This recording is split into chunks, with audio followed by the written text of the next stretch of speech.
Hi, welcome back guys. This is your friend, the fanfiction guy. Back with another fanfiction. This is the first part of What if Deku could upgrade his quirk? Now before starting, please give this video a like and subscribe to the channel if you want more videos like this. Now let's get into the fanfic. Izuku was running towards 4 people. He somehow knew what their names were. There was a girl with brown hair and a permanent blush on her cheeks that he knew was named Uraraka Ochako. A boy with spiky red hair named Kirishima Ejiro, a tall girl with long black hair named Yayorozu Momo, and a boy with wild purple hair and dark bags under his eyes named Shinso Hitoshi. Right as Izuku reached the 4, everything went black. Izuku slowly opened his eyes, expecting to be sore from the previous day's activities. He broke his right arm and both legs using OFA to save a girl from the zero-pointer robot. She looked similar to one of the girls in her dream. That dream again. Why does it keep repeating, and who are those pesh? Izuku cut off as he opened his eyes fully and saw a strange glowing blue screen that read, slept 8 hours. Health, mana, and stamina all restored to 100%. What is this? He asked. The screen blinked away and was replaced by another. This one read, hello potential gamer.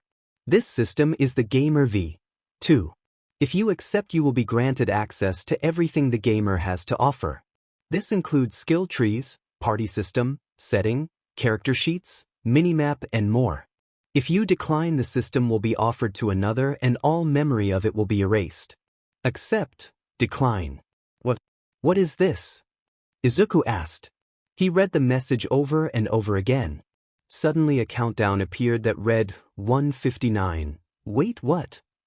Izuku was shocked. Well, there doesn't seem to be any downside to it. Might as well. Izuku hit accept. Congratulations.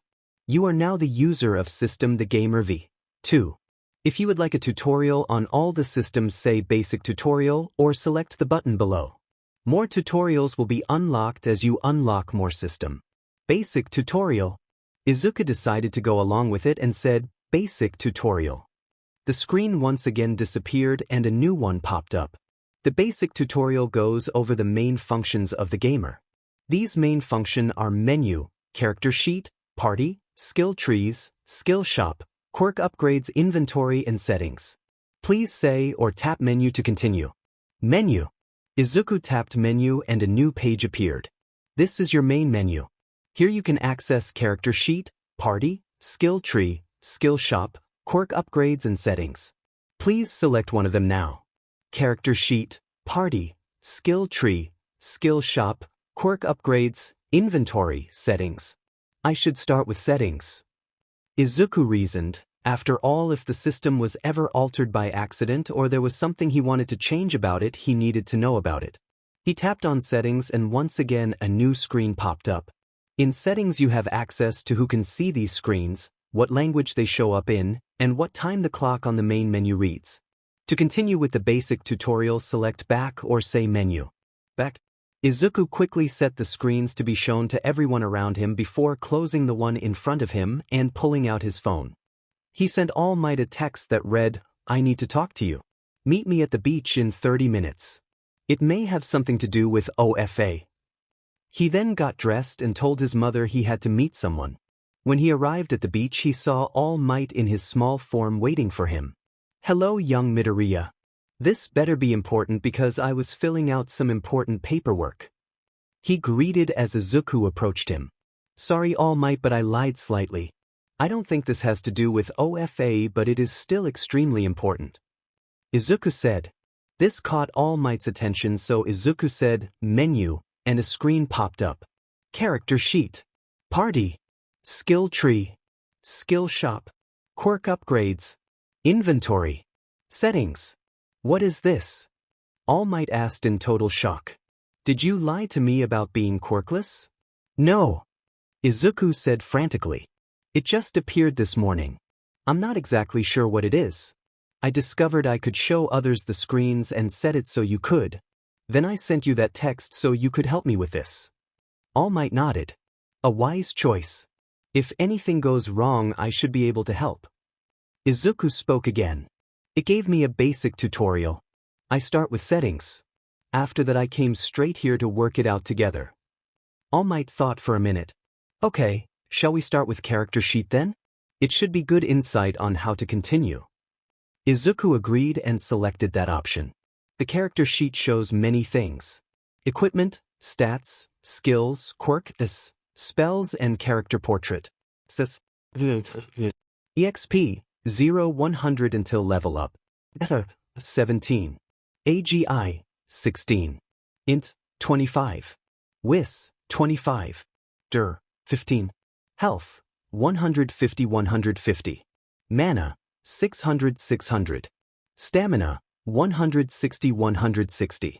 Kills, Quirk. 1 for all, LVL1. Spells, character portrait and equipment. There was a picture of Izuku in what he was wearing, surrounded by empty slots. Available stat points, 0. These are your stats and skills. Skills and spells are locked. Skills are locked until you check skill trees, spells are locked until you get the appropriate skill. Heath is based off of your Dur stat. 1 Dur 10 health. Mana is based off of your Int and Wis stats. You get 100 mana per level plus 2 times, Int plus Wis. Stamina is based off your Agile stat. 1 Agile 10 stamina. Physical damage is based off your SDR stat.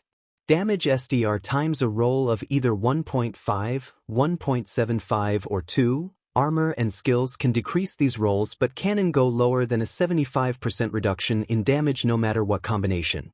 Physical attacks take 1 stamina per attack. Skills take more and the cost varies from skill to skill. Magic damage is the same as with physical damage. The difference is magic attacks use mana and have each attack takes a different mana cost. Character portrait can be used to show you what you look like. Gear can be equipped and hidden using this as well. Quirks level up with use and reach max level at LVL. Skills and spells level up with use but all cap at level 25 with a few exceptions. Experience is gained from incapacitating or killing enemies. EXP requirement increases with each level up. There is no max level but the max EXP requirement is 9,999,999 EXP. You get 5 stat points per LVL up. Stats can be increased by doing intense activities that would use that stat, such as lifting something heavy for STR, or stat points you get from leveling up. This is an extremely strange power.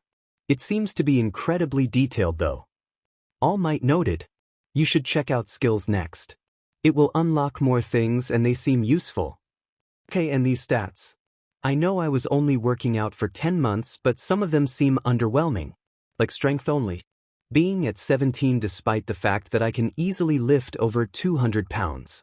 Izuku noted but selected skill trees. Skill trees are the most important thing you have access to. Some skills are active while others are passive. Due to who you are you get a skill. The gamer comes with 3 skills. A certain event gave you 1 more. And at level 1 you get 1 skill point to spend in the shop. Skills unlocked. Skill trees. Gamer tree, Gamer's mind, LVL max. Gamer's body, LVL max. Analyze, LVL 1. Gamer's mind, passive. You are a gamer. You do not have time for mental illnesses or panicking, so you cannot and will not suffer from PTSD, survivor's guilt, insanity and those like it. Emotions that distract you from a fight are also silenced momentarily. Gamer's body, passive. You are a gamer. You do not feel pain and any injuries will be healed back to full with no ill effects like scarring or deformation of your body, and once you reach physical maturity your body will no longer age. You can also survive any wound as long as you have at least 1 heath. Analyze, active. By using this skill you will see another entity's information, such as name, level, health, mana, stamina, stats and status effects. If the entity ID too strong, all that will appear for stats, health, mana and stamina will be question marks. At max level you will be able to see the info of anyone, no matter how strong they are. Spellcaster's tree, unstoppable intellect, LVL 1, locked, locked, locked. Unstoppable intellect, passive increases int gain by 4%. At max level it will double all int gain.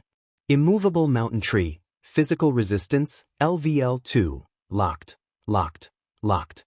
Physical resistance, Passive, you take 6% less damage from physical attacks.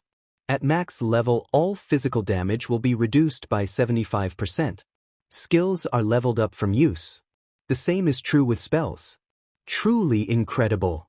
All Might said. Well, it seems safe and I must go. Head home and look through it on your own. Call me if anything bad happens or if you find anything particularly noteworthy. Izuku nodded, and as All Might left, he decided to use Analyze on him. Name: Yagi Tashinori. LVL? Health? Mana? Stamina? Entity is too powerful for you to read their info. Get stronger or LVL up Annalise to see them. Should have expected that. He is still All Might after all. Izuku thought before walking home himself. Once he reached home, he ate breakfast and told his mom a friend needed help with something. He then went upstairs and continued with the tutorial. I'll check out Skill Shop next. Skill Shop can be used to purchase new skills you can't get otherwise. Every level you get one skill point. Certain skills are more powerful and may take multiple skill points or other skill requirements to purchase. Available skill points: 1. Skill trees. Spellcaster's Tree, 1-4 unlocked. Immovable Mountain Tree, 1-4 unlocked. Berserker Tree, 0-4 unlocked. Speedster Tree, 0-5 unlocked. Unkillable Tree, 0-2 unlocked. Ultimate Swordsman Tree, 0-15 unlocked. Izuku selected the Immovable Mountain Tree and a new page popped up. Immovable Mountain Tree, 1-4 unlocked. Physical Resistance, LVL1 purchased. Magic Resistance, LVL0 ready to purchase. Knockback Resistance, LVL0 ready to purchase. Stone Skin, LVL0 ready to purchase. Izuku selected Stone Skin and read it. Stone Skin, passive. Increases DUR gain by 4% per level. At max level you will have double the DUR gain. Purchase, back. So basically it's unstoppable intellect but for my durability. Cool. Izuku thought. He decided to purchase it on a hunch that durability would be extremely useful. Now onto the other tabs. Izuku quickly turned the screens to Party Only and then decided to check out the Party tab. This is the Party tab.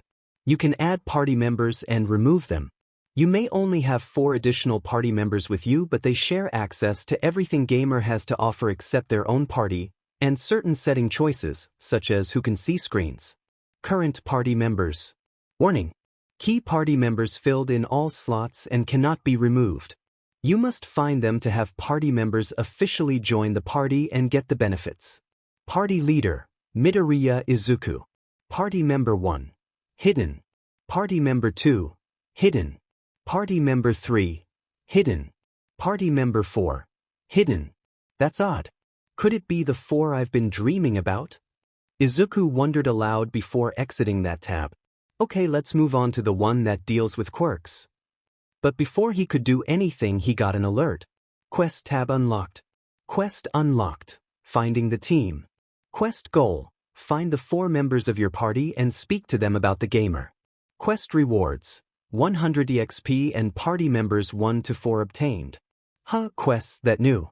And now I have to find the party members to complete it. Neat. Izuku then selected the next tab he wanted. Quirk upgrades. This tab upgrades your quirk once you get it to a certain level. Quirks take longer to level up than skills or spells but are usually much more powerful. Quirk. 1 for all LVL1 abilities. Super Strength, Ability Enhancer. Upgrades, Locked LVL, 40, Locked LVL, 50, Locked LVL, 70, Locked LVL, 80, Locked LVL, 90, Locked LVL, 100. Hidden requires character LVL, 15. What? Izuku exclaimed, hidden upgrades to OFA and a hidden quirk of my own? Does that mean the gamer isn't a quirk? What does that make it then? He started muttering before he snapped himself out of it. Not the time to mutter. He selected the next tab. Inventory. This tab is simple. You get a 3x5 inventory that you can put almost anything into as long as you can pick it up for at least long enough to put it in. You can get more inventory space through items or quests. So inventory is pretty simple. Well, not much it can do to be complicated.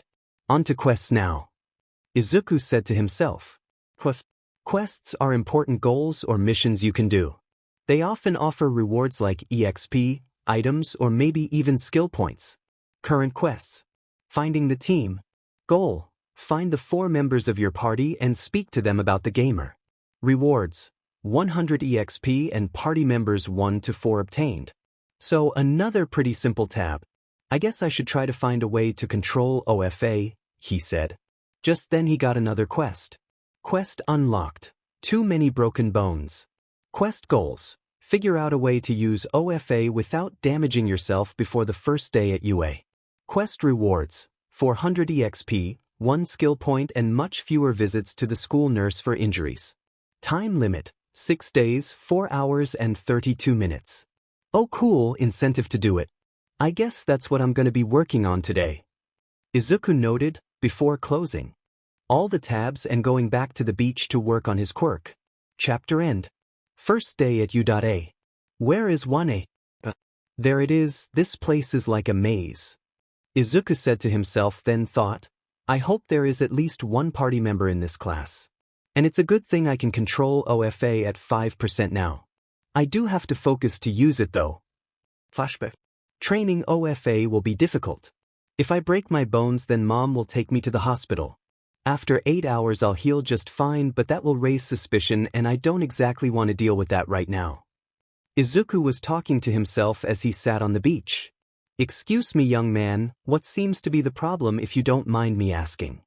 An older male voice asked from behind. Izuku turned around and saw a taller man with short black hair and a business suit. He seemed friendly, so Izuku told him. Well sir, I'm a late bloomer with a powerful super strength quirk. If I use it at full power it breaks whatever limb I use it in and I have no idea how to control it. The man thought for a minute. Well that is a difficult one to practice. My suggestion would be to activate it and just not do anything with it. Then try to feel the amount of power you're using and lower it. The man got a message on his phone. Oh wait, shoot. I need to go, but good luck, young man.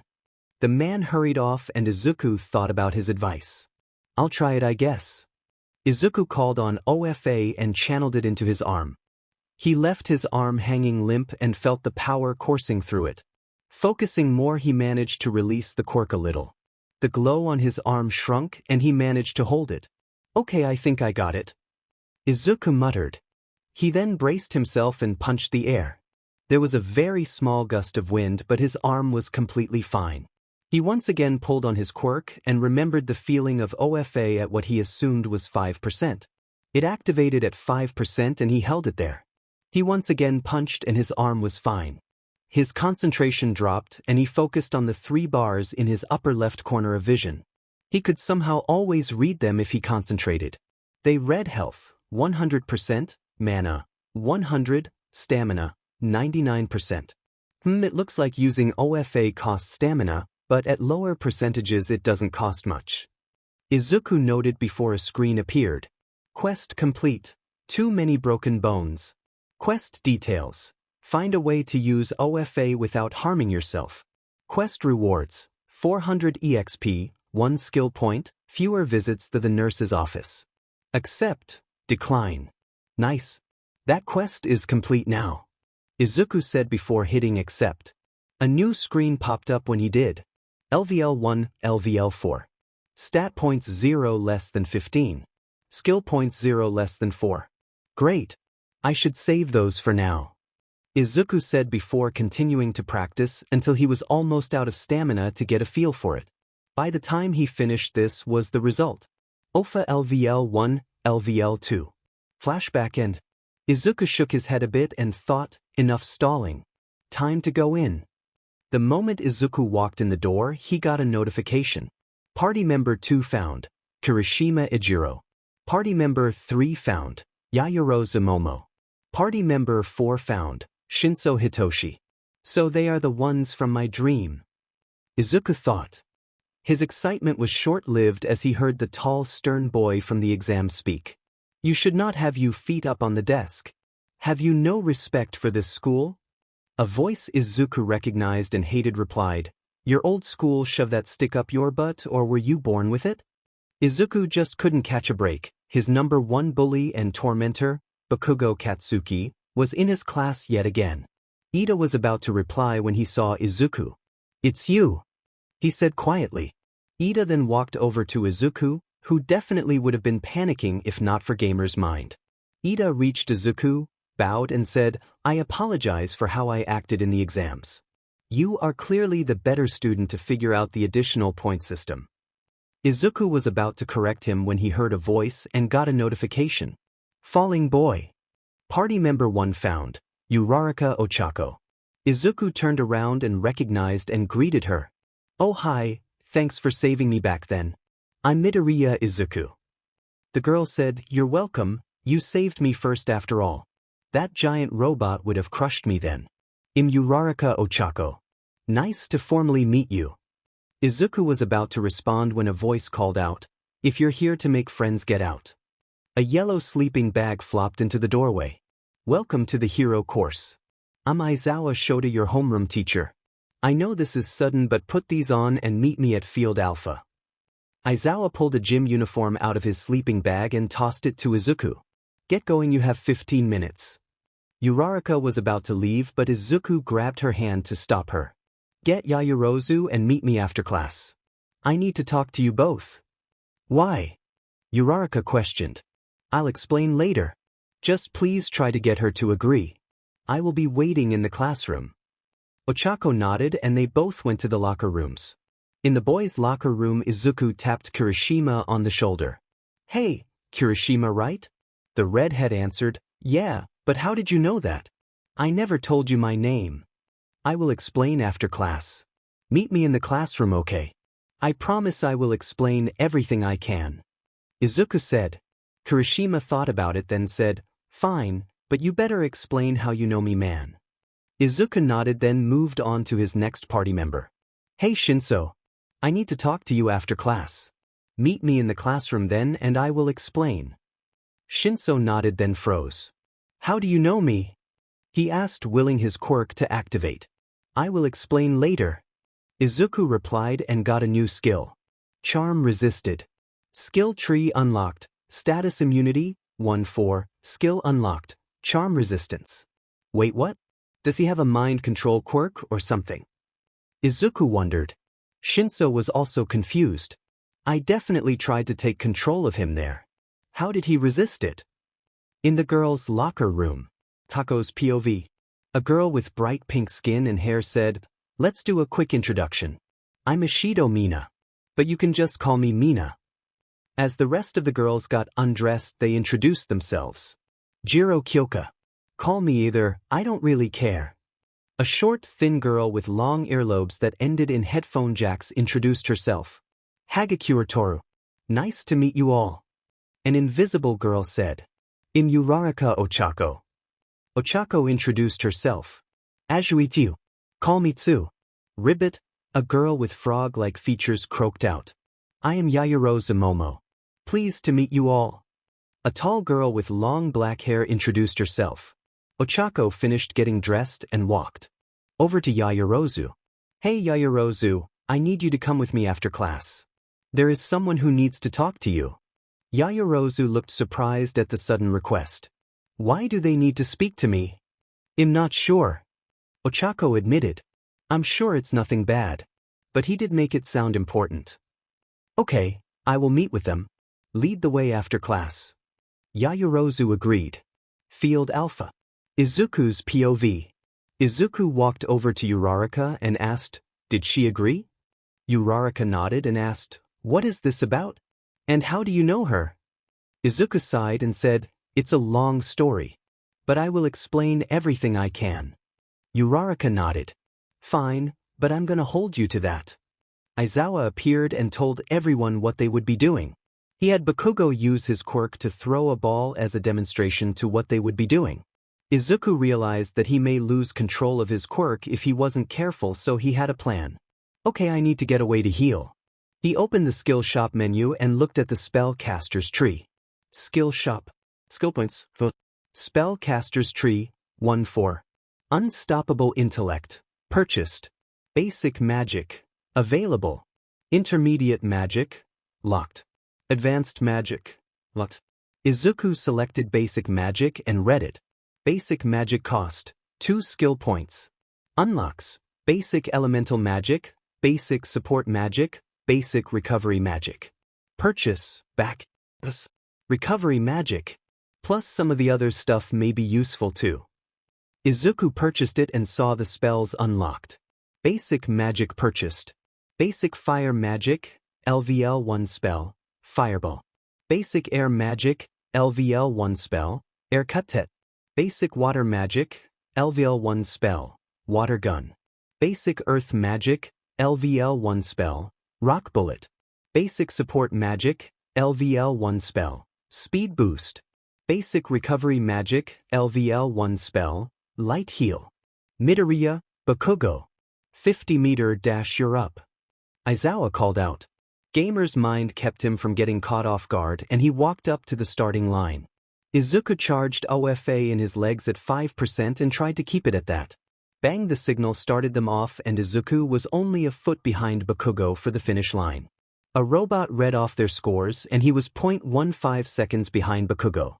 Nice. Izuku thought while Bakugo wondered how he did so well. Aizawa also saw, but he wondered if Izuku could control his quirk. Through the next few tests Izuku continued to place well. It was on the grip strength test his control slipped and he accidentally went up to what he assumed was 20%. His hand was fractured and the grip strength machine practically exploded. This caught everyone's attention. Aizawa glared as Izuku screwed up. Bakugo was said and charged at Izuku screaming, "How did you do that, Deku?" Izuku quickly dodged out of the way, used his healing spell, which caused his hand to glow bright white and fix itself. Aizawa glared harder at seeing that. Izuku then shouted, "Water Gun!" and a large high-pressure torrent of clear blue water shot from the hand pointed at Bakugo, knocking him to the ground and soaking him with water. "Calm down, Kaken. Don't make me fight back this time. I won't let you bully me anymore," he said. Aizawa used his quirk and erased both of their quirks, and wrapped them up with his scarf. "Stand down. Both of you. Bakugo, grow up." There was no reason to attack. Midoriya, what the hell was that? I thought your quirk was super strength, not whatever that white light and blast of water was. Bakugo yelled, "Yet you're quirkless, so what the hell was that bullshit? Were you hiding it from me?" Izuku sighed and told them both his cover story. "I'm a late bloomer with my quirk. The first time I ever used it was in the entrance exam against the 0-pointer. It just so happened that super strength was the one I activated in a panic to save Uraraka. I showed up thinking I was quirkless." Skill unlocked. Lying, LVL 1. Aizawa calmed down. He then said, "That explains your lack of control. I thought you just never trained it at all and were overconfident in your quirk's power." Izuku nodded. "And Casey, no, Bakugo. I was never hiding it from you. If I had it all along I would have said something and not gone through years of torment and bullying from you. But that's in the past. I'm not gonna do anything about it. I will however prove the name Deku doesn't fit me." Aizawa let them go and said, "Let's continue with the test. Midoriya, head to Recovery Girl to get your hand fixed. It looked broken." Izuku shook his head and said, "No need, sir. That white light healed me. I'm perfectly fine." Aizawa's eyes widened. "Okay, go see her after classes. If you can heal others, she needs to know about it. There is a healer's license you can get. I want you to have it by the end of the first semester." Izuku agreed, "Yes, sir." Izuku checked the screen that popped up and read it. Physical resistance LVL up 2 less than 3. Status immunity tree, 2-4. Disable resistance, unlocked. The test continued and Izuku was up for the ball throw. He quickly checked Gamer's body and saw that he didn't feel pain. He walked up to the circle, grabbed the ball, and prepared to throw it at 100% strength. Resistance check failed. Disable resistance LVL up 1 less than 3. Izuku felt OFA and his spells slip away from him. He heard Aizawa say, "I have erased your quirk. You were going all out, weren't you? You can't break your whole arm and become a liability every time. Throw the ball and don't pass out afterwards." Izuku once again took the ball and charged up to 50%. He threw the ball and as it flew away healed his arm without feeling any pain. I'm just fine, Aizawa. Izuku said. Aizawa smiled wildly and thought, this kid. He revealed his score of 5,000 meters. The class went wild and Bakugo got even more said. Aizawa showed the score, Shinso Hitoshi got last, then Aizawa revealed that he was lying about the expulsion threat. The class got their schedules from the classroom and all but 5 left. Okay Midoriya, you promised answers. Now deliver man. Kirishima started the conversation. Izuku answered, okay. First I will explain how I knew your names. I've been having dreams with us in it. We look a bit different in it, taller and older, so I'm guessing that dream is set slightly in the future. Strange. So that's how you knew us, but how did you do the things you did? Shinso asked. First, everyone say menu.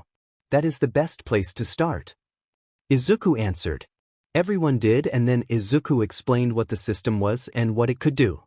He got everyone to buy magic for themselves to prove it was real, and after a while everyone believed him. He completed the quest and said, I'm not sure why we are all stuck in a party. My best guess is that our futures are intertwined somehow. But we can use this system to get stronger. Yaoyorozu still looked unsure about it. Midoriya, there is no doubt that this is real. But how can we use it to get stronger? Izuku flipped through his skill shop and bought a skill. With the skill, we can level up and face whatever the future holds together. Skill unlocked. Item dungeon, LVL max. Description. This skill creates a dungeon with 3 levels in it out of an item. You must complete each level to move on to the next. Dungeon difficulty varies from item to item, but bigger and more useful items are generally harder than others. We can talk more later in the party chat. Kirishima said. Everyone else agreed and they went their separate ways. Chapter end. Izuku was waiting for All Might to show up for the Foundational Heroics class and decided to look at his stat page. Level 4 EXP 500 800. Says 20. Height 20. Int 25. Wis 25. Dirt 20. Health 200 200. Mana 650 650. Stamina 200. Skills. Gamer's Mind LMAX. Gamer's Body LMAX. Analyze LVL1. Unstoppable Intellect LVL1. Physical Resistance LVL5. Stone Skin LVL1. Charm Resistance LVL1. Disable Resistance LVL3. Item Dungeon LMAX. Quirks. One for All LVL3. Spells. Basic Fire Magic LVL1 Fireball. Basic Wind Magic LVL1 Air Cutter. Basic Water Magic LVL1 Water Gun. Basic Earth Magic LVL1 Earth Bullet. Basic Support Magic LVL1 Speed Boost. Basic Recovery Magic LVLmax Light Heal Cure Weak Disease. Character Portrait and Equipment. It shows a picture of Izuku with empty boxes surrounding it. Skill points 3. Izuku had increased his physical stats to 20 each last night. He also sent a message through the party chat to hide their spells unless there was an emergency as to not raise questions. Aizawa was aware of them. They would show their full power at the sports festival. I wonder if there are more elements of magic. Izuku thought, wait, this is magic. These spells had to be created, so why can't I make my own? Izuku focused on his mana and envisioned it as a blast of lightning. Once he thought he had it, a screen appeared. In order to make spells, you must have the skill Intermediate Magic unlocked. Nice. It works, but I need the next level of magic to get it. What do I need to get that though? Izuku thought and looked at the skill page. Skill Shop. Skill Tree, Spellcasters 2-4.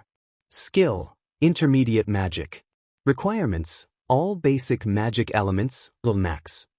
The max level for these skills are level cost, 2 skill points. That isn't too difficult. I mean, yesterday Recovery Girl watched me heal injuries until I was out of mana and it maxed it out. I also got a new healing spell at level 3. Izuku was pulled out of his thoughts by a message from the party chat. Party chat. Kirishima, hey guys, if we're not too tired, want to jump into a dungeon after school to check it out and level up? Yaoyorozu, that is not a bad idea. However, we should be cautious and only go if we conserve our energy. Shinso, I'm in if you guys are. Oh, Uraraka, yes, sounds like fun. Midoriya, we should be fine. We can exit a dungeon anytime we want. Plus we will all be pulled into one no matter where we are. We exit at the item though. I think it's a good idea. I just discovered something helpful too. Midoriya, if I get the next level of magic I can make new spells and elements. I have the skill points but I need all the basic magic elements I have at max level. It's only level 5 and thanks to Recovery Girl wanting to see my healing in action I have the healing element at max level already. Yaoyorozu, that's incredible. So we should go into something simple like a pen or a book. Kirishima has changed their name to Red Riot. Red Riot, found out how to change our names. Red Riot, also I have this old math book. Want to try that? I can get it from my house then we can all meet up somewhere. Midoriya, sounds good to me. If we all agree we can do it at my house. Yaoyorozu, that is fine with me. Shinso, sounds good. Oh, Uraraka, yep, sounds fun. Izuku closed the screen as All Might showed up and started the lesson. I am here to teach this class. All Might said, today's lesson. We'll pull no punches. But first, your hero costumes. He pressed a button and wall panels slid out to reveal 20 boxes. Everyone grabbed them and ran off to the locker room. In the boys' locker room. Hey guys! There's a peephole to the girls' locker r-. A small pervert named Mineta Minor was cut off by Izuku saying, Earth Bullet, and launching a small rock from his hand just big enough to plug up the hole and get stuck there. Mineta dropped to his knees while everyone got into their costumes. When Izuku put his on he discovered that with his whole costume on he got a bonus in damage reduction. He asked about the other costumes in the party chat. Midoriya, hey, do any of you get a 0.15 reduction to damage multipliers taken with your costume on? Midoriya, also I stopped Mineta from peeking at you girls. There was a hole in the wall. I think it was from one of our upper classmates. Yaoyorozu, thank you Midoriya. And yes I do despite my costume not being meant for defense. Oh, Uraraka, yes same. It must just be from the gamer treating our costumes as armor. Red Riot, cool. Also Midobro, that was manly what you did for the girls. But is the rock from Earth Bullet always that small? Shinso, no, I was experimenting with magic last night. With these beginner spells you can put anywhere from 5 to 50 mana into them. It changes the strength of all spells and the size of spells like Fireball or Rock Bullet, how wide they are like Air Cutter and Water Gun are, or how long they last like Speed Boost. Light Heal always costs 25 mana and you can't alter it in any way. Red Riot, sweet. I can't wait for the sports festival where we can reveal all our powers to the class. Izuku once again closed the screen as Ida told them to hurry up to the fake city. Izuku got there and was greeted by Uraraka. Nice costume Midoriya. All Might saw his successor's costume and the green hood and mask. Little on the nose young Midoriya, he thought. Welcome to basic hero training. Today we will be 2-on-2 team battle trials. They will be decided by lots. All Might started the lesson. Sir, are lots really the best way to pick teams? Ida asked in his full suit of armor. Before All Might to answer Izuku said, this is to simulate both random team-ups in emergencies as well as working with those we are unfamiliar with Ida. It's quite common for pros. Exactly. Now let's draw lots. All Might agreed while pulling out 2 boxes. The first match is between Team A, Midoriya and Uraraka as the heroes, versus Team B, Bakugo and Ida as Terra-E villains. All Might announced the teams, the rules, and gave both teams the equipment. With Izuku and Uraraka. Bakugo will likely come for me first while Ida stays with the bomb, they won't be working together. We have some bad blood and he thinks of me as weak. I will distract him, you find the bomb. Use the speed spell but don't make any magic obvious, okay? Izuku told Uraraka his plan. Okay, what then Midoriya? She asked, do you want me to grab the bomb? Izuku shook his head. No, We want to keep our abilities a secret for now. You moving fast enough to grab it before Ida can react will look suspicious, so you just hide. You probably won't have any ammo to throw at Ida because he knows your quirk and will try to clean things up to counter it. I will take out Bakugo and then we get the bomb together. Uraraka nodded and blushed slightly, thinking, he's so hot when he takes command. Wait, where did that thought come from? She had no time to think about it because All Might started the match. Soon after the two entered, Bakugo jumped around a corner for a surprise attack.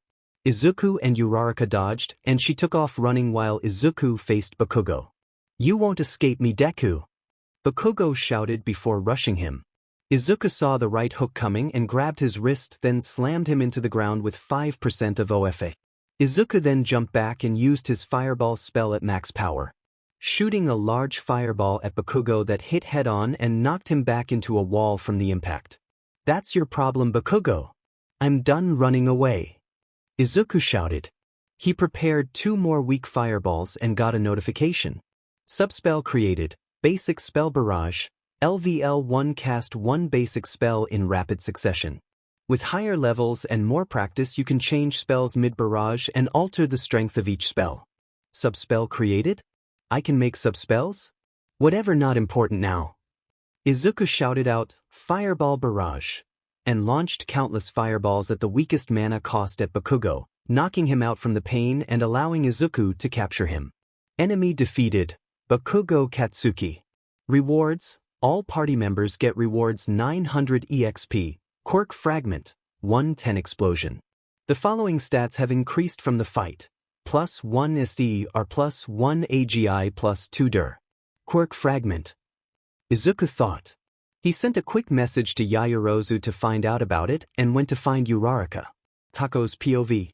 Ochako had just heard that Bakugo had been defeated by Midoriya, gotten the rewards from his defeat, and found the bomb.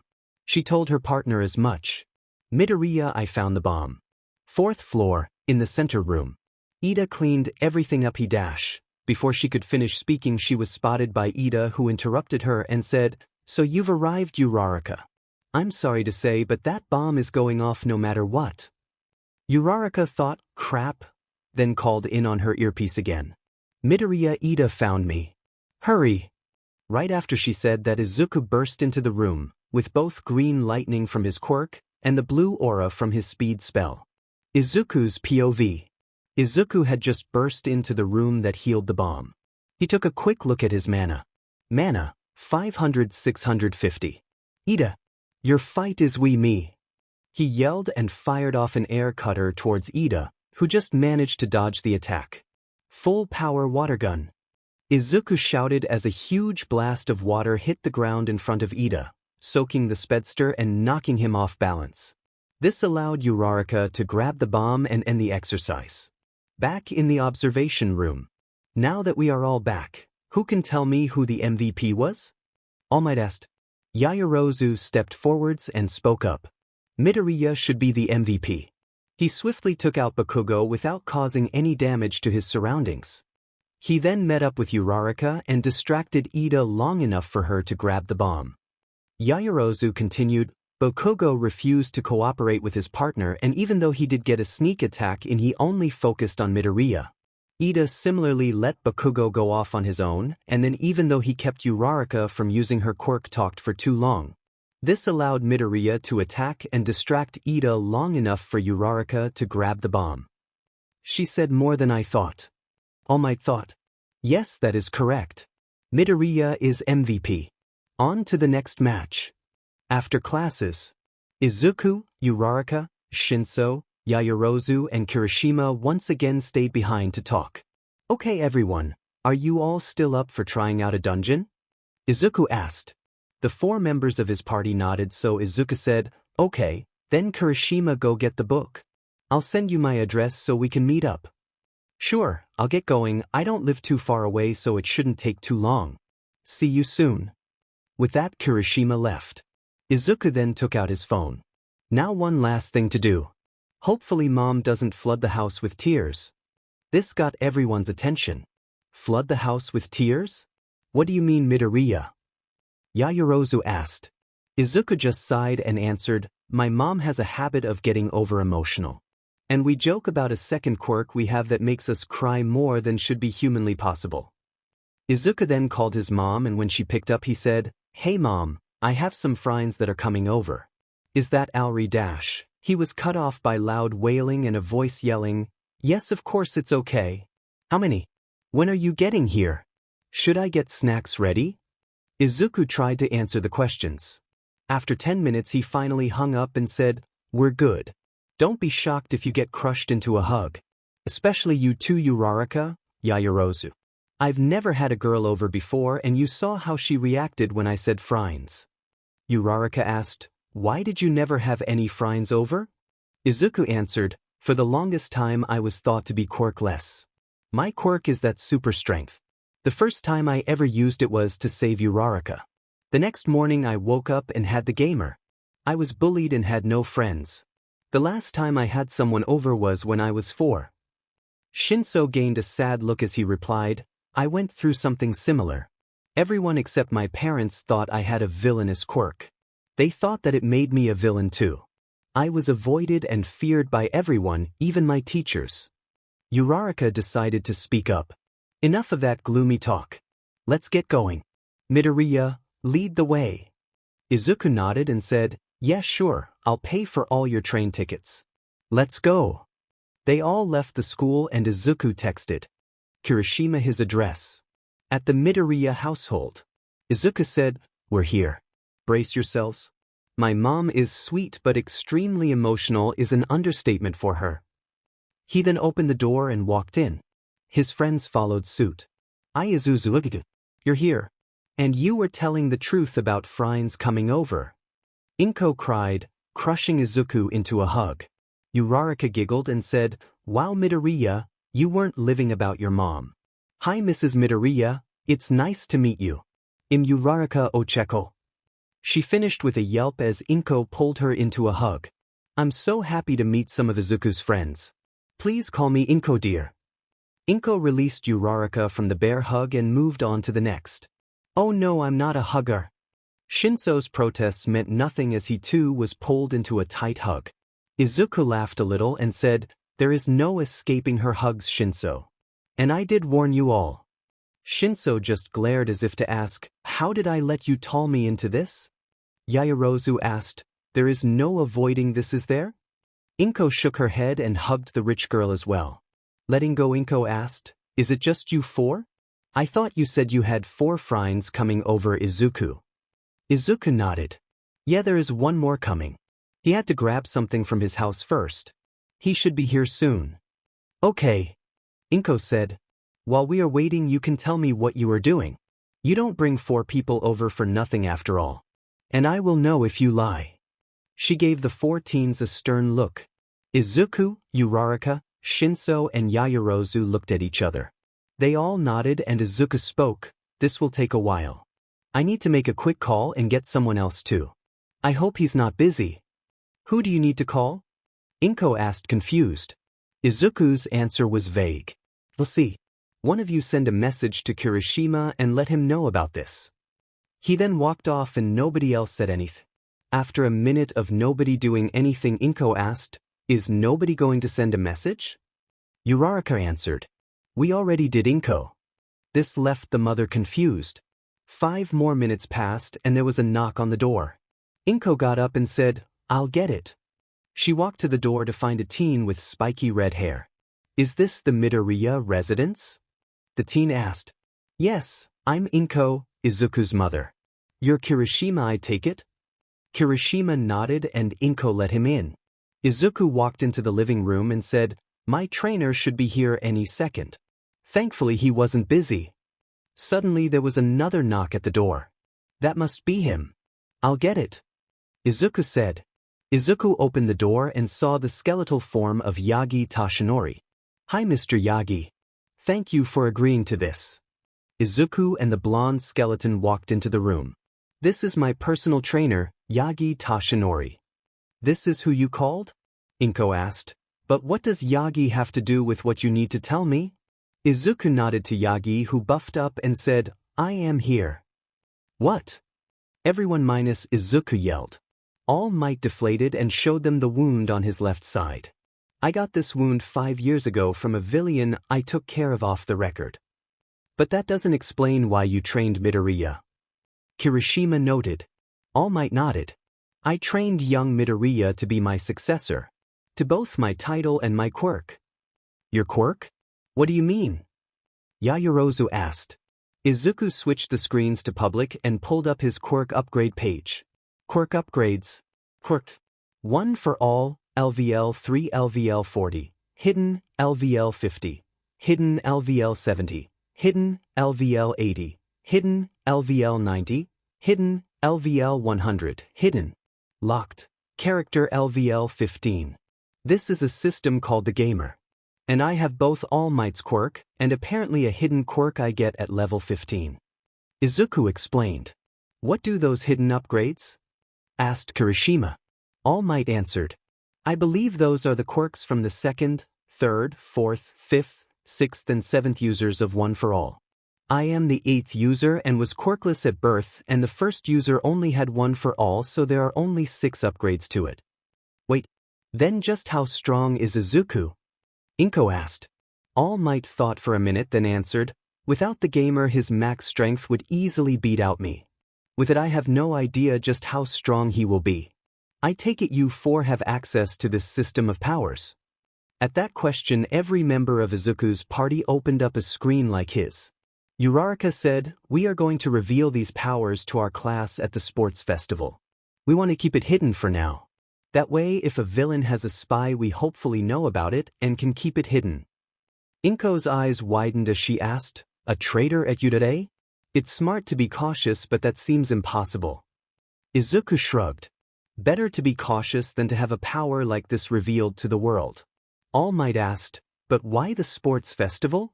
Kirishima grinned and answered, the sports festival is a place to show off our true strength to the world. Might as well be then. Inko's had been following along. She understood everything except one thing.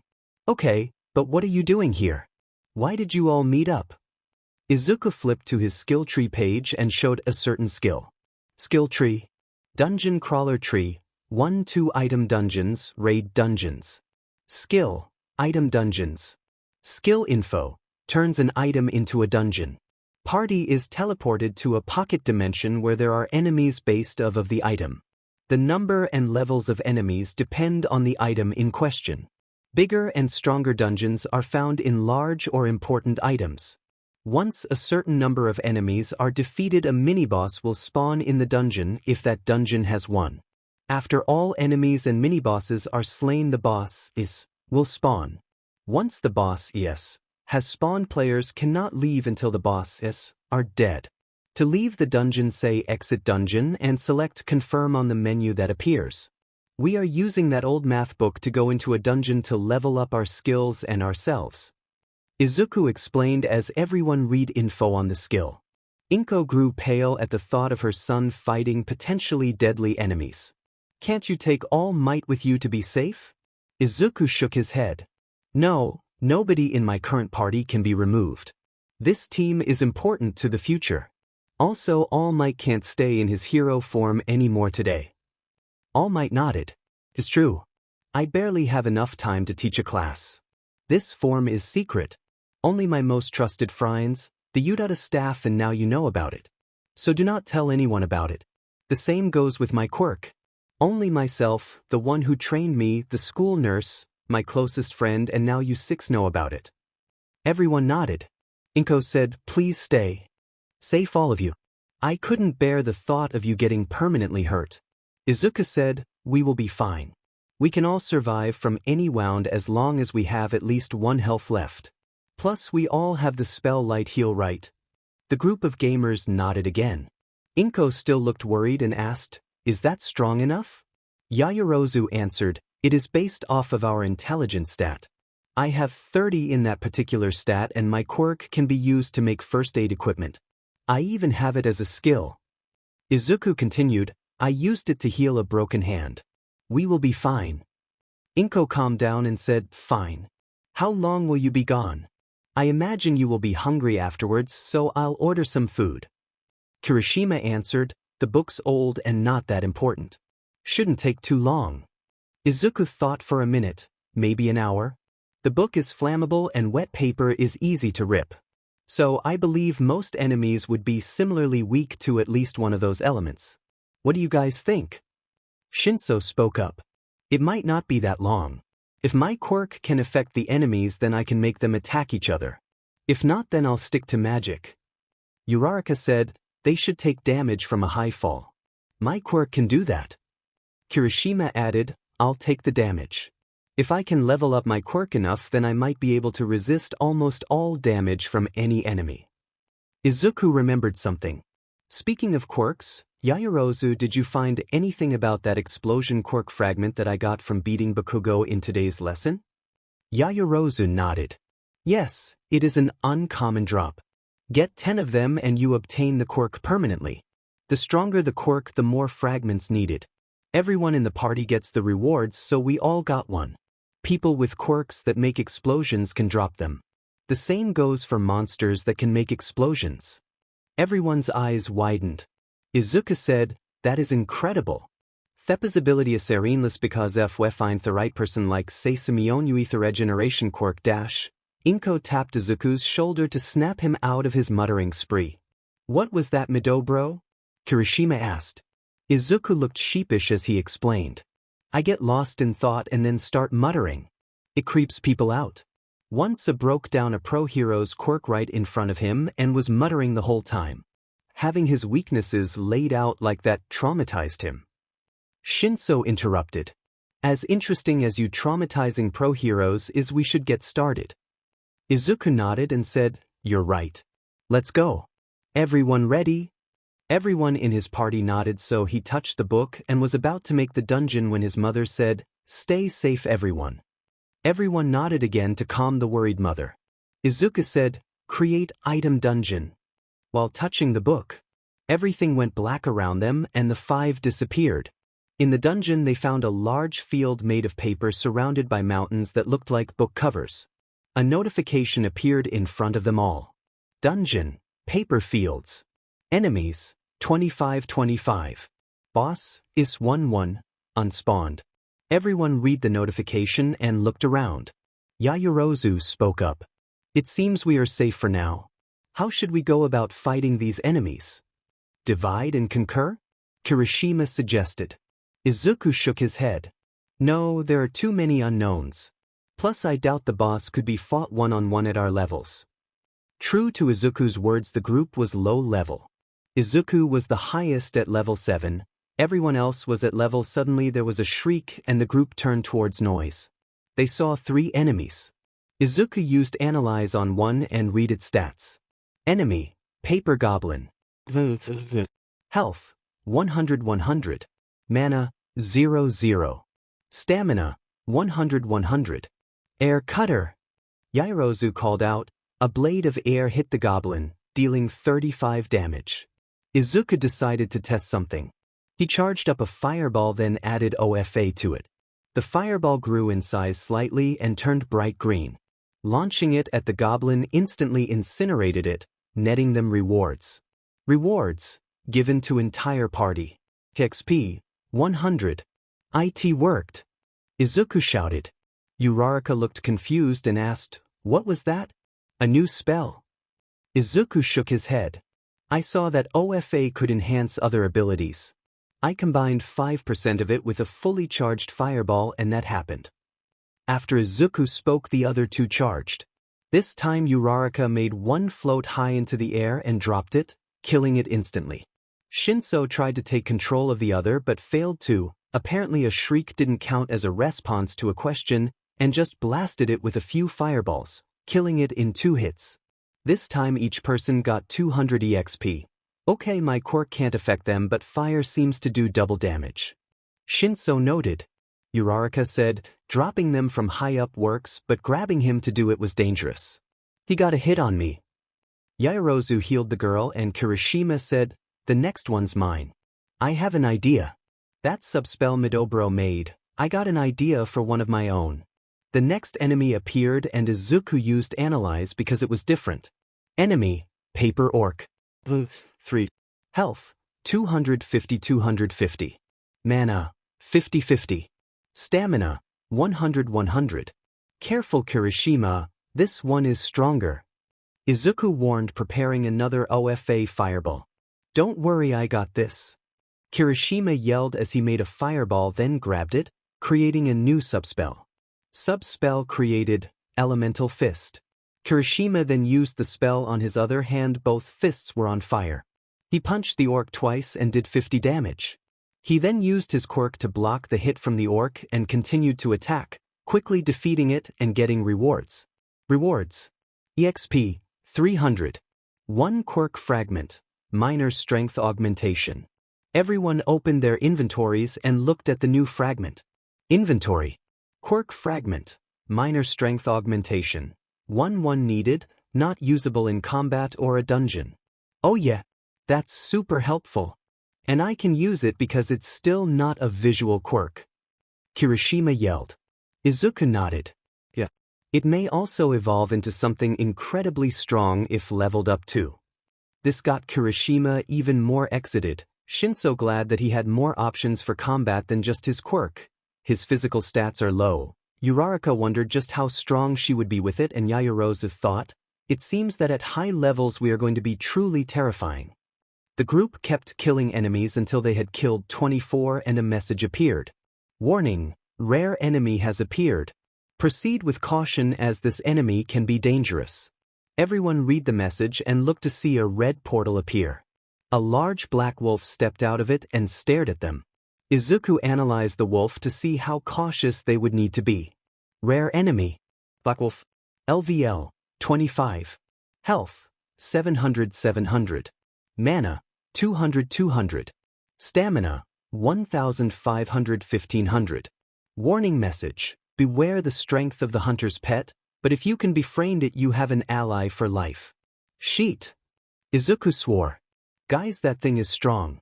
It seems to be fast because it has high stamina, which is based off of agility like your speed. It also comes with a warning message.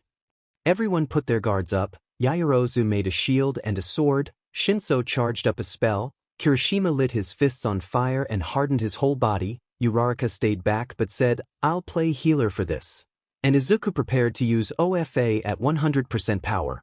The wolf charged towards them faster than even Ingenium, giving Kirishima just enough time to push Yaoyorozu behind him and blocking the wolf's bite, but even with his hardening Kirishima's arm was torn off. He screamed in panic despite feeling no pain and backed off, letting Shinso blast it with a fireball dealing 40 damage. Izuku walked forwards and said, Uraraka, take care of Kirishima and stop the bleeding. He will be fine after 8 hours of sleep. Yaoyorozu, Shinso, stay back. I'll kill it myself. Yaoyorozu tried to argue but Shinso held her back and said, be careful. Your mom will kill us if you die. Izuku nodded and approached the wolf. He walked right up to it and used the Elemental Fist subspell with the earth element to make his fist stronger. The wolf charged and Izuku screamed, Detroit Smash, and punched it with 100% of OFA, caving in its face and killing it instantly from wind pressure alone. Rewards. XP, 5,000, overleveled enemy beaten. 1 monster wolf. Yaoyorozu healed Izuku's arm, and Uraraka came over to help. Kirishima was now calmed down and approached. Your mom is so going to freak out. Dude, I am staying at your house tonight so I don't have to explain this to my parents. He stated while gesturing to his missing arm, bitten off at the shoulder. The boss appeared and Yoza said, Uraraka, Shinso, let's handle this. Midoriya and Kirishima stay here. Yaoyorozu used Analyze on the boss. Boss, Paper or Captain. Health, 500-500. Mana, 150-150.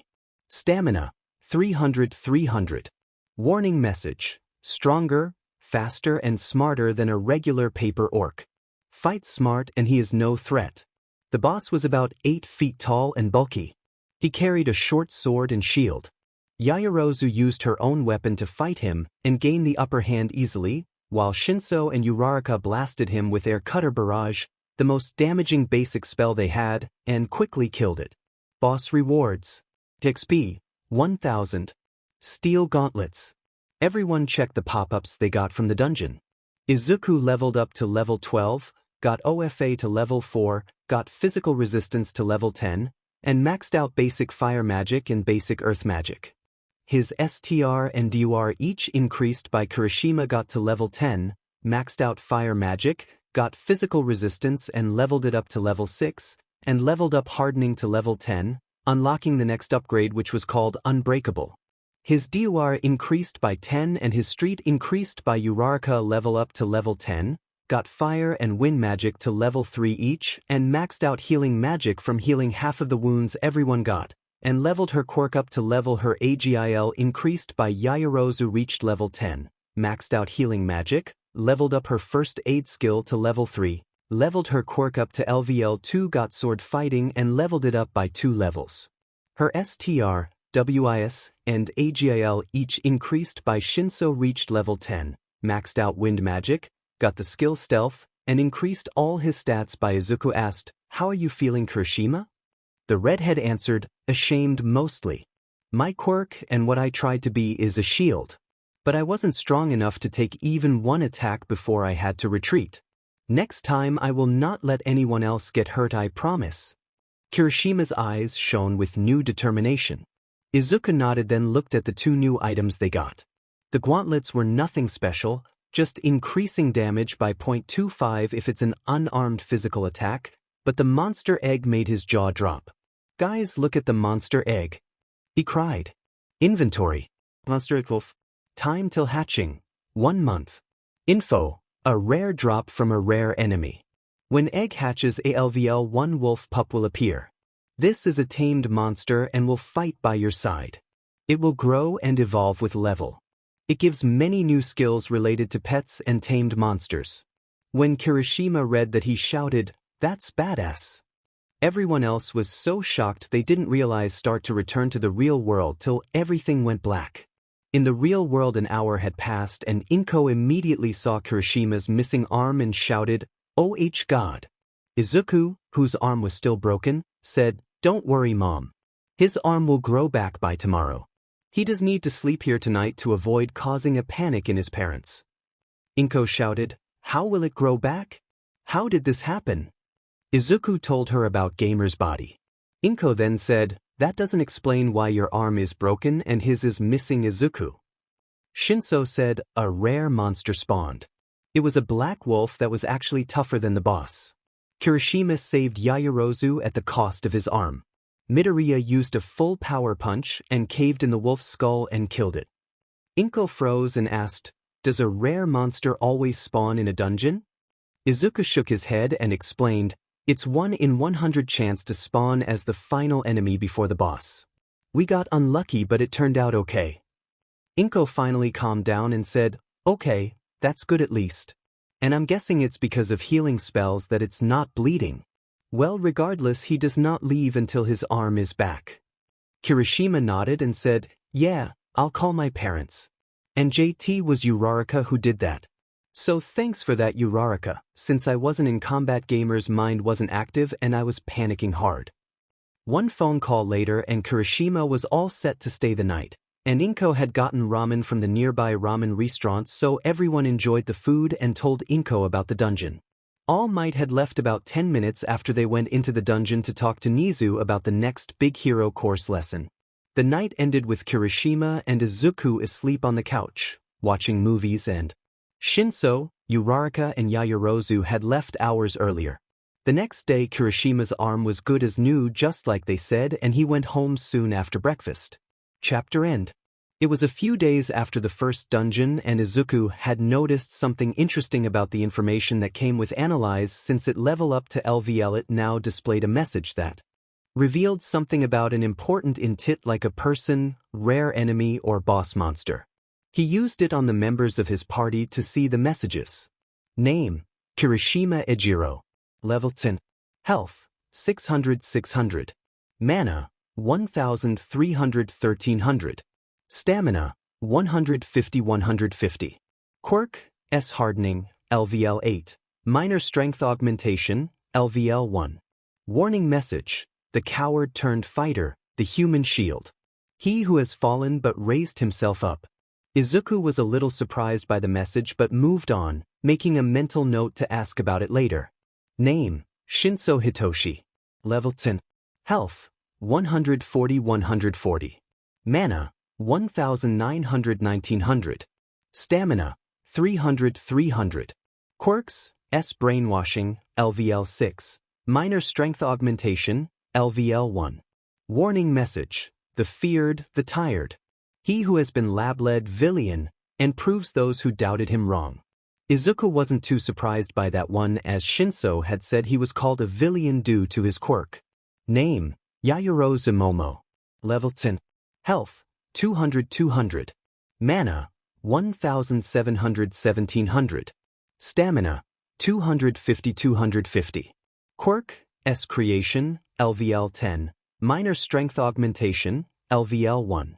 Warning message, the planner, the sheltered. She who is ready for anything and smart enough to think of everything. Izuku was not too surprised. Yayorozu was smarter than him after all, but realized that she didn't know too much outside of books. Name, Uraraka Ochako. Level 10. Health, 220-220. Mana, 1500-1500. Stamina, 190-190. Quirk, S0 Gravity, LVL 7. Minor Strength Augmentation, LVL 1. Warning message, the reliable, the determined. In the emptiness of space it is she who will sing. This made Izuku wonder about what she was so determined to do, and what her reasons for being a hero were. He asked Yayorozu to read him his stat page so he could see his own message. Name, Midoriya Izuku. Level 12. Health, 300-300. Mana, 2000-2000. Stamina, 300-300. Quirk, S Ofa, LVL 4. Minor Strength Augmentation, LVL 1. Warning message, the abused, the forgotten, the ridiculed. The risen, the hopeful, the savior. In the darkest hour it is he who will shine brightest with the light of hope. What does it mean by abused, forgotten and ridiculed Midoriya? Uraraka asked. Izuku teared up a bit and answered, in middle school I was quirkless. The teachers ignored me, the students ridiculed me and the bullies beat me, all because I wanted to be a quirkless hero. Every day of my life since I was declared quirkless. This caused Uraraka to gasp and hug him tightly saying, I promise I will never let that happen again. Nobody deserves that. And for what it's worth, I believe you could have done it. Been a quirkless hero, I mean. Izuku gave a small smile and hugged her back. Thank you, Uraraka. It's behind me now. I just hope that when I become a hero I can get rid of discrimination for the quirkless and those with villainous quirks. Izuku said. He wondered about some of his classmates and what their messages said. He decided to start with Azui. Name, Azui Tiu. Level 6. Health, 130-130. Mana, 1000-1000. Stamina, 350-350. Quirk, as Frog, LVL 14. Warning message, the caretaker, the kind. A perfect assassin with a blunt dagger and a friendly smile. I guess since her quirk is mutant and always on, it's a higher level than most. Izuku thought. He decided to look at Bakugo next. Name, Bakugo Katsuki. Level, 9. Health, 310-310. Mana, 1600-1600. Stamina, 290-290. Quirk, S Explosion, LVL 12. Warning message, the bully, the rage-filled, a fighter who refuses to lose. One not ready to be a hero. No surprise there. Izuku thought. The bully? Is he one of the ones who bullied you? Uraraka asked. Izuku nodded but warned, don't fight him now. At the sports festival you will reveal your true strength. Fight him then. Ochako grudgingly agreed and Izuku looked at Todoroki's stat page. Name, Todoroki Shoto. Level 12. Health, 300-300. Mana, 1700-1700. Stamina, 320-320. Quirk, 8. LVL 16. Warning message, the scared, the beaten, the legacy. A being with great power, but refuses to use their full potential. That scar isn't normal. Beaten? Did Endeavor do that to him? And what does it mean by the legacy? A million thoughts ran through Izuku's brain. He was pulled out of his thoughts by an alarm. Level 3 security alert. Evacuate in an orderly fashion, blared out from the loudspeakers. Everyone panicked except for Izuku, Uraraka, Shinso, Kirishima, and Yaoyorozu. They were pushed together and Izuku said, "Yaoyorozu, we need to calm everyone down." A quick look out the window showed that it was just the press. "Make me a megaphone." Yaoyorozu complied and taking it Izuku shouted, "Everyone calm down. It is just the press." The crowd stopped panicking and the group of gamers got a quest notification. Quest: Intruder alert. Details: an intruder has broken into the school. Using the press as a distraction, they plan to steal something. Stop them. Rewards: 400 EXP, 1 quirk fragment choice.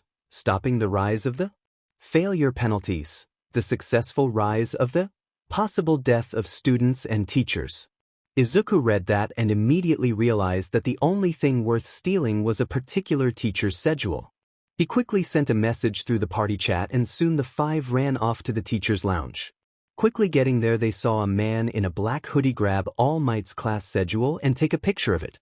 Izuku called upon the spell he got from maxing out Earth magic over the last few days. Earth prison. The strange man was trapped by rocks from the neck down. His hood fell back to reveal red eyes, light blue hair, and wrinkled skin. Suddenly the rocks trapping the man turned to dust and he disappeared into a portal, but not before Izuku could analyze him. Name: Shigaraki Tamura.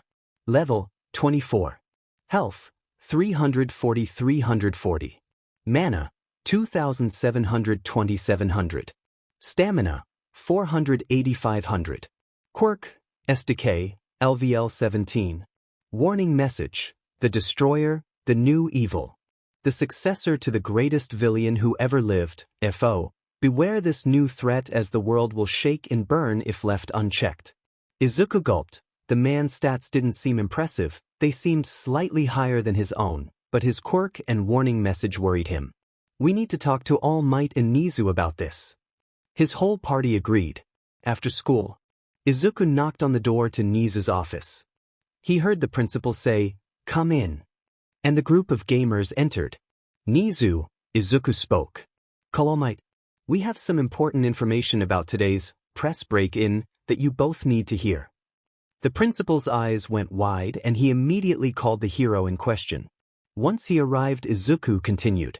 Switching his screens to public, he showed them both the quest screen with a big red failed going across it, and the screen showing Shigaraki's info. After we calmed down the crowd in the lunchroom, we got this quest. I knew the only thing anyone would risk breaking in for was All Might's schedule. We ran to the teacher's lounge and found this Shigaraki Tamura with it.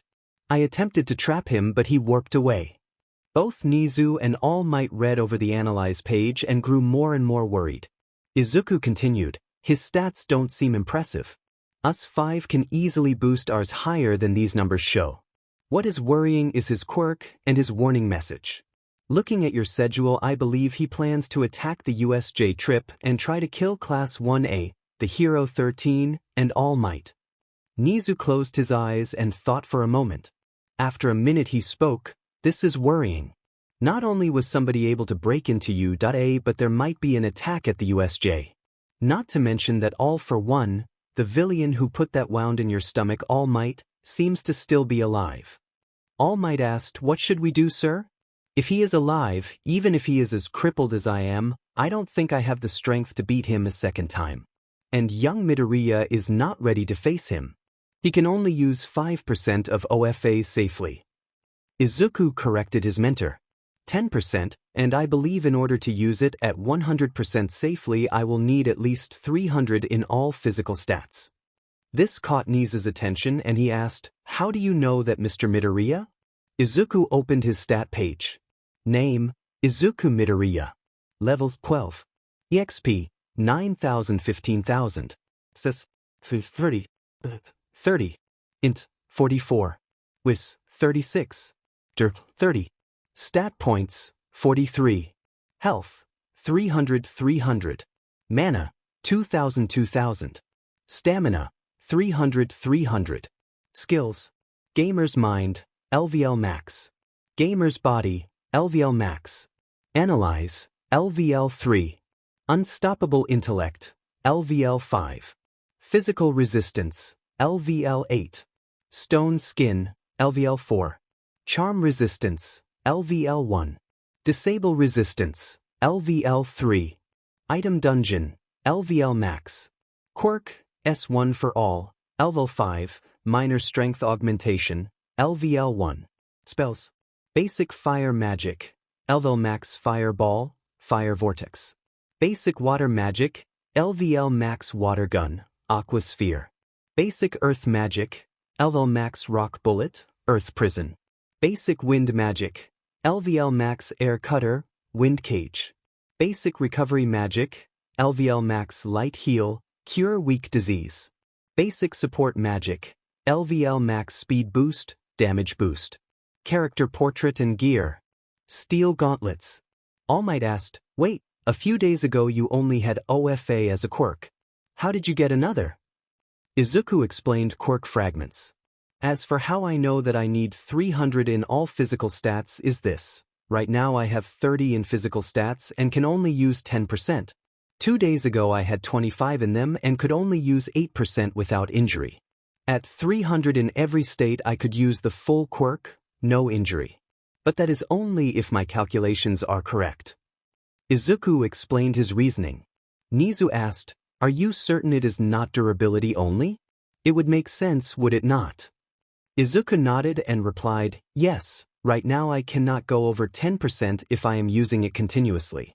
Anything over that reverts to either 20% or 100% and the attacks are much weaker than All Might's. I believe this is due to his strength stat being higher than mine. He is also much faster, thus his agility is higher than mine. Nizu understood and asked, how did you get these levels? Heroics training should not be able to get you enough EXP to level up. Yayorozu answered this one. We went into an item dungeon. Midoriya has a skill that allows us to turn an item into a dungeon. Anybody in the party goes into a pocket dimension and the dungeon and enemies are based off of the item. Kirishima cut in, but there's a chance for a rare enemy to spawn as the final enemy before the boss. That happened and the wolf that spawned cut off my arm. Thankfully Gamer's body let it grow back after 8 hours of sleep. All Might's eyes went wide and Nizu said, that is incredible. Can anybody join into this party of yours? Izuku shook his head. No, for some reason us 5 are stuck in the party. We all have the gamer on our own but we can't leave the party and it is limited at 5 party members. Nizu thought and then said, I know what we will do about the All Might. You will stay at school tonight and save your hero form. Midoriya, you said this intruder warped away. Izuku nodded. Do you teach IK you can create an anti-warp skill? Izuku thought for a moment and then bought a certain skill. Purchased, Intermediate Magic. This skill allows me to make spells. I am going to try something but not in here in case something goes wrong. Izuku stated. 15 minutes later the group was at the field Aizawa used for the assessment test. Izuku closed his eyes and focused on a spell to make sure it worked. Element discovered, Status Magic. Spell created, Poison Bolt. Okay, it works. Now for the spell you wanted. He said then focused again. After 15 minutes another notification appeared. Spell created, Lockdown. Izuku looked at the info for the spell. Lockdown. Effect. Locks down an area for 30 minutes or until cancelled. An area that is locked down prevents anybody from entering or exiting this zone as well as affecting anything outside it. This includes warping in or out with a teleportation skill. Only one can exist per caster at a time. Nice one, Midoriya. Uraraka cheered. Izuku decided to test it and made a 5-meter sphere around All Might then said, try to escape. There was a sphere of floating red particles in the air in that radius. All Might buffed up and tried to run past the barrier but was unable to. He tried to break it but it wouldn't budge an inch. He used a full power punch and it still didn't break. That is truly impressive, young Midoriya. Izuku released the barrier and said, yeah, Seems like it, but I'm not sure if it will hold up against that decay quirk. It's nothing like a punch and it easily destroyed my other spell. Uraraka said, we can cross that bridge when we get there. How about you show us what you got from the new level of magic? Izuku nodded and opened his stat page again and selected spells. Just looking at it didn't show them all anymore. Spell list. Elements. Fire magic, Elvil 5 Fireball, Fire Vortex, Flamethrower. Water magic, Elvil 5 Watergun, Aquasphere, Whirlpool. Earth magic, LVL 5 Rock Bullet, Earth Prison, Rock Slide. Wind magic, Elvil 5 Air Cutter, Wind Cage, Wind Cannon. Recovery magic, LVL 5 Light Heal, Cure Weak Disease, Heal. Support magic, LVL 5 Speed Up, Damage Up, Defense Up. Status magic, LVL 1 Poison Bolt, Lockdown. Ice magic, LVL 1 Freeze Ray. Electric magic, LVL 1 Thunder Shot. Nature magic, LVL 1 Poison Needle. Dark magic, LVL 1 Shadow Blast. Light magic, LVL 1 Photon Beam. Sub spells, Spell Barrage, Elemental Fist.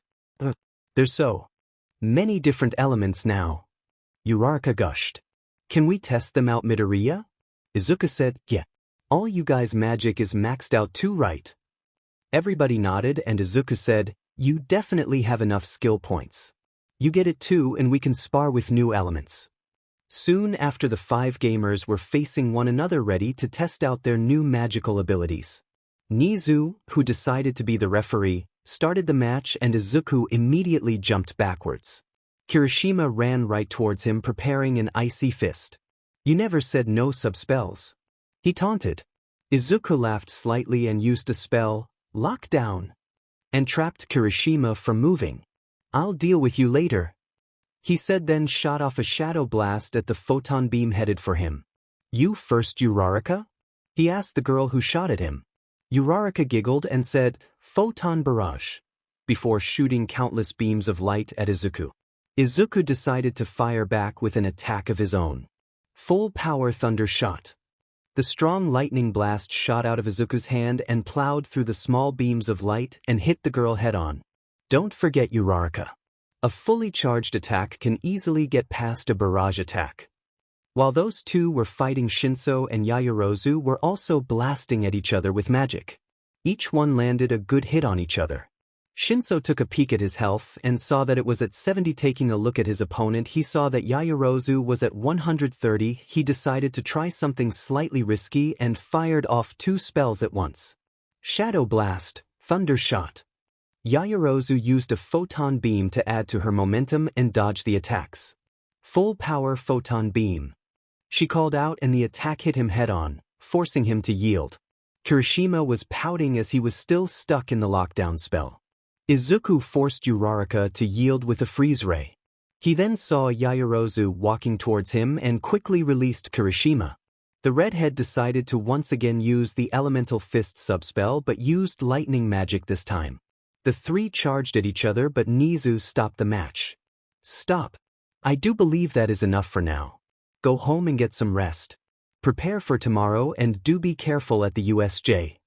As everyone was leaving, Izuku said, Guys, this may be a false alarm.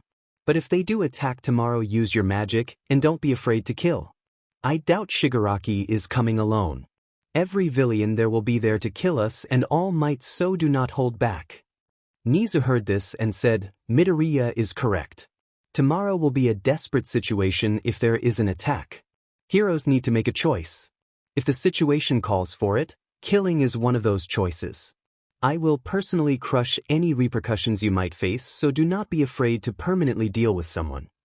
After those words were said, everyone went home.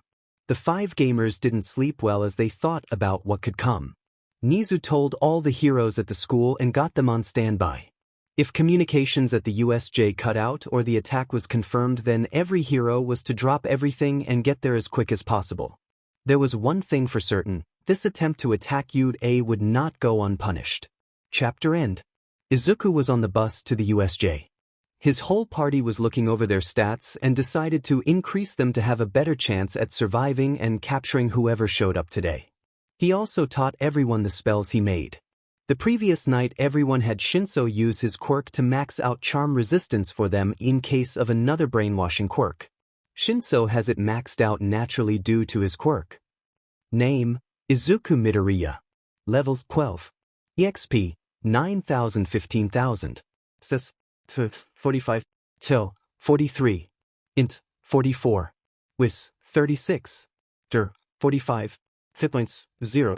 Health, 450 450. Mana, 2,000 2000.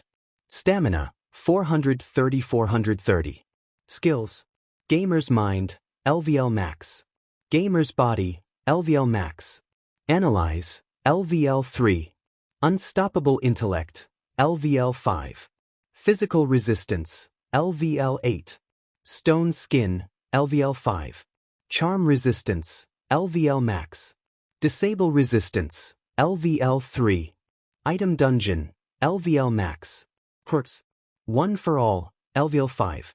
Minor Strength Augmentation, LVL 1. Spells. Fire Magic, LVL 5 Fireball, Fire Vortex, Flamethrower. Water Magic, LVL 5 Water Gun, Aquasphere, Whirlpool. Earth Magic, LVL 5 Rock Bullet, Earth Prison, Rock Slide. Wind Magic, LVL 5 Air Cutter, Wind Prison, Wind Cannon. Recovery Magic, LVL 5 Light Heal, Cure Meek Disease, Heal. Support Magic, LVL 5 Speed Up, Damage Up, Defense Up. Status Magic, LVL 1 Poison Bolt, Lockdown. Ice Magic, LVL 1 Freeze Ray. Electric Magic, LVL 1 Thunder Shot. Nature Magic, LVL 1 Poison Needle. Dark Magic, LVL 1 Shadow Blast. Light Magic, LVL 1 Photon Beam. Spells. Spell Barrage, Elemental Fist. He was shaken out of his thoughts by Azui saying, Midoriya, can I ask you something? He closed his menu and said, Sure Azui. Azui continued, First off call me Tsu, second your super strength is kind of like All Might's isn't it? He was saved from answering by Kaminari saying, not really. All Might doesn't hurt himself going all out. Plus he can't do any of those other cool attacks like Midoriya can. But his quirk is super flashy and suited for a pro. Azui nodded. Yeah, Midoriya, Bakugo and Todoroki all have quirks that are great for pro heroes. Too bad Bakugo has too much of a temper to ever be popular. Bakugo screamed, Screw you frog legs, my temper is fine. Kaminari laughed but before he said anything Aizawa interrupted, We're here. Welcome to the USJ. We have an instructor here to help teach rescue training. The class got out of the bus and saw their instructor and All Might waiting. Uraraka saw who it was and exclaimed, Oh my god. It's 13 my favorite hero. She then started spouting out facts about the hero in front of them. Izuku laughed sheepishly as he wondered, Is this what I look like when I talk about heroes? 13 started her explanation. Hello. As some of you recognize, I am 13, a rescue hero. This is the Unforeseen Simulations Joint, or the USJ. Here we will be doing rescue training to prepare you to save civilians in all sorts of environments. From the flood zone to the landslide zone you will be trained to handle dashed. 13's explanation was cut short as the lights turned out for a moment. When they came back on there was a portal with many villains coming out of it. Aizawa snapped into action as he said, Those are villains. Midoriya now. Izuku shouted out, Lockdown, as he made a barrier around the perimeter of the USJ. Red partials filled the air as a dark red screen appeared to the 5 gamers. Warning! Warning! Warning! Raid initiated. Objective, kill the raid boss, NU number 27. The lead villain was Shigaraki. Called out, All Might. Prepare to meet your demise. You get him. Izuku quickly analyzed the massive black creature called Nomu. Name, NMU number 27. Level, Health, Mana, Stamina. This creature will keep fighting regardless of stamina.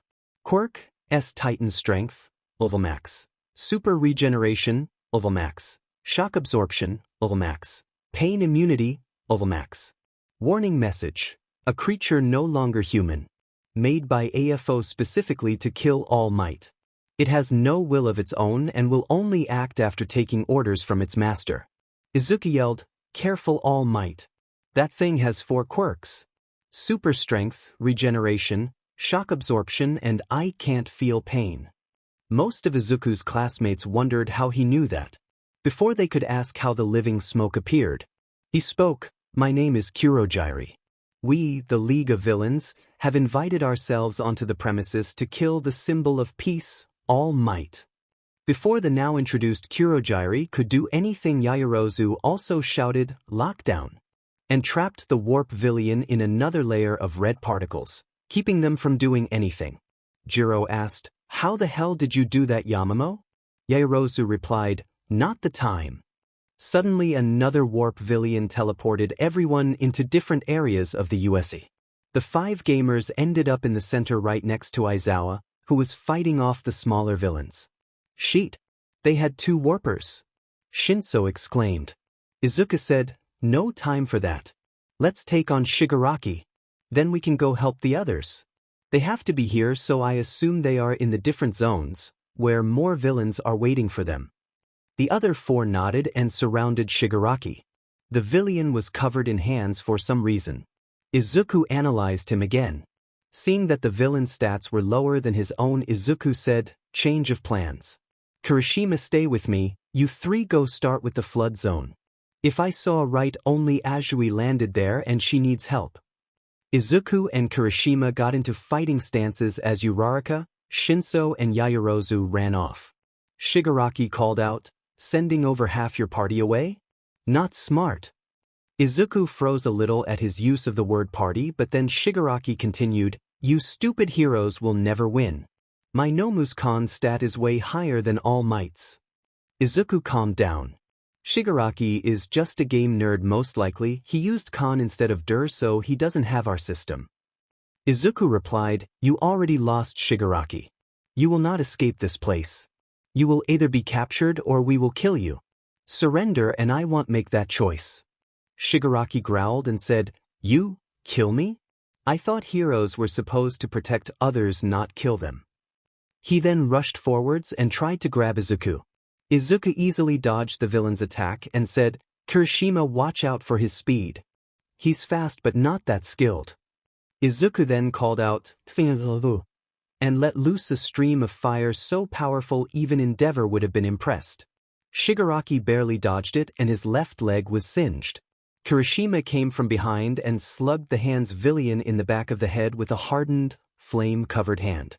Shigaraki was knocked away and burnt as he asked, "Both of you have fire quirks?" Instead of answering, Izuku let him believe that for the time being. He let loose another spell, but this time combined OFA at 14% with it. "Full power emerald fireball." He shouted, and a green fireball the size of an oven shot out.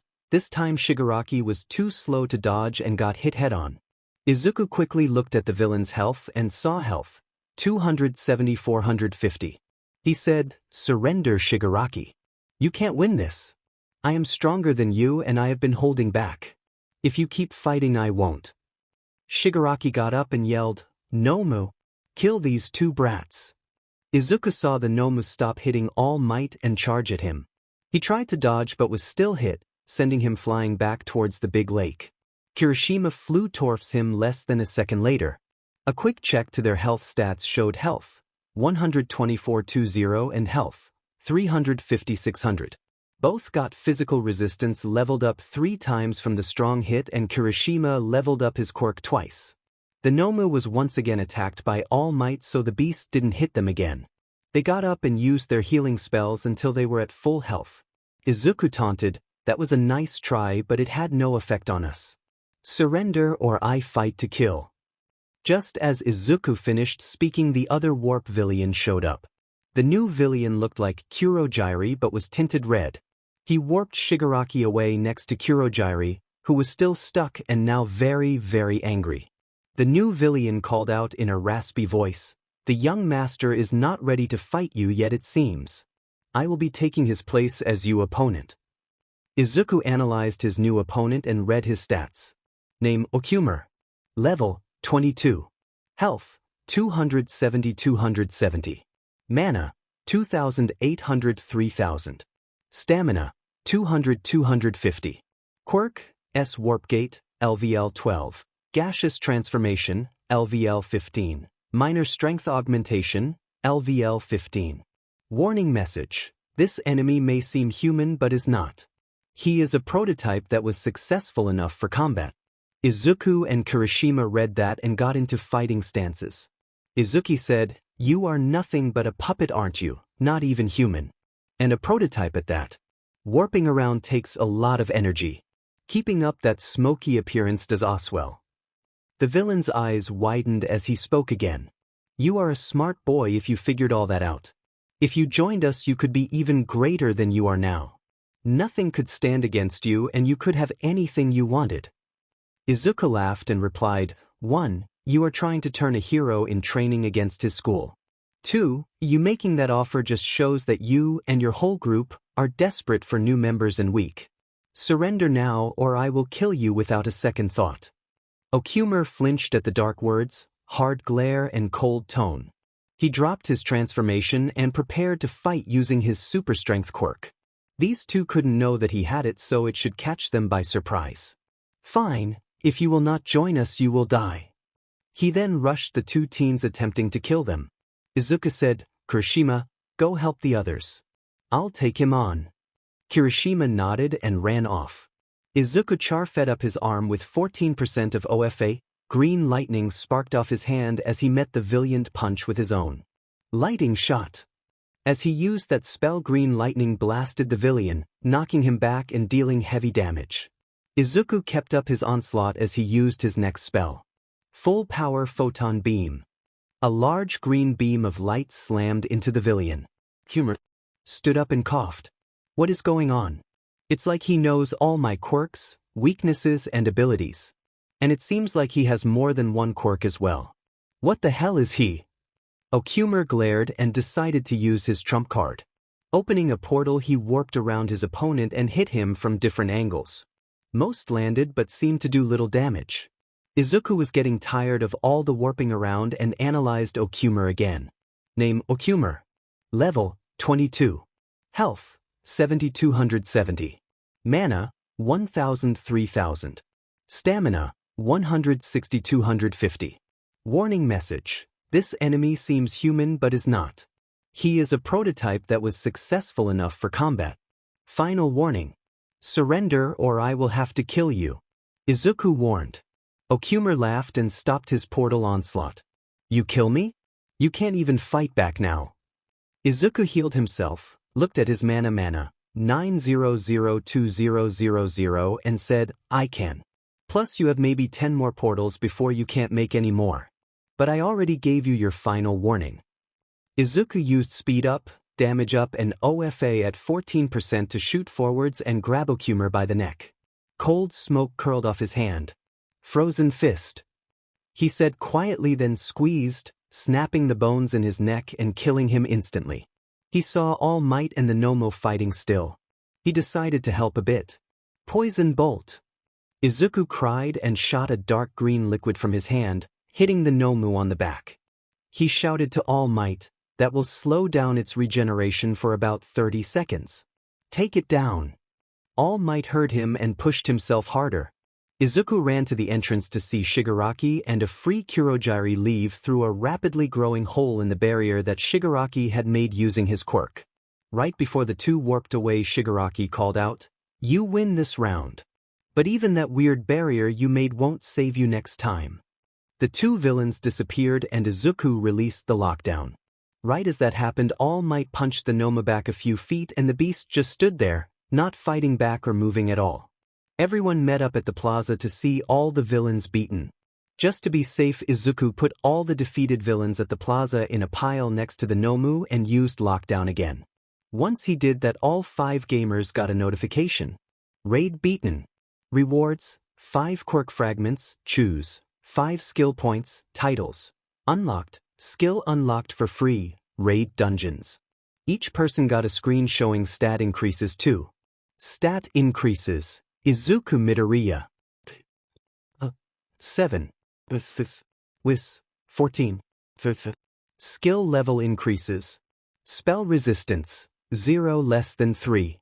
Physical resistance, 8 less than 15. Knockback resistance, 0 less than 5. Stone skin, 5 less than 10. Quirk level increases. OFA, 5 less than 6. Minor strength augmentation, 1 less than 10. Okay, great. We are all alive and this attack is over. Now explain how you 5 share similar abilities. Jiro demanded. Izuku shook his head and said, not here or now, in our next day of classes, then you will all get your answers. The class looked unsatisfied but accepted his decision. They very well couldn't force the answers out of him. And even if they could, he was stronger than all of them. Soon the police arrived, arrested the villains, took statements, and a couple of hours later everyone was free to leave. The USJ was over and the class could look to the future. Chapter end. It was the final day off after the USJ and Izuku found out about something he could have and should have done earlier. He told his friends in the party chat. Party chat. Midoriya, so I just found out that you can change the names of your quirks. That makes hiding the secret of OFA much easier. Red Riot, yeah, that's awesome. So you gonna do it? Midoriya, yes, it was meant to be a secret from you all as well, but I knew I couldn't hide it. And now I can. Yaoyorozu, do you regret us finding out? Midoriya, no, there should be no secrets between us after all. Whatever or whoever granted us these powers put us together for a reason. If we can't trust each other, who can we trust? Uraraka, good, I'm glad you think like that. And I agree that we shouldn't keep secrets. Shinso, so what are you changing the name of your quirk to? Midoriya, the same thing it's registered as. Red Riot, but superpower is a lame name for a quirk. Anyways, IGTG, dinner is ready. Midoriya, it's not like I can give a valid reason for my registered quirk having a different name than my first one. Oh, and also my birth quirk can be unlocked now. Wanna hop into a dungeon after school to test it with me? Uraraka, yeah, that sound fun. But what dungeon? Or should we do a raid instead now that you have that skill? Yaoyorozu, no raids. The last raid boss fought All Might on equal footing. Even if the others are only half as strong, we will lose. Midoriya, agreed. Besides, when I read the skill it said that raids only appear out in the world, or can be made from an item that has all 3 levels of dungeons cleared. I was thinking of going into either level 2 of that math book or this old mythology book I have. Shinso, fine by me. Anyways, see you tomorrow. Izuku closed the party chat and first changed OFA's name to Superpower. Then he worked on the homework he had forgotten to do. After 2 hours he decided to look at the title he got from the USJ. Titles. Gamer, gives 10% bonus to EXP gain. Survivor, doubles the effect DUR has on health. Conditions, go below 25% health 3 times. 2-3, reach level 15-15-15. Spellmaster, spells get added 10% damage in final calculations for effects. Izuku decided to equip Spellmaster and then looked at his stats. Name, Izuku Midoriya. Title, Spellmaster. Level, 15. XP, 0-20,000. Health, 500-500. Mana, 2,500-2,500. Stamina, 500-500. 50. 50. And 50.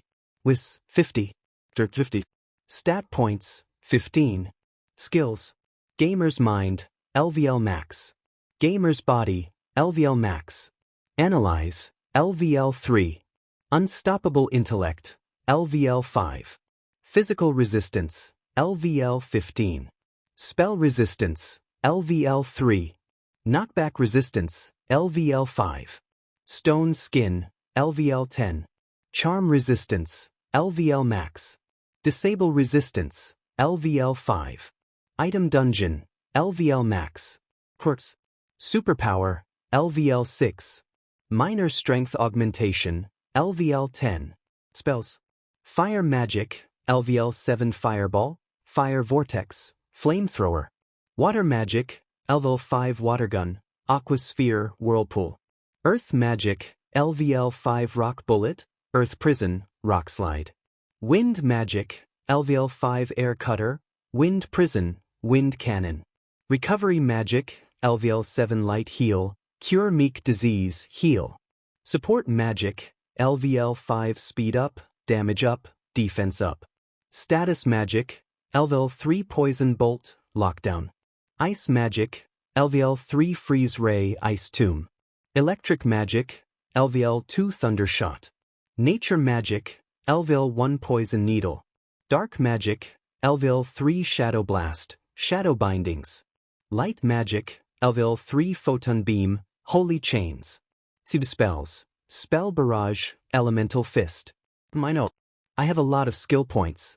I should look at skills and see if I should get any. Izuku thought. Skill shop. Skill points, 6. Skills trees. Dungeon crawler's tree, 2-2 unlocked. Immovable mountain tree, 4-4 unlocked. Status immunity tree, 2-4 unlocked. Berserker tree, 0-4 unlocked. Speedster tree, 0-5 unlocked. Unkillable tree, 0-2 unlocked. Ultimate swordsman tree, 0-15 unlocked. Izuku quickly decided to get the final skills in the status immunity tree, then look at the unkillable tree. Skills purchased. Poison resistance, LVL1. Paralysis resistance, LVL1. Skill points. Nice, now on to the next tree. Skill tree. Unkillable, 0-2. Skills. Super regeneration, passive. Description. When not in combat you will regenerate health, mana and stamina at a rate of 1% per second. Can restore lost limbs if all 3 gauges are at full, but it takes some time. Cost, 2 skill points. Combat regeneration, passive. Description.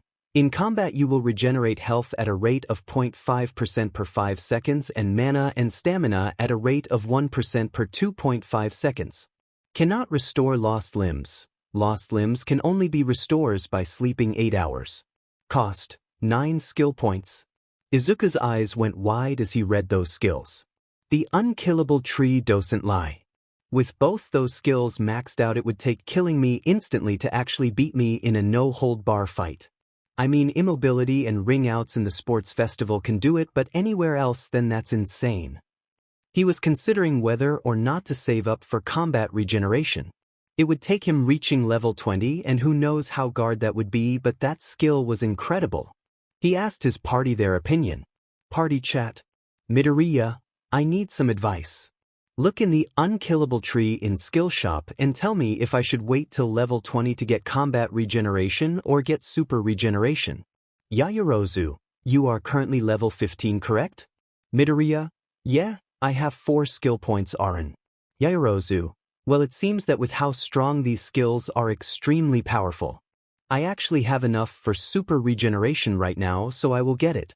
You should wait until tomorrow to decide. If your new quirk is good for clearing dungeons and you can level up quickly, I would wait and get combat regeneration. If it seems like it would take too long to give it before the sports festival, then you should get it. Shinso, wow, both skills are bullshit. I'm gonna save up for combat regeneration cause I also have 4 skill points. But I'm immediately getting super regeneration the next chance I get after that. Uraraka, I'm gonna go with Yaoyorozu on this. Combat regen sounds nice, but I only have Red Riot. Actually, I have enough to get both at level other than the magic skills I didn't get by any. I earned them through hard work and circumstance. Plus, they don't seem like they are skills you can get without buying them. Midoriya, thanks. Tomorrow after class we can hop into another dungeon and see how we do. With that, Izuku closed all his screens and checked the time. It was 10 o'clock at night, so he turned off the lights and went to sleep. At homeroom the next day, Izuku, Yaoyorozu, Uraraka, Shinso and Kirishima stood in front of the class. Aizawa had told them to reveal the truth about their powers, so they put their plan to explain into action. Everyone had turned their screens to public right before they left for school so the class could see them. Izuku started off. You all asked why we have similar powers. This is why. Analyze. A screen popped up showing Aizawa's information. Name, Aizawa shot A. Level, health, mana, stamina, quirk, erasure. Warning message, the hidden hero. The nameless shadow. The unknown. He who stays away from the light of fame and works in the dark of society to truly help others. This is the gamer. It allows us to level up, get new impossible skills, more quirks, plus quirk overload immunity, and even access magic. Some skills can make us nigh unbeatable unless you instantly kill us if we level them up enough. Izuku said, then showed his stat page. Name, Izuku Midoriya. Title, Spell Master. Level, 15. XP, 0-20,000. Health, 500-500. Mana, 2,500-2,500. Stamina, 500-500. 50. 50. 50. Wis, 50. 50. Stat points. Skills, 15. Gamer's Mind, LVL Max. Gamer's Body, LVL Max. Analyze, LVL 3. Unstoppable Intellect, LVL 5. Physical Resistance, LVL 15. Spell Resistance, LVL 3. Knockback Resistance, LVL 5. Stone Skin, LVL 10. Charm Resistance, LVL Max. Disable Resistance, LVL 5. Poison Resistance, LVL 1. Paralysis Resistance, LVL 1. Item Dungeon, LVL Max. Quirks. Superpower, LVL 6. Minor Strength Augmentation, LVL 10. Spells. Fire Magic, LVL 7. Fireball, Fire Vortex, Flamethrower. Water Magic, LVL 5. Water Gun, Aquasphere, Whirlpool. Earth Magic, LVL 5. Rock Bullet, Earth Prison, Rock Slide. Wind Magic, LVL 5. Air Cutter, Wind Prison, Wind Cannon. Recovery Magic, LVL 7. Light Heal, Cure Meek Disease, Heal. Support Magic, LVL 5. Speed Up, Damage Up, Defense Up. Status Magic, LVL 3. Poison Bolt, Lockdown. Ice Magic, LVL 3. Freeze Ray, Ice Tomb. Electric Magic, LVL 2. Thunder Shot. Nature Magic, LVL 1. Poison Needle. Dark Magic, LVL 3. Shadow Blast, Shadow Bindings. Light Magic, LVL 3. Photon Beam, Holy Chains. Spells. Spell Barrage, Elemental Fist. Most of the class stared in shock, but Bakugo shouted, "Figures you losers would need this bullshit quirk and literal magic to beat me." Uraraka glared at him and said, "Bakugo, shut up. 1. This isn't a quirk. 2. The magic doesn't make us invincible, and 3. Even without it, the only one here who would struggle to beat you is me, and that's because my quirk requires me to get close to fight without providing any defense." Todoroki looked confused as he asked, "Can you clarify on how you get more quirks and what this is, since you said this isn't a quirk?" Yaoyorozu nodded and explained, "We are not sure what the gamer actually is. As for how we get quirks, Midoriya has 2 quirks naturally. His super strength and 1 locked one. Both quirks required something.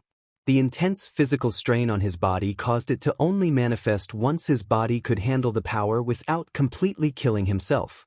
The other required he get to level. We got the minor super strength quirk by beating enemies in a dungeon. We get quirks by beating those who have them, or enemies in a dungeon with those skills." Jiro asked, "Dungeons?" Shinso answered, "Midoriya has a skill that allows us to turn an item into a dungeon with monsters. Minor super strength is a mutant quirk that boosts the amount of damage we do per hit. We got it from killing an enemy that was much stronger than a human." Ojiro asked, "You guys don't seem to have too many quirks. Why is that?" Kirishima replied, "The quirk fragments are rare. And more powerful quirks take more fragments. Plus the first time we went into a dungeon a wolf bit off my arm, and Midobro broke his arm to kill it with a maxed out punch. This got everyone in class to shout, 'What?' Ashido ran up to him to see if he was okay, while Aizawa questioned, 'If you lost it, then how do you have 2? Izuku answered this one. A skill that came with the gamer called Gamer's Body. No matter what damage we take, as long as we have 1 health, we can survive and recover back into fighting shape. We can regrow lost limbs, are immune to sickness, and we can't get any scars. It can't get rid of old scars though." Aizawa looked shocked. Kaminari asked, "Is there any way we can join the party and get these powers?" Yaoyorozu shook her head and answered, "No. For some reason the gamer put us all in a party before we even met. We can't leave the party and there are only 5 slots available. Midoriya is the party leader. Everyone ignored Kaminari's cry of, "That's bullshit," as Ishido sat back down and asked, "What's the strongest skill you found?" Izuku easily answered this one. It's a tie between 2 in the same skill tree. Both deal with regeneration, one if you're fighting and the other if you're not. I'll show you all. He then pulled up the unkillable skill tree. Skill tree, unkillable, 0-2. Skills, super regeneration, passive. Description, when not in combat you will regenerate health, mana and stamina at a rate of 1% per second. Can restore lost limbs if all 3 gauges are at full but it takes some time. Cost, 2 skill points. Combat regeneration, passive. Description, in combat you will regenerate health at a rate of 0.5% per 5 seconds and mana and stamina at a rate of 1% per 2.5 seconds. Cannot restore lost limbs. Lost limbs can only be restored by sleeping 8 hours. Cost, 9 skill points. Wait! Ida cried. Are you sure this is real? You said this isn't a quirk, but what IDF one is playing a trick on you? Izuku blasted him with a bolt of light, then healed him saying, "Did that feel real to you, Ida?" Ida could only nod as Aizawa chuckled a bit and said, "Yeah, I agree with Kaminari here. That power is bullshit. The ability to heal yourself and others instantly? Plus from those other skills you show that mana is not a problem." Most of the class agreed. Izuku asked Aizawa, "Are we done here? Homeroom is almost over and I doubt the other teachers would let us get away with no work." Aizawa said, "Yeah, any other questions you can answer on your own time if you feel like it after school. Hide your screens again." The 5 gamers did as told and classes started. After school. "So guys, still up for the dungeon?" Izuku asked. Before any of the other gamers could respond, Kaminari and Ishido came up to the 5. Kaminari asked, "Hey Midoriya, what was the hidden quirk?" Izuku shrugged and said, "No idea. I haven't unlocked it yet so I can't use it. I was gonna do it at home, but if you two want to see it then I think we can get Aizawa's permission to use the training field." Ishido said, "Oh yeah, this is gonna be epic. What do you think the quirk is going to be?" Izuku answered, "I'm not sure. I would guess some sort of pyrokinesis due to my parents' quirks, but super strength has nothing to do with gravity manipulation or fire breath, so it may be another mutation." Yayorozu interrupted. "We should go. Aizawa is leaving soon and we don't want to miss this chance." Aizawa agreed to let them unlock the new quirk in case it went off, and it was a destructive quirk. Izuku had his quirk upgrade menu open and on the screen to unlock his new quirk. Quirk unlock? Warning. If you choose to unlock this quirk, certain parts of the gamer will shut off for 15 minutes to unlock your genetic code. Accept, decline. Izuku hit accept and gamer's mind and gamer's body shut off. Almost immediately he collapsed in pain as it felt like his body was torn apart from the inside out. The next 15 minutes were agony as Izuku's genetic code was fully unlocked. Just as suddenly as it started, all the pain stopped as the gamer was fully restored. A screen appeared. Quirk unlocked. Dragon Force, LVL1. Description: allows the user to grow wings, a tail and transform their hands into dragon claws. With more training, a full transformation could be possible. Abilities: grow wings, grow tail, transform, claws. Everyone was speechless as they read the box. Kaminari managed to say, "I know. I said this before. But your powers are bullshit." Izuku could only nod his head and say, "Agreed." Uraraka was the first to recover as the screen closed. She said, "Let's try it out. I bet you look awesome as a dragon." Uraraka was bouncing in place from excitement. Izuku laughed a little but agreed. He closed his eyes and tried to find his quirk. Pulling on the feeling it gave him, he formed his wings, tail, and claws. Izuku opened his eyes and looked down at his hand. They were covered in scales that were slightly darker in color from his hair. "Whoa, this is incredible." Ishido asked, "Do you think you can fly?" Izuku tried to move his wings and managed to flap them. After a minute of getting the hang of it, he flapped them hard enough to launch into the air, only to crash into the ground hard, dealing 5 damage. Quirk ability unlocked. Flying, LVL1. Description: increase this ability's level to fly faster, fly longer, and land. Flight speed, 75% of ground movement speed. Flight length, 10 minutes, continuous. Landing, 96% chance to crash land, without outside influence. 4% chance to land smoothly, without outside influence. Everyone started laughing when Izuku Vrash landed and got that skill. He looked at his stamina and saw that it was at 47500 from having his quirk fully activated even for such a short amount of time, so he deactivated it. That was incredible! Yaoyorozu said, completely shocked at the new, powerful quirk. The ability to take flight at a moment's notice? That is unbelievable! Flying quirks are rare, those with combat capabilities are even more so. Soon the gamers left, after answering a few more questions from Ishido and Kaminari, to go beat another dungeon. When they got to Izuku's house, Kirishima said, "Hey Mido bro, did you check out the upgrades for the quirk?" Izuku shook his head and answered, "No, but I should." He then opened the upgrade menu for Dragon Force. Quirk upgrades. Dragon Force, LVL1 LVL10. Form Scales, LVL25. Transform, Adolescent Dragon, LVL50. Transform, Adult Dragon, LVL100. Transform, Ancient Dragon. Quirk abilities, Grow Wings, LVL1. Grow Tail, LVL1. Transform Claws, LVL1. Flying, LVL1. Why aren't these upgrades hidden? Uraraka asked. Izuku shrugged and replied, maybe because OFA is a special quirk. Or the fact that this quirk is mine from birth, not one I have received. Yaoyorozu continued, yes, that seems probable. It may also be that you don't know the quirks of the previous users. That may be keeping the upgrades secret. Izuku said, whatever. I kind of like the surprise. We should get into the dungeon anyways. Level 2 on the math book? Everyone nodded, but Uraraka said, hold on. Can we order some food for afterwards? Last time I was super hungry after we beat level plus level 2 will be harder to beat this time, right? Inko walked and heard their conversation. Yes dear, that sounds like an excellent idea. I'll take care of getting the food, you 5 go fight the dungeon. Izuku nodded. Thanks mom. Everyone ready? Getting a yes from the other gamers, Izuku touched the book and said, Item Dungeon, Level 2. Once again everything went dark as the 5 teens were transported into the pocket dimension. It was the same field as last time, but there was now a small fortress. The info for the dungeon appeared. Paper Faileds LVL2. Enemies, 40-40. Midboss, 2-2 unspawned.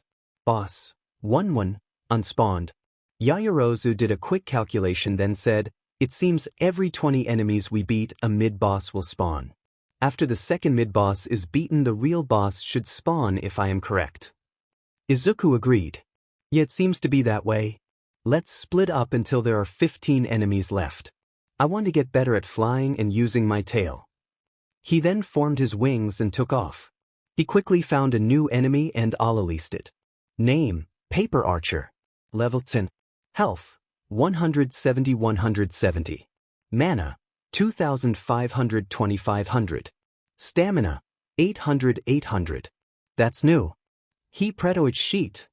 Izuku had to swerve to the side to avoid the arrow that flew past him. Due to him being bad at flying, he ended up crashing into the ground because he couldn't straighten out. Quirk ability Flying, LVL1. Leveled up, 1 less than 2. Izuku had to dodge to the side once again as another arrow fired towards him. Okay, you're getting annoying. Izuku charged up 16% of OFA in his legs and formed his claws. Rushing forwards, he also used the Fire Fist spell. He slashed through the archer, instantly killing it due to its weakness to fire. Enemy defeated, Paper Archer. Rewards, party-wide 500 XP. Enemies defeated, Paper Swordsman, Paper Mage, Paper Thief. Rewards, party-wide 1500 XP. Guess I'm not the only one busy. Time to kick things up a notch. Izuku said to himself. He once again formed his wings and found the next enemy. Name, Paper Orc. Level 10. Health, 600-600. Mana, 0-0. Stamina, 150-150. Izuku dive bombed the ORC and on the way down formed his tail. Right before he hit the ore, Izuku twisted and slammed his tail into it, dealing 50 damage and knocking it away from him. Nice. Let's keep going. He beat the ore quickly. Enemies defeated. Paper Orc ×2, Paper Swordsman ×2. Rewards. Party-wide 2000 EXP. The 5 gamers managed to defeat 15 enemies quickly and met up. Izuku checked how much EXP he had gotten. He had EXP, 7,520,000. If his calculations were right, then from normal enemies alone he should level up once. With the bosses, even with the EXP required to level up increasing, he should have enough time to reach level 20 by the sports festival. The next 5 enemies were beaten extremely easily and both mid-bosses spawned. Really? Not one at a time? Are you kidding me? Kirishima said, groaning. Izuku used Analyze on them and read their stats. Name, Paper Knight. Level, 15. Health, 1000. Mana, 200. Stamina, 400. Warning message. The Paper Swordsman but stronger. Proceed with caution. Name, Paper Wizard. Level, 15. Health, 400. Mana, 4000. Stamina, 600. Warning message. The Paper Mage but stronger. Proceed with caution. Yaoyorozu quickly came up with a plan. Kirishima, Shinso, help me kill the wizard. Midoriya, Uraraka, take out the knight. She then fired off a fireball at the wizard, who countered it with one of his own. In the smokescreen that followed, Kirishima ran out and punched it hard. Shinso blasted it with a shadow blast. He found the dark element to be his favorite, right afterwards. The 2 attacks dealt 200 damage to the wizard, but he used a healing spell to restore his health to full. Izuku and Uraraka rushed towards the knight. Izuku fired off a rock bullet, but it was blocked by the knight's shield. Izuku shouted, Uraraka, you try to get rid of that shield. I'll keep his attention. Uraraka rushed forwards and tried to put all 5 fingers on the shield. The knight was just quick enough to bash her with it and knock her back, but in return Izuku used OFA to rush in and deliver a smash to his helmet. 15% Smareas. This dealt 300 damage to the knight and cracked his helmet. Uraraka used the moment to steal the shield and reduce his defenses even further. Izuku was about to attack again when suddenly the knight was healed by the wizard. From Yaoyorozu's cry of agitation, he guessed the wizard also healed itself. He said, Uraraka, I'll keep this guy distracted. You go kill the wizard with them. Uraraka nodded and ran towards the wizard. Yaoyorozu saw her and called out, Everyone! Use a full-powered spell. IT can't defend again, all of them. She then fired off a full-power freeze ray. Uraraka used a full-power photon beam, Kirishima used rock bullet, Shinso used Shadow Blast, and Izuku punched the knight away and used a OFA-infused lightning bolt. All 5 attacks hit and instantly killed the wizard. Mid-boss defeated. Paper Wizard. Rewards. Party-wide 1000 EXP, Magic Cloak. The knight came back, but with all 5 gamers working together to kill it easily. Mid-boss defeated. Paper Knight.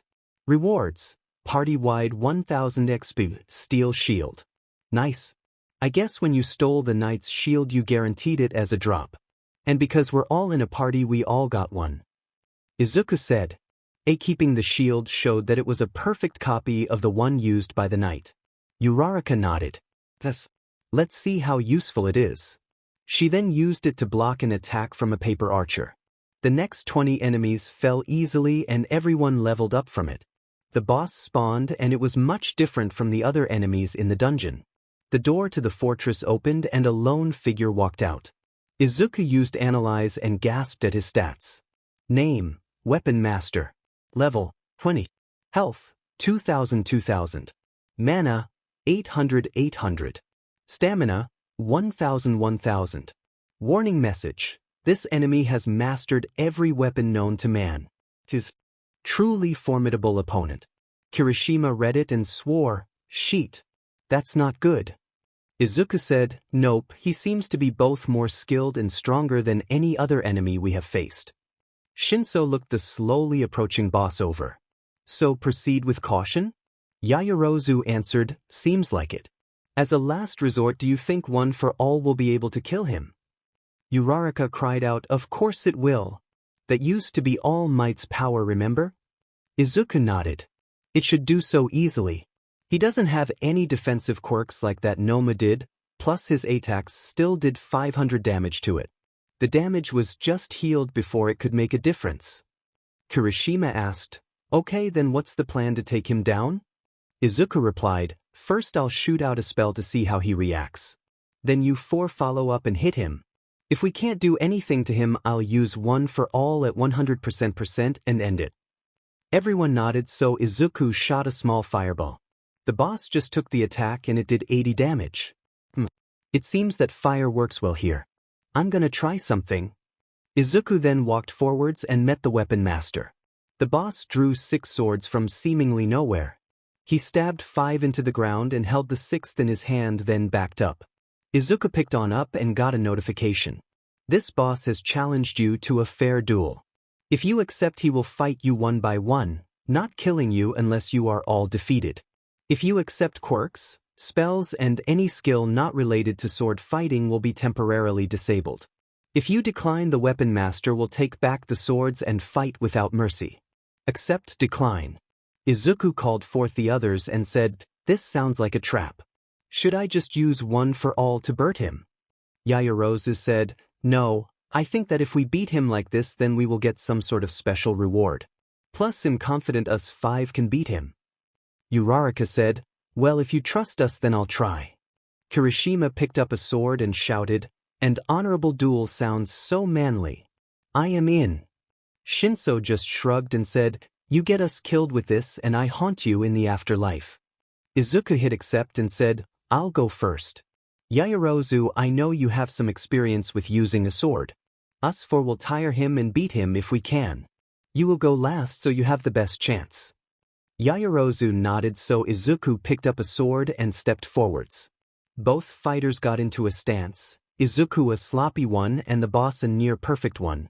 Then Izuku rushed forwards and tried to get a hit in. The weapon master was good, but Izuku used his analytical mind to find weaknesses in the boss's defense. He got a few good hits in before he was forced onto the defensive. When Izuku defended, he saw one flaw in the weapon master style when attacking. His left side was defenseless. Izuku dodged the next strike and drove his sword right where his heart should be. This made the boss recoil and instantly slam Izuku into the ground with a sword tip at his throat. Izuku checked the boss's stats. Name, Weapon Master. Level, 20. Health, 1,400 2,000. Mana, 600 800. Stamina, 8001000. That super speed must have cost him 200 mana. Izuku noted. The next 4 matches went about the same. They saw an obvious weakness and took advantage of it, only to be beaten by a sudden burst of speed. It was now Yaoyorozu's turn, and the boss was looking extremely tired. His health was at 600, his mana was at 0, and his stamina was only Yaoyorozu steeled herself. I've got this, she thought. Once again the 2 combatants clashed. This time the sword master left no obvious openings, but his stamina was so low that he was much slower than before. Yaoyorozu managed to get the upper hand and disarm the boss. She was about to kill him when he spoke. Wait, you have passed the test. I left an opening for each of you to try to take advantage of. When you did, I then had to beat you instantly, as you were all much more skilled than I expected. By the end I had no more strength left to fight. I surrender. With that the boss disappeared in a burst of smoke. Boss defeated, Weapon Master. Rewards, party-wide 3000 EXP, Steel Longsword. The dungeon ended. The 5 gamers ate the food Inko got for them and told her about the dungeon. Then they got their homework done for the day, and Izuku saw that he was level. He had EXP 5,000 22,000 and knew that between classes and the dungeons he would have enough skill points to get combat regeneration. He went to bed satisfied with the day's events. Chapter end. After class, the day before the sports festival. Everyone had just finished packing up for the day. Uraraka and Izuku were talking as they opened the door to see a huge crowd of students. "Excuse me," she called out. "Can you let us through? What are you even doing here?" Bakugo walked up and said, "What do you think, round face? Obviously they're checking out the competition. Not like it matters, losers. I'm gonna kill you all in the sports festival. Now move it." He shouted that last part at the students in the hall, then pushed through them. A student with big gray eyelashes, silver hair and sharp teeth that kind of looked like Kirishima yelled, "At first I was gonna check out Class 1A to see the competition. But now I see a bunch of assholes." Izuku stepped forwards.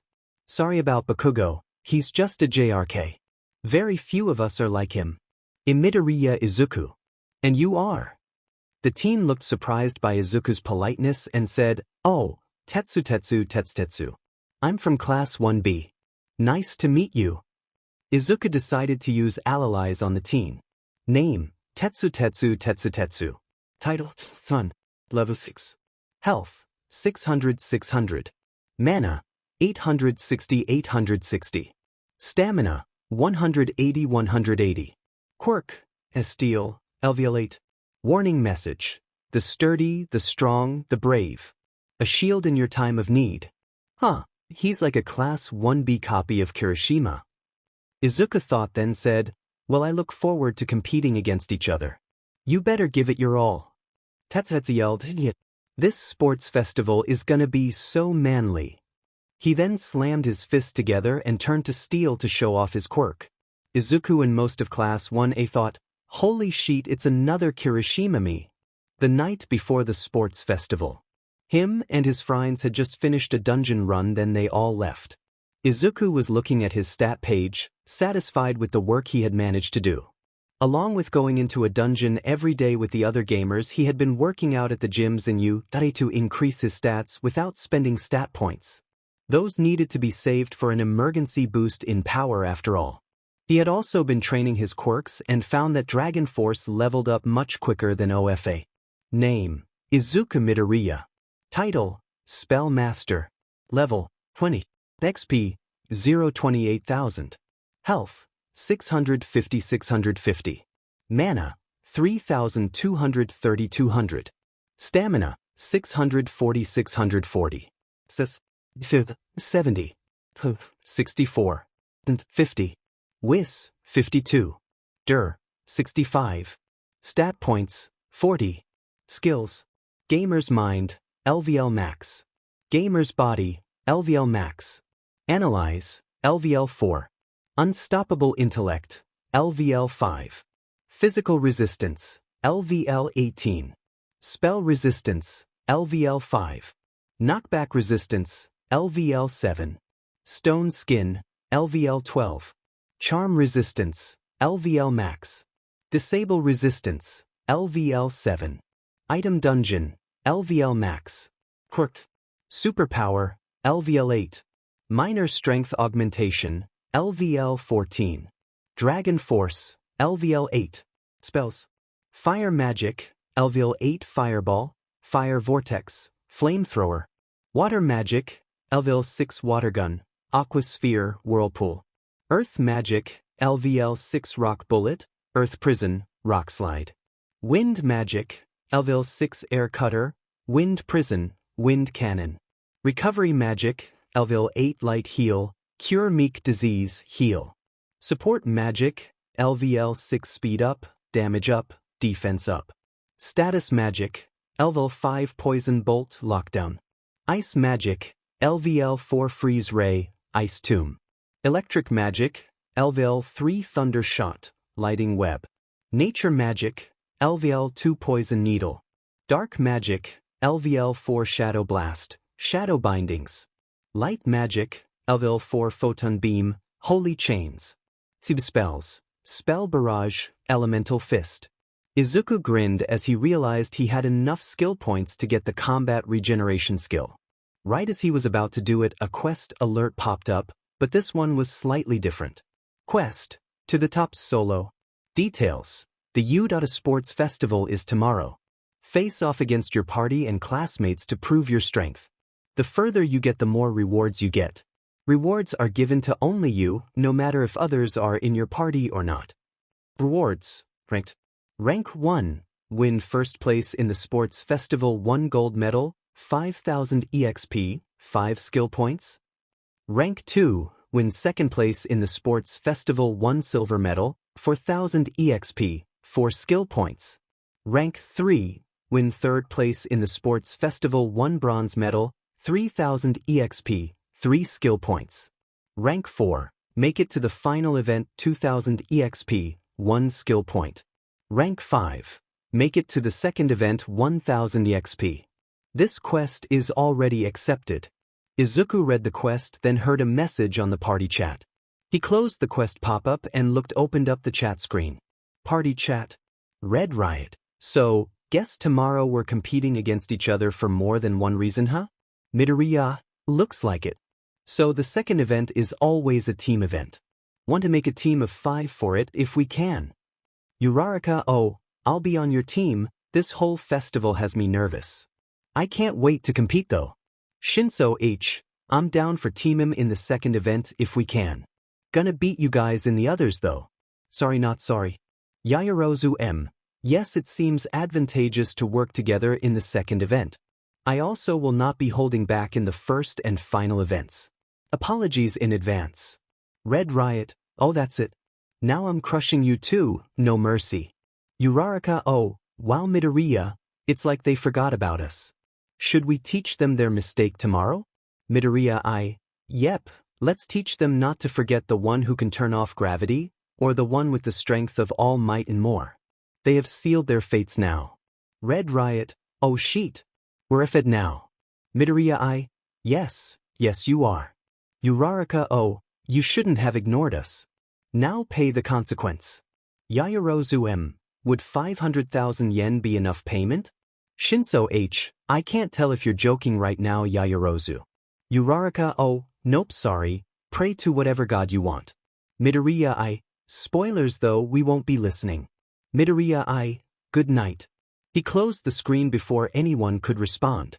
Izuku decided to really break anyone's chances of winning by getting the combat regeneration skill. Skill shop. Skill points, 9. Skill, combat regeneration, passive. Description, restores 0.5% of health per 5 seconds and restores 1% of mana and stamina per 2.5 seconds. Cost, 9 skill points. Purchase back. Izuku hit purchase and unlocked the skill. He saw that it was at level, this skill can get stronger. Awesome. He then calmed himself down and went to sleep to prepare for the next day. Beginning of the sports festival. Everyone in Class 1A was in their waiting room talking amongst themselves and trying to figure out what the first event in the sports festival was going to be. Izuku wasn't worried because he had a wide range of skills to use as well as his new quirk. He had kept it hidden from most of his class to surprise them in the sports festival. Todoroki suddenly walked up to the 5 gamers who were talking about their quest.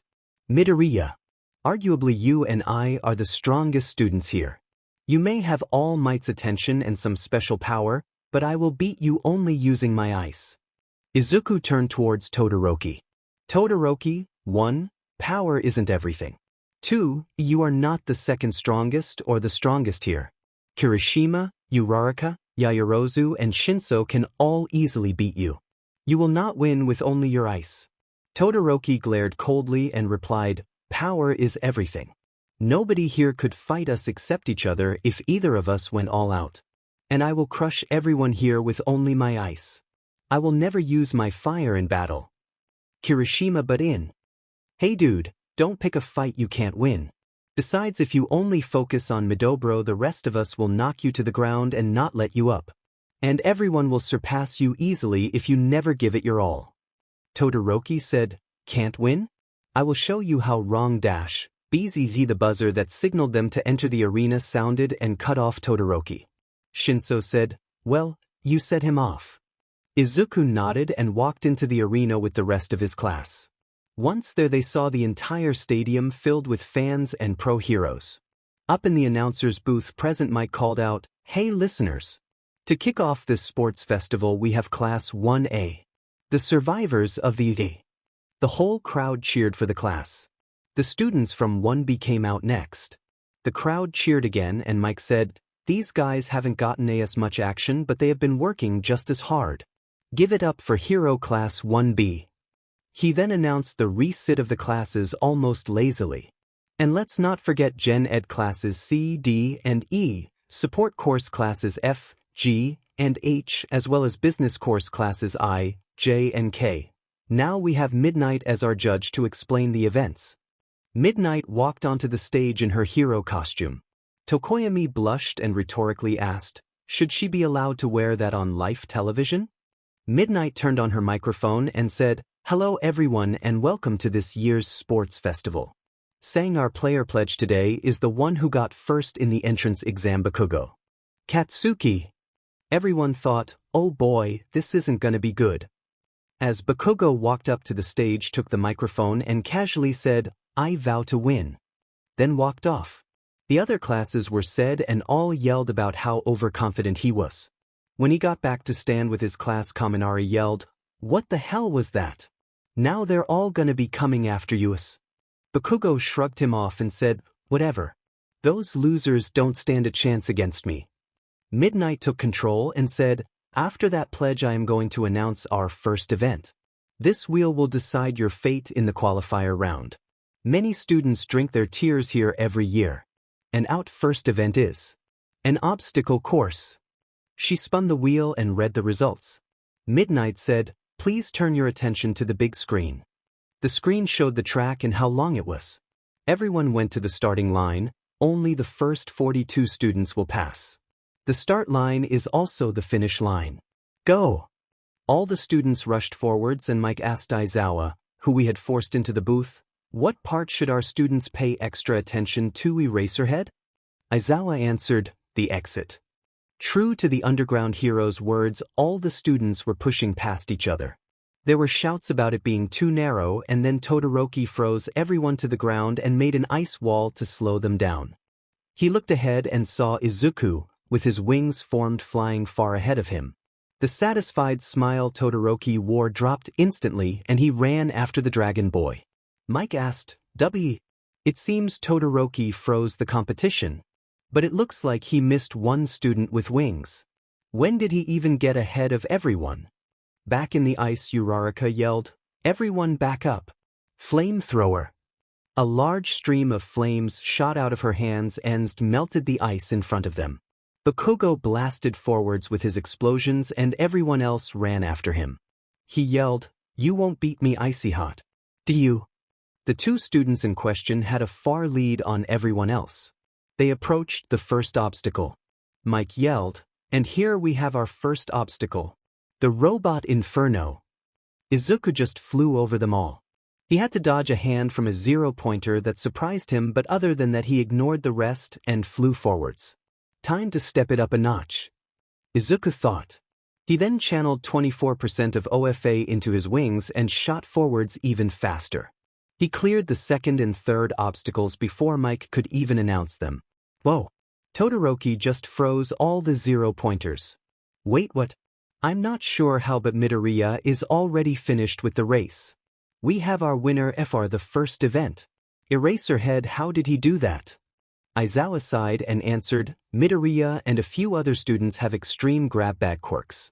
One of his abilities are super speed. Apparently sometime in his own training, he managed to get the ability to form wings. Put those two together and you have an easy win here.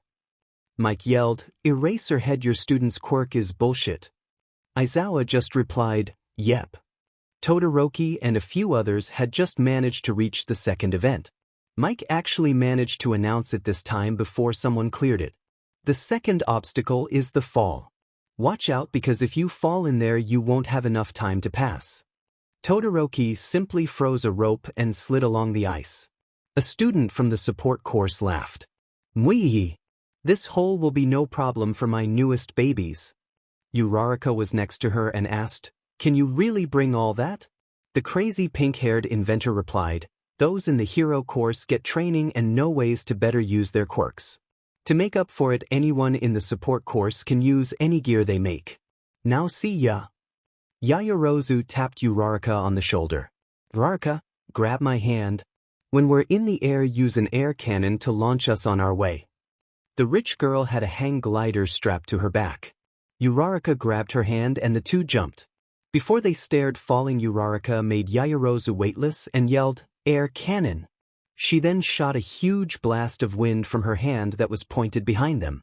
The blast launched them up and forwards while knocking over a few competitors that were behind them. Shinso simply ran across one of the ropes, clearing it quickly due to his guy agility and the speed boost spell. Kirishima yelled, "Full power rock bullet," and then jumped onto the large rock that shot out of nowhere. He managed to ride it just to the other side. Due to the added weight, the rock crashed into the other wall and sent Kirishima rolling along the track from his momentum. When he got up, he brushed himself off and heard Tetsuya yell, "Holy shit, that was manly." Kirishima had an almost manic grin as he replied, "Hell yeah it was." Then started running full speed towards the finish line. Todoroki had just reached the final obstacle. Present Mike yelled, Looks like Todoroki is in second place and onto the final obstacle. But what's this? Yaoyorozu and Uraraka are working together and are not far behind. Todoroki was carefully avoiding the mines. He wasn't freezing them to avoid others getting an advantage, even with him being so far ahead. Suddenly he looked up to see paraglider carrying Yaoyorozu and Uraraka soar above him. He quickly froze the ground and ran full speed to try and beat them, but was barely too slow. Less than 30 seconds after he finished, Shinso dashed in and skidded to a stop. Bakugo was moments behind him. Soon everyone had finished the race. The scores were Izuku in first, Yaoyorozu in second, Uraraka in third, Todoroki in fourth, and Shinso in fifth. I'm only showing the top 5 because you all know 1A and 1B pass. Bakugo was furious. He not only wasn't in first due to Izuku being able to fly at crazy speeds, but he placed 6th. This was an insult to his very being. Todoroki was also upset. He should have been able to get at least second. He could accept that he could do nothing to catch up to Izuku. But Yaoyorozu and Uraraka should not have been able to beat him. Plus, if he was any slower, then Shinso might have been able to beat him too. Everyone else was proud of themselves for getting to the second event. But little did anyone know that there was a less than friendly face watching the sports festival. In an unknown location, Shigaraki was watching the sports festival at his master's command. He decayed his glass and started furiously scratching his neck as he watched the green-haired brat win easily. Did that little sheet get even more powers? At first I thought that he was just some stupid mage class. But no. He's a dragon mage? This is bullshit. A voice came from a screen that showed the words audio only. The voice said, "Relax, Tamura. He will fall just like the rest." Or perhaps you can think of it like this. In those games of yours you have multiple characters. Think of this as a recruit mission. The penalty for failing is a boss fight. Do you accept your mission, Tamura? Shigaraki thought for a moment. Yeah, if the league had someone with his strength, then nobody could beat us. Plus, if we have to kill him, you can just steal his quirks or turn him into a Nomu. Kurojiiri, despite always following orders and not questioning them, couldn't help but think, I don't believe trying to recruit that boy will go our way. Chapter into chapter text. Izuku had just won the first event. Yaoyorozu and Uraraka were right behind him in second and third respectively. Todoroki had gotten third much to his displeasure, and Shinso had just barely beaten out Bakugo for fourth. Midnight struck a pose and said, the top 42 will advance to the second round. If you didn't make the cut, don't worry, you will have other activities to do after the festival. Now then, let's spin the wheel and see the second event. She then spun the wheel and saw that it landed on Ice Capture the Flag. This is a team event where you can have teams of up to 5, and if you don't have a team you are disqualified. The big screen showed the rules for the event. Midnight further explained.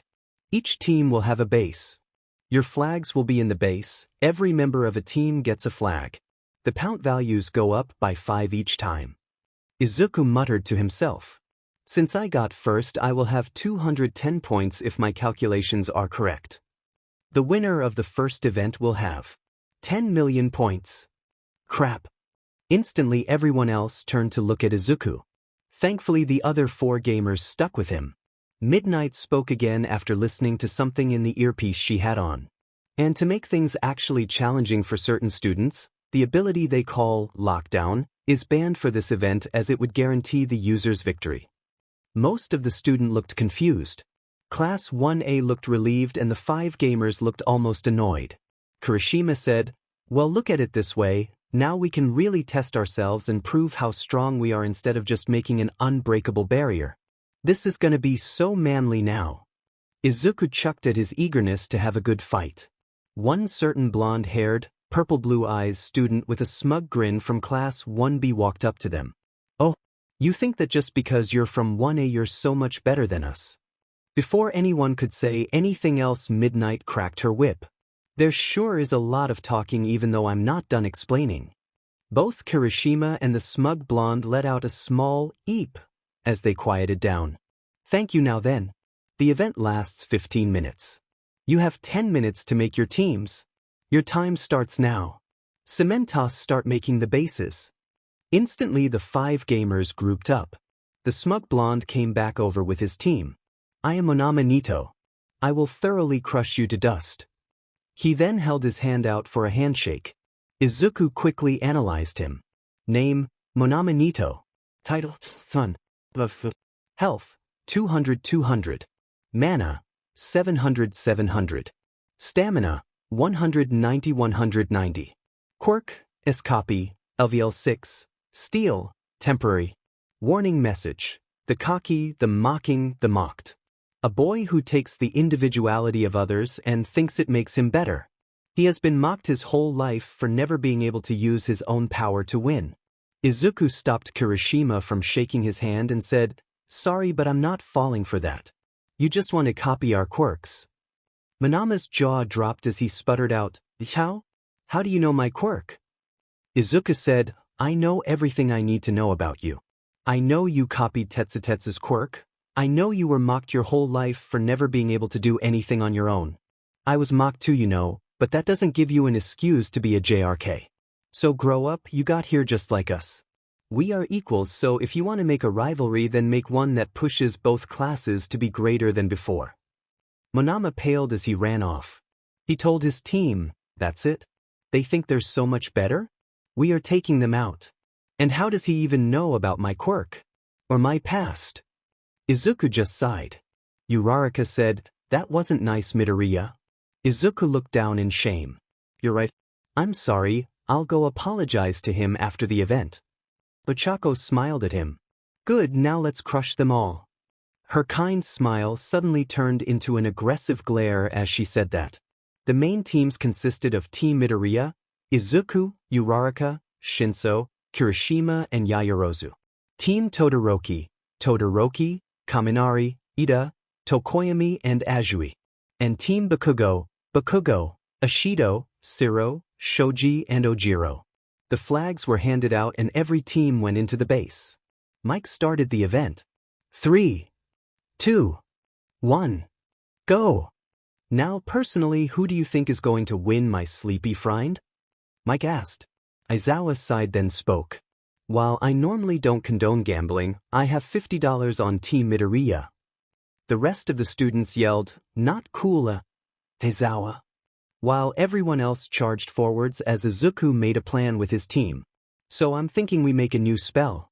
We aren't allowed to use lockdown, so why not make a new spell?" Kirishima said, "No way. I'm not hiding in here, I'm going out to fight. Besides, some could probably break through." Izuku agreed.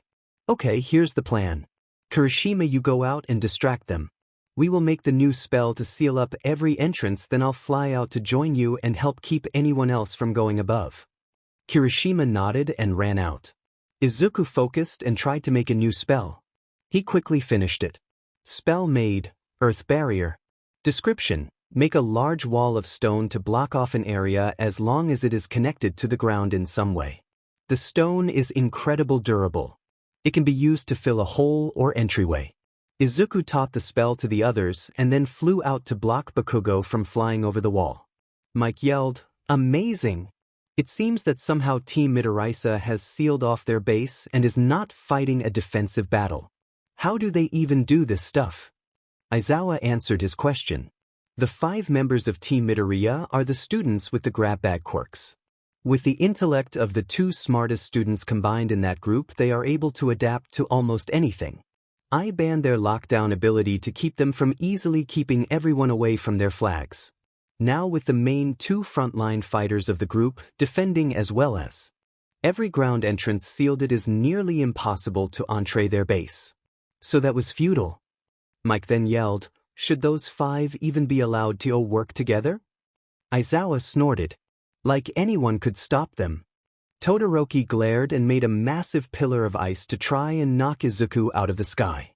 Izuku just charged OFA into his leg and slammed it down onto the ice just before it hit him, shattering it. Nice try, Todoroki, but I'm not going down that easy. Bakugo also tried to attack him. Using his explosions, Bakugo propelled himself towards Izuku. The green-haired teen just flew up more and slammed Bakugo down to the ground with a huge punch. Down below, Kirishima was having the time of his life as almost half the other competitors swarmed him and the base. He knocked out one and saw Tetsutetsu staring him down. Both prepared to face off, but suddenly before he could activate his quirk, Bakugo came hurtling down screaming and knocked out the silver-haired boy. Kirishima looked up to see Izuku and yelled, "Midoriya. That was my fight." Only getting a "sorry" and laughter in return, he just turned towards Kaminari, who had just punched him. "Really, dude?" the redhead asked. Kaminari laughed nervously as his punch did nothing to the larger teen, even with the electricity. His laughter was cut off as Kirishima just slammed his fist into his gut and knocked the air out of him. Todoroki was finished trying to break through the wall and getting nowhere.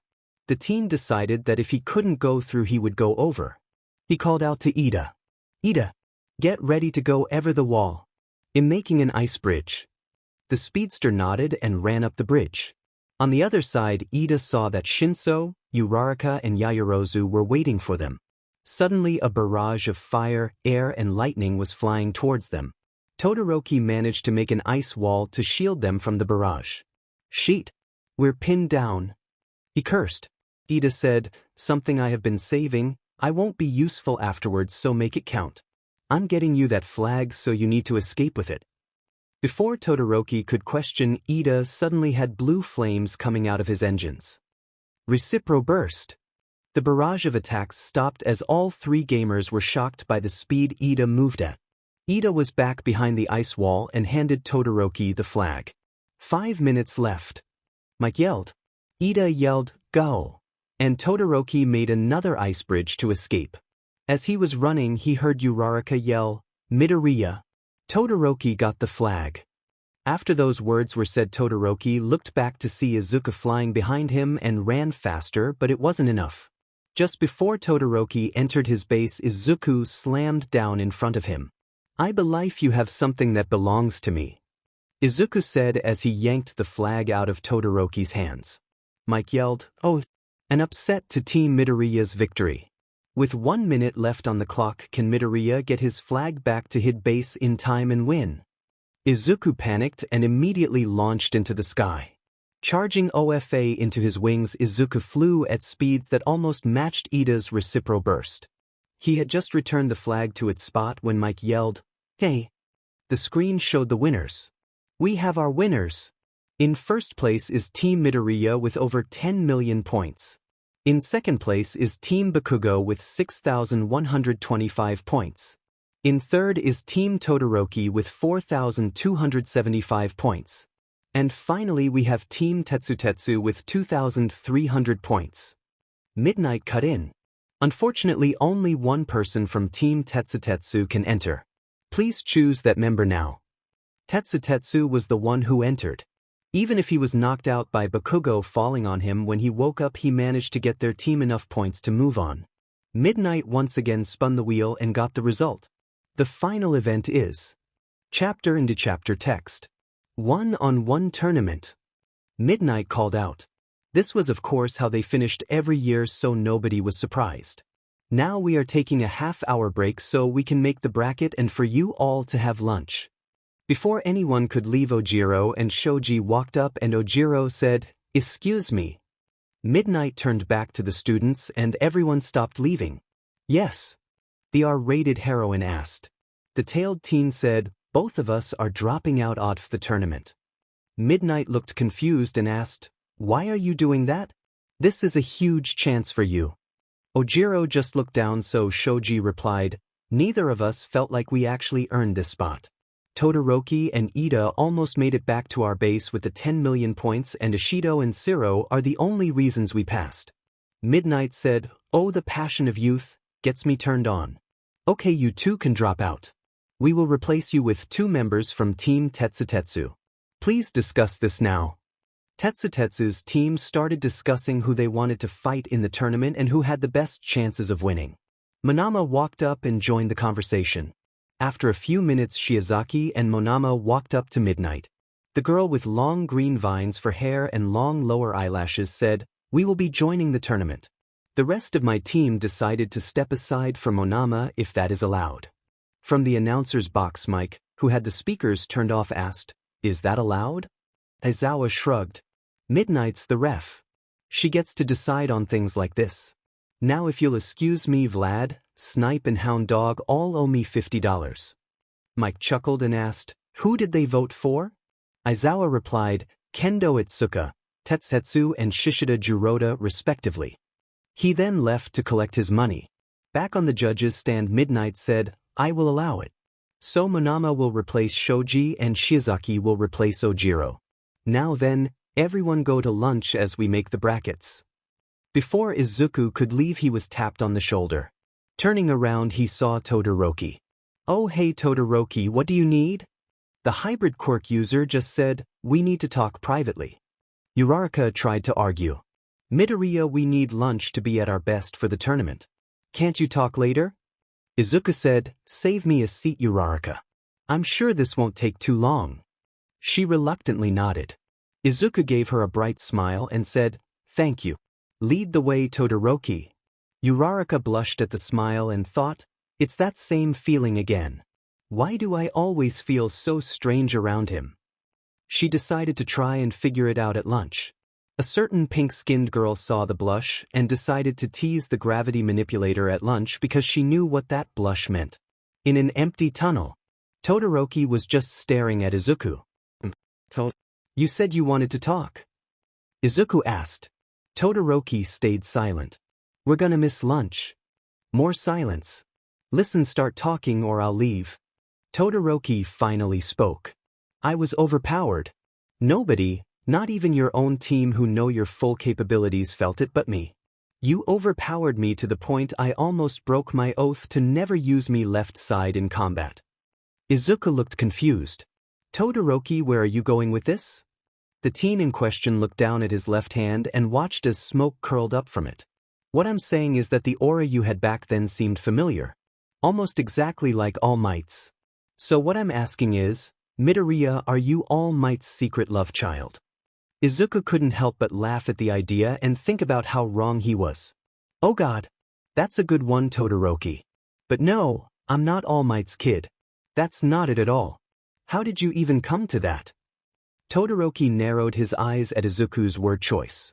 It's true that your powers are quite different, but he pays more attention to you in class and your quirk is a super strength quirk that can almost rival his. Also, that's not it at all? So I take it you do have a connection after all, but you can't talk about it.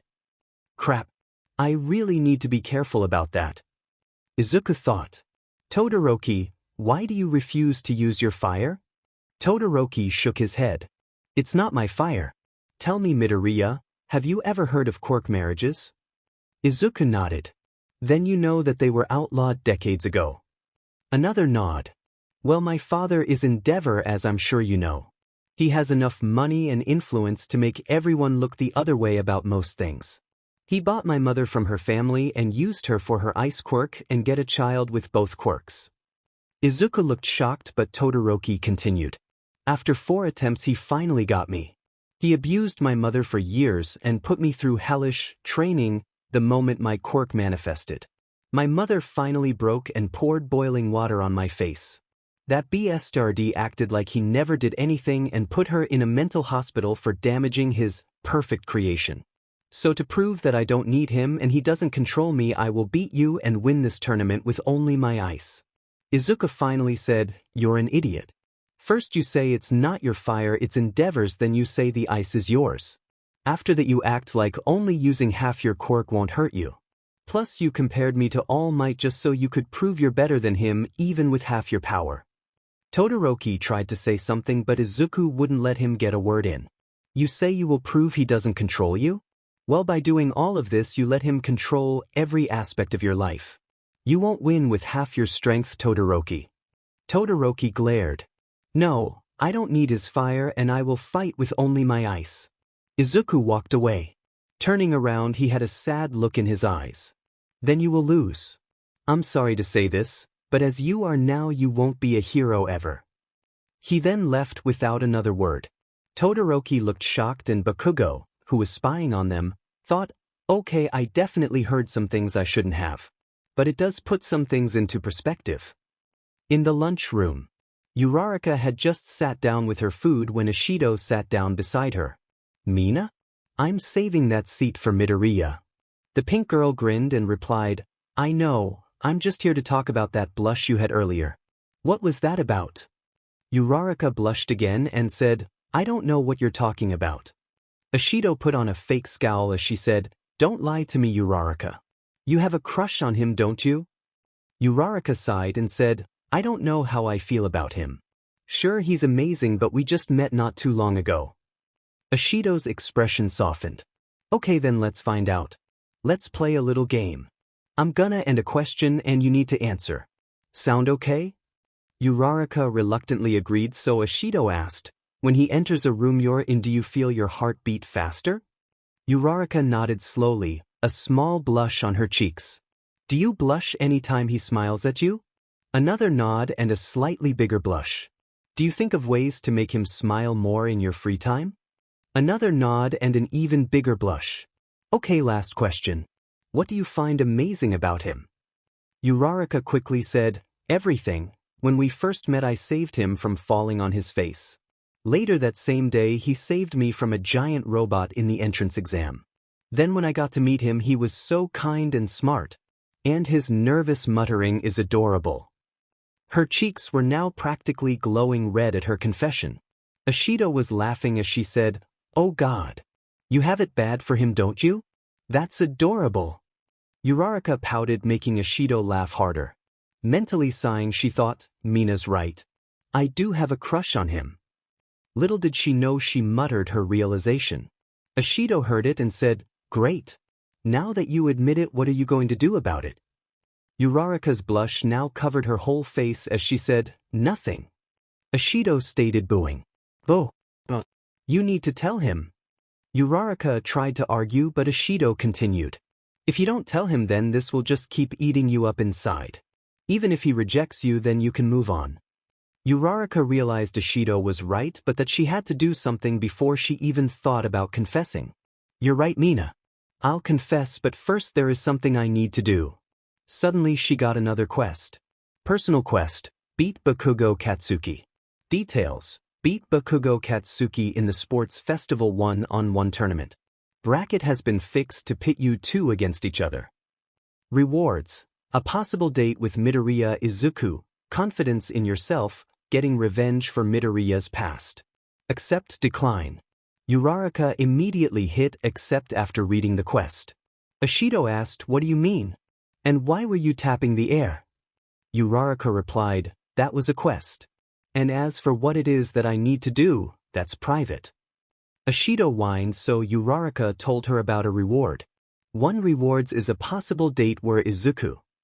Ishido sealed and gave her a quick hug before running off as Izuku arrived. What was that about? He asked. Uraraka replied, Nothing too important. Let's just focus on the tournament. Izuku agreed and the two chatted while eating lunch. Chapter end. The 16 finalists had just walked back into the stadium. Everyone else were in their seats, waiting for the tournament to begin. Present Mick's voice came from the speaker. Hello everybody. Welcome back to the final event of the sports festival. We now have our brackets for the final event. If you would, turn your attention to the big screen. The big screen showed everyone the brackets for the tournament. Round 1, Midoriya Izuku vs Monama Nito. Round 2, Todoroki Shoto vs Shiro Hanta. Round 3. Kaminari Denki vs Shiozaki Ibara. Round 4. Ida Tenya vs Ishido Mina. Round 5. Bakugo Katsuki vs Uraraka Ochako. Round 6. Kirishima Ejiro vs Tetsutetsu. Round 7. Tokoyami Fumikage vs Yaoyorozu Momo. Round 8. Shinso Hitoshi vs Azui Tiu. Manama saw who he was fighting and laughed. Ha! I have to fight Class 1A scum? This will be an easy victory for me. Izuku just ignored the cocky blonde for now. Tetsunsa shouted, "Oh, come on. Our quirks are the same. Our fight will be redundant." Kirishima smiled knowingly and cryptically replied, "You never know, man." Todoroki just silently looked at Shiro, who was not looking forward to his fight. Kaminari tried to flirt with Shiozaki but didn't get anywhere with it. Ida said, "Let's have a fair match, Ishido." The pink girl gave a wide smile and replied, "Looking forward to it, Ida." Tokoyami looked at Yaoyorozu and said, "Revelry in the dark." The rich girl just looked confused at what her bird-headed classmate meant. Shinso smirked and called out, "Let's have a good match, Azui." The frog girl only nodded, not wanting to get caught in his mind control. Midnight walked out onto her post. "I will be the judge for these matches. I will stop the match if they go too far and seem too dangerous. You win by knockout, ring out, or forfeit." Cementos is finishing up the arena now. Cementos finished the arena then made himself a chair. "If any attacks are too dangerous, I will stop them." Mike called out on the announcement set, "All right, little listeners. Midoriya, Izuku, and Monama Nito, go to the waiting rooms to prepare for the first match. Everyone else head to your seats in the stands." Izuku walked off the stadium towards his waiting room. Monama did the same and everyone else ran off towards the stands. As he was waiting, he got a message over the party chat. Party chat. Red Riot. Beat that cocky JR case but Midobro. Yaoyorozu M. While I won't use such crude words, I agree. Beat him. Shinso H. I wonder how his quirk will work on you since you have more than one. Uraraka O. Who cares? Don't lose Midoriya. Midoriya I. Got it, guys. I'll beat him. Gotta go, they just called me out. Izuku walked off towards the stadium. Exiting through the doorway, he saw Monama walking towards the platform too. Mike announced them both. In this corner we have Midoriya Izuku from 1A, the kid with a million tricks up his sleeve. And in the other corner we have Monama Nito from 1B, able to copy any quirk for himself. They both stepped up and Midnight asked, "Are both fighters ready?" Getting 2 nods in return, she said, "Okay then. Start." Monama rushed Izuku and grabbed his arm. Izuku could have dodged it but decided to let the arrogant blonde copy his quirks to see what would happen. Monama said, "Huh, now I have your quirk." He tried to shoot a fireball but nothing happened. The blonde then tried to grow wings but stayed the same. Punching Izuku showed that he was stronger than average. "What did you do? Why is it I only have a little bit of increased strength but you can do so much else?" Izuku realized what happened. "I guess you can only copy one quirk at a time, Monama. It's too bad I have 3. He then sprouted wings and shot a fireball at Monama, knocking him off balance. Green lightning arced around his arm as Izuku charged OFA into his arm at 20%. Monama yelled, "You can't have multiple quirks. That's not FAI dash." His shouts were cut off as Izuku launched forward and slammed his fist into Monama's gut, knocking the breath out of him and launching him to the other end of the stadium. "You cheater," Monama said as he passed out against the now cracked wall of the arena. Midnight called the match in Izuku's favor as medical bots loaded Monama onto a stretcher to take to Recovery Girl. Mike yelled, and it looks like this match ended in one big punch from our resident dragon boy. "Step aside, Ryukyu, we have a new dragon in town. The winner is Midoriya." Izuku left and went to his seat. When he got there, Uraraka congratulated him. "Great job, Midoriya. I knew you could do it." Bakugo just scoffed at her praise of Izuku, like he couldn't believe Izuku had the nerve to win. A few students from 1B entered the 1A seating area, Tetsutetsu, a girl with teal eyes and orange hair in a ponytail, and a girl with long green hair and sharp teeth. Tetsutetsu was leading them. Hey guys, this is Kendo Itsuka and Tokage Setsuna. Kendo is our class president. She wanted to ask Midoriya a question. Izuku stepped forward. Yes. Kendo asked, Monama's quirk is copy. He copied your quirk, so why couldn't he do all the things you can? Izuku instantly answered, Monama can only copy one quirk at a time. He got my weak super strength quirk. Kendo and Tokage looked surprised. You have more than one quirk? Izuku nodded. Kendo asked, how many do you have? Izuku hesitated for a minute before saying, I have an enhancer quirk, a weak super strength quirk, a dragon quirk, and an elemental manipulation quirk. All 3 1B students froze in shock. Tokage then asked, wait? What about quirk overload? I thought it was impossible for anyone to have more than 2 quirks because the human body can't handle the strain of more. Izuku just shrugged. No idea. I guess I'm just immune to it. Tetsunatsu laughed and said, I guess you're just special like that. Well, we should go. See you guys later. Once they left, Ida asked, why did you lie about your quirks? Izuku answered, the gamer is a secret. Plus superpower is an enhancer quirk. That's why I'm the only one who can do the green-colored magic. That's me using superpower. Jiro asked, then why that crazy super strength? And why green? Izuku answered, that's me enhancing my body. As for why it's green, I have no idea. Kaminari asked, wait, you 4 don't seem surprised, why? Uraraka rolled her eyes like the answer was obvious. We already knew. We have the same powers, you really think we wouldn't know each other's abilities? Sato said, yeah, that's fair. Just then Mike said, all right. It's almost time for the next match. Shiro Hanta and Todoroki Shoto get to the stadium. After a few minutes they both came onto the field. Kirishima noted, hey guys, is it just me or does Todoroki look angry?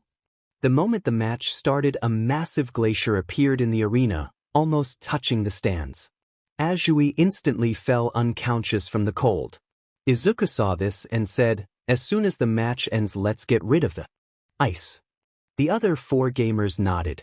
As soon as the match ended, each one let loose a torrent of flames that melted the ice. It seemed like Todoroki was also helping to melt it as it disappeared from both sides. Keep it up, guys. I need to go have a little chat with Todoroki. Izuku then formed his wings and flew off. Todoroki had just finished melting Shiro free when a hand grabbed his shoulder. A voice he recognized as Izuku's said, come with me. Before he had a chance to respond, Izuku took flight again and dragged him off. Present Mike said, Todoroki is the winner. It seems like someone helped take care of the glacier and Midoriya has kidnapped him for a bit. We should be able to get the next match started soon, folks. Just hold on. Izuku landed far down the tunnel so nobody could see or hear them. Now then, Todoroki, Izuku started, what the hell were you thinking? You could have seriously hurt someone or worse. Todoroki said, I stopped the ice before it hit the stands. Izuku glared. That's not what I'm talking about. Some people are sensitive to cold. You knocked out Azui instantly with that. Who knows who else could have been hurt? Now tell me why you used such a big attack. Todoroki looked surprised. I'm sorry. I was angry at my father. He was pushing me to use my fire and I got mad. Izuku calmed down slightly. Remember what I said? You don't want him to control your life, but that's exactly what he's doing. By constantly fighting and rejecting him, he is what drives your every action. Todoroki glared. No. My life is my own. I will never use his fire and he will never control me. He then walked off. Izuku sighed and said to himself, fine, if he refuses to listen to words, I'll just have to beat it into him that he needs to start using his full power. Izuku made it back to his seat just as Ida and Ashido were called onto the field. Hey guys, I'm back. Did I miss anything? Uraraka shook her head. Nope, you have your little talk with Todoroki? Izuku nodded. For right now he's safe. I fight him next round, so if he tries to bury half the stadium in ice, I won't hold back. There are too many people here for him to lose control or go overboard. Ida asked, wait, does that mean you have been holding back in our training? All the gamers laughed and Izuku said, you have no idea. That's why all of us do our own training. We don't actually get much stronger from fighting any of you. Ashido asked, well then do we have any hope of winning the sports festival? Yaoyorozu nodded. Yes, the rules of this tournament make it so you all can win if you try hard enough. Azui, who had just woken up from her forced nap, asked what happened? 1 minute Todoroki and Siro were about to fight and the next you're all talking. Izuku said, Todoroki made a huge glacier. I'm guessing that since you're part frog you went into hibernation or something like that due to the cold. Before anyone could say anything else about that, Ida said, Ashido, our match should start soon. Waned to get to the waiting rooms. Crap. Let's go. Ashido exclaimed then ran off. Izuku watched the two speed off to the waiting rooms. Azui said, anyways, yeah I do hibernate well sort of. If I get cold I get drowsy. If I get too cold I fall asleep until I get warmed up. Unlike a frog however I still need to eat and drink during this time but I'm unable to so it can be dangerous for me. Uraraka gasped and Izuku started muttering to himself about how to solve that problem and pulled out a notebook. Maybe a sutwitsamekhandofter malgel to regulate her body temperature back cause she ibernatezivsha skol danderskin mitri out of shijetsuho dash. Uraraka gently shook him out of his thoughts. Midoriya, you were muttering again. She said. Izuku blushed sheepishly and apologized. Sorry, I kinda really get into quirk analysis. Then I start thinking out loud and lose touch with my surroundings. Uraraka giggled. That's okay. It's one of the things that make you. Izuku looked surprised. You're not creeped out about it? Most of the class shook their heads. Uraraka asked, why would we be? Izuku looked sheepish again as he replied, because at one point I got so bad about analyzing quirks in front of people, specifically weaknesses, that the therapist that helped the people I traumatized started calling it Midoriya syndrome. The class laughed a little at the joke. The nerd isn't kidding. Even pros visited that therapist after they met Deku. Or actual statement. Kirishima looked completely at a loss for words. Shinso asked, can you give us an example? Izuku nodded then flipped to Bakugo's page. Name, Bakugo Katsuki.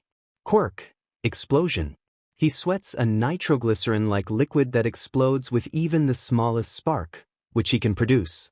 The strength of an explosion varies depending on how much sweat is ignited. It should be noted that while all sweat is different from normal, only the sweat on his hands explode. The more he sweats, the more powerful his explosions are. Uraraka patted him on the shoulder and said, don't forget to breath Midoriya. Izuku nodded and continued. Weaknesses include dehydration, water, and the cold. Due to the high amount of sweat produced, dehydration is very possible. If you heat him up enough to the point where the sweat evaporates and he can no longer produce more, the quirk will no longer function and he may pass out from dehydration. Water can dilute or wash away the sweat, making it harder or impossible to ignite the sweat and will weaken any explosion that is created. The cold, if extreme enough, could freeze the sweat, making it impossible to ignite, and the body will stop producing sweat as a means to keep from freezing. Everyone in class just stared in shock. Bakugo could be heard muttering, still effing creepy. Before anyone could say anything, they were all broken out of the conversation by Present Mike saying, all right folks. It is time for the third match. In this corner is the blue-haired speedster himself, Ida Tenya. And in the other corner we have the girl who very well may be an alien, Ashido Mina. Aizawa's exasperated sigh could be heard after Mick's introductions. Azui and Ida each stepped into the ring. Midnight asked, fighters ready? Yep. Ashido said in confirmation as she started stretching. Yes ma'am. Ida said, also preparing to move. All right then, fight. Midnight called. Ida rushed forwards and tried to kick at Ashido, who jumped in the air and dodged the attack. Launching a kick of her own, Ida was just fast enough to avoid it. Ida decided to change strategies and started circling the arena. Ashido giggled. Ida, you're so fast. She called out. I guess I'm just gonna have to hit the arena and trip you. She then started throwing ball of acid at Ida, missing each time, but the ball then stuck to the arena, being weak enough to only cause minor burns and sticky enough to trap people in them. That won't work, Ashido. Ida shouted as he ran, looking for an opening. Recipro burst. He suddenly turned towards Ishido and blasted forwards at speeds few could follow. Grabbing the pink girl's shoulders, Ida kept pushing until she was out of bounds. Ishido Mina is out of bounds. Midnight called out. Ida Tenya is the winner. Ishido pouted slightly as she lost. Present Mike yelled, all right. Give it up for Ida. That match was too fast. Blink and you missed it, folks. Go Ida. Izuku cheered. Most of the class were cheering for both their classmates. Kaminari stood up as Ishido and Ida left the field. I guess it's my turn. Wish me luck. Jiro said, you're gonna need it. Kaminari looked hurt. How dare you? He then ran off to the waiting room. Ida had just arrived and said, that wasn't nice. Jiro, apologize. Mina chimed in, yeah, we should have teased him together. Ida tried to scold the two girls about how they shouldn't be rude to others, but he was so serious about it the two were just laughing. Mike screamed, it is time for the fourth match. Will the competitors please come to the arena? I hope Kaminari wins this. Ishido said. Oh, rooting for him are you? Hagakure teased. Ishido laughed and pointed out, gotta root for our classmate. Hagakure replied, true, true. Mike announced, here they are everyone. From Class 1A, the most electrifying student in the first-year class, we have Kaminari Denki. And from 1B we have the best botanist in the school. She has to be with that head of hair, Shizuki Ibara. Kaminari called out, hey, how about I take you out for ice cream to cheer you up after your loss? He winked at her. Shizuki said, pride and lust. I will cleanse you of these sins. Midnight asked, both fighters ready? Getting a nod from both students, she yelled, fight. Kaminari instantly yelled, 1,000,000-volt indiscriminate discharge. Lightning raced across the whole arena, including towards Shizuki. The vine-headed girl tuned her back to the lightning, clasped her hands in a praying motion and stuck her vines into the ground, then disconnected them from her head. The vines blocked the lightning and dispersed it into the ground. With her remaining vines she grabbed Kaminari, who couldn't dodge due to his mostly fried brain, and gently set him out of bounds. I believe I win and it is you who needs cheering up. With that said, Midnight called the match and Ibra walked off as medical bots brought Kaminari to Recovery Girl. Back in the stands, Monama, who just woke up from Recovery Girl's office, yelled at Class 1A. Oh, it seems the lowly Class 1B has defeated one of your classmates. How did this happen if you are all so much better than us? Izuku sighed. You know, I was gonna apologize for being rude during the second event, now I don't think I will. Monama laughed as he says, you only beat me because I copied your weakest quirk. Next time I dash. Izuku cut him off. Next time you will lose before you even copy one. I let you copy my quirk to see what would happen. Next time I'll just knock you out before you get to do anything. Monama was about to argue about how he was better more, but Kendo dragged him off. Sorry about him. I'm trying to get him to see that this stupid competition between classes is going way too far, but he won't listen. Shinso replied, no worries, we're still training our feral blonde too. Bakugo jumped up and yelled, the F, you say eyebags? Shinso rolled his eyes and said, sorry I don't speak angry Pomeranian. Bakugo yelled, that's I'm gonna kill yo dash, but was taken over by Shinso, who ordered him, you will sit quietly until I say otherwise. Bakugo sat down, but everyone could tell he was sad even if his face was blank. Uraraka said, let him go Shinso. Our match is next and we need to get to the waiting room. She then walked off. Shinso released his control over Bakugo. Just wait, eyebags. You better make it to the semi-finals so I can crush you myself or I'll kill you. He then left without another word. Shinso rolled his eyes at the explosive blonde. He then turned to Izuku. Like he's gonna beat Uraraka. Izuku nodded, then got a text. Seeing it was from Uraraka, he thought, odd. Usually she talks through the party chat since we just have to think to type messages there. Looking at the text, it read, hey Midoriya. Can you meet me in my waiting room after the match? Also keep this private. Izuku sent back a replay saying he would then waited for the match to start. Soon Mike called them both to the field. Bakugo Katsuki and Uraraka Ochako, get to the field please. Both students quickly got to the field and stepped onto the arena. Mike announced them both as they walked forwards. In this corner we have the explosive blonde of 1A. That's not the face of a normal person, it's Bakugo Katsuki. Bakugo yelled, "What the hell was that about my face?" And in the other corner it's the girl who defies gravity. She's my personal favorite to win the sports festival, Uraraka Ochako. Aizawa had just given up on trying to stop the stupid introductions. Midnight asked, "Are both fighters ready?" Bakugo growled and got ready to fight. Uraraka nodded and prepared to cast a spell. Fight! The instant Midnight started the fight, Bakugo blasted forwards to hit Uraraka. Uraraka simply raised her hand and fired a blast of water, hitting the blonde and pushing him back. "Now Bakugo," she said, "this is just a bit of payback for those you bullied." She fired another blast of water that stopped the explosion he tried to fire completely.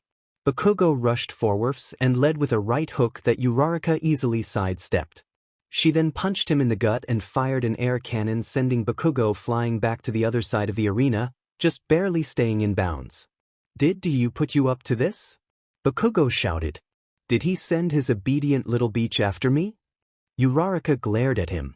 "You know, at first I was doing this to get revenge for him. Now I'm going to kick your butt so hard you won't leave the nurse's office for the rest of the day." She then casted speed up and rushed him. Charging another air cannon, she slipped behind Bakugo and blasted him to the other end of the arena. Bakugo then got up and tried to blast towards her, but the water covering him made it impossible for him to ignite his sweat. "The only reason you're still alive right now is because this water keeps me from making explosions to kill you." Uraraka sighed. "I was hoping that this beatdown would teach you humility, but I was wrong. So now I'm going to end it. Whirlpool." She shot a large swirling mass of water at Bakugo that trapped him. She used the frozen fist spell and made the whirlpool throw Bakugo at her. As he was flying, still disoriented from the spinning, she slammed her fist into his chin in a powerful uppercut that knocked him out and fractured his jaw.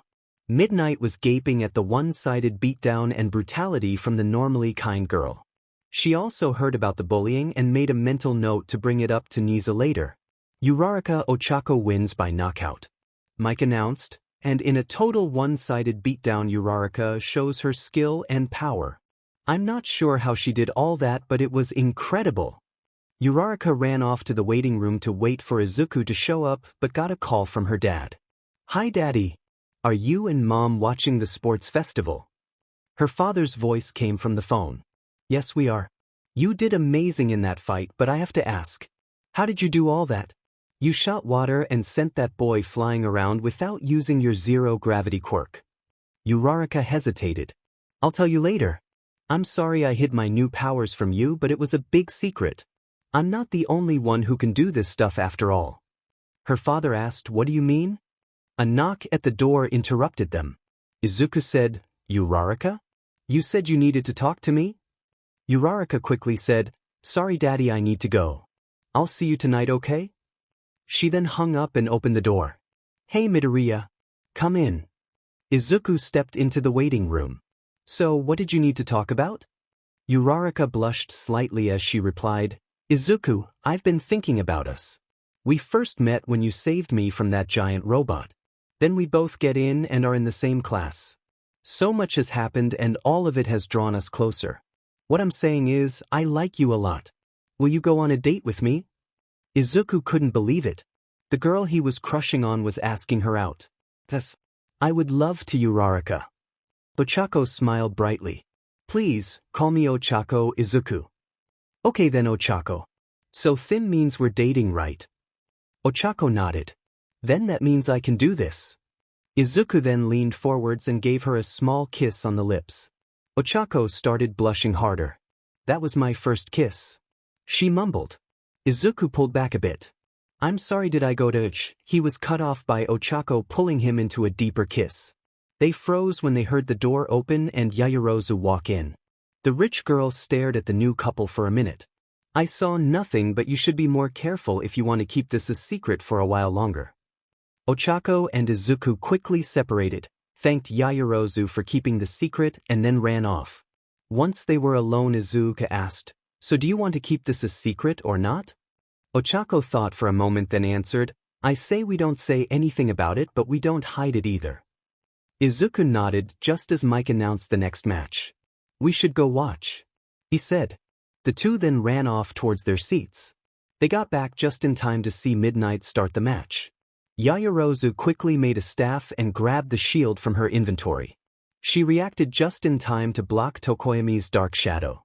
Striking back with her staff did very little. Wait, if he is really a shadow, then light should weaken him. She dropped her staff, then shouted out, "Holy chains!" and shot out chains made of glowing yellow light. Dark Shadow just barely managed to dodge them but fled from the light. I was right.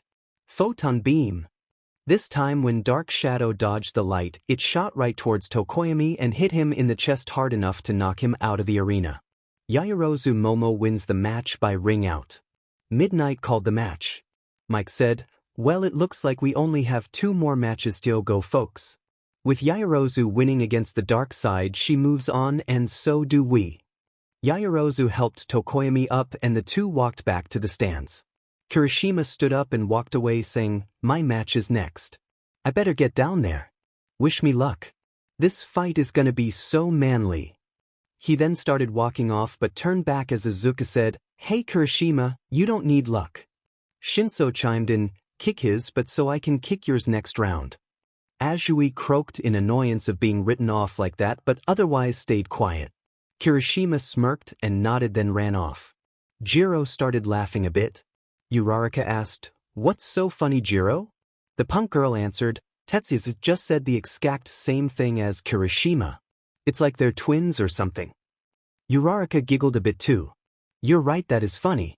Too bad Kirishima is stronger than Tetsu." Manama, who had come to antagonize the class again, cried out, "What? You class of losers think that red-haired fool will be able to break through Tetsu's unbeatable defense?" Izuku rolled his eyes. "Manama, how about you stay and watch? Then we can see who is right." Ashido chimed in, "I have $50 on Kiri. I don't like how you called him a fool." Manama smirked cockily. "You're on. Like Tetsu would ever lose." They shook on it and Mina was grinning savagely at the easy money. Mike announced them both as they entered the field.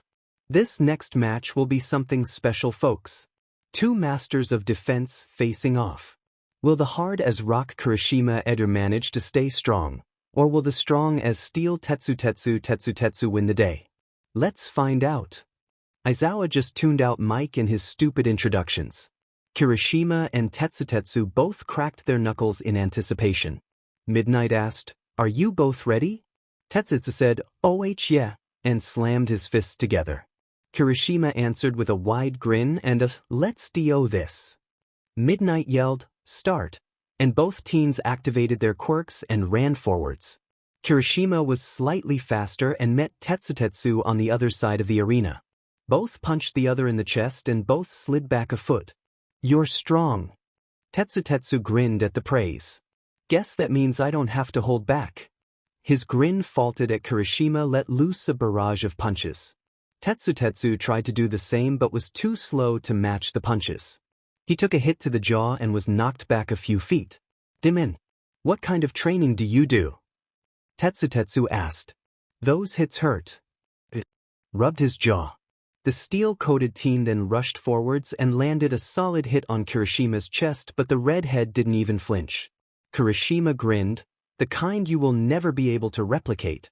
Midobro hits way harder than that so you'll have to do better." He pulled back his fist and slammed it into Tetsu who could just barely raise his arms to block and was pushed back. Kirishima continued to speak. "Now the others like to use fancy tricks and ranged attacks to win fights. But I prefer to do this." Before Tetsu could respond, Kirishima lit his hands with bright orange flames. Mike called out, "It looks like Kirishima is turning up the heat." Tetsu asked, "How are you doing that?" "I thought your quirk was like mine."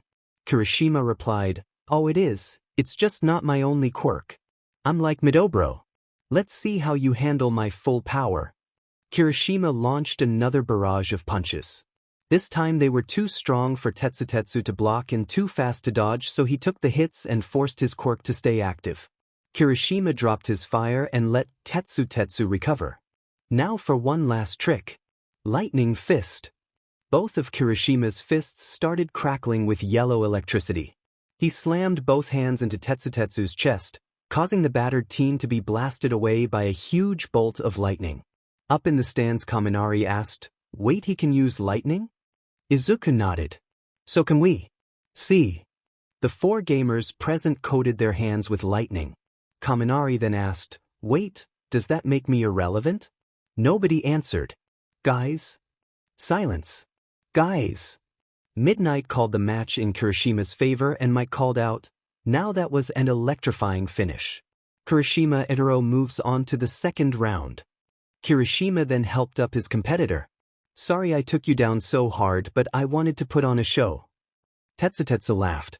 "It's all good, dude. That last attack manly as hell. Also, you said that Midoriya hits harder." Kirishima nodded. Slinging Tetsu's arm around his shoulder, he replied, "Yep. I'll tell you about it. Oh, and let me help you with the damage from those hits." Heal.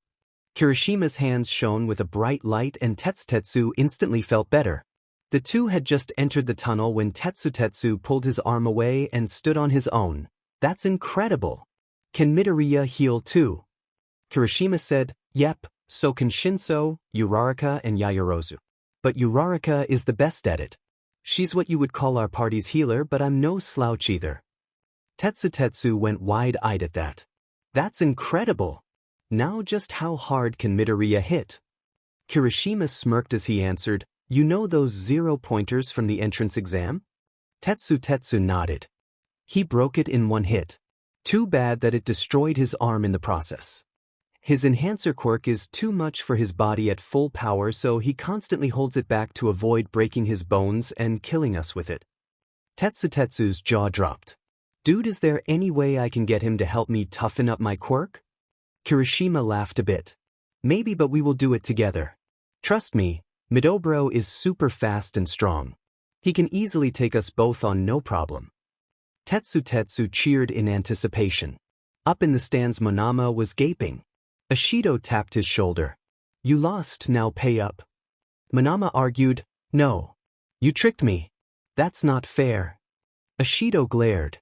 "Stop whining. You agreed to a bet without all the info and lost. Now give me my DMN money." Monama grumbled about how unfair it was and dug $50 out of his wallet. Ashido snatched it up. "Easy money. Now run along." Monama stormed away angrily and Kirishima showed up. "What's wrong with him?" Ashido grinned. "He lost a bet. Nice job down there, Kiri." Shinso and Azui left for the waiting room silently. Kirishima smiled.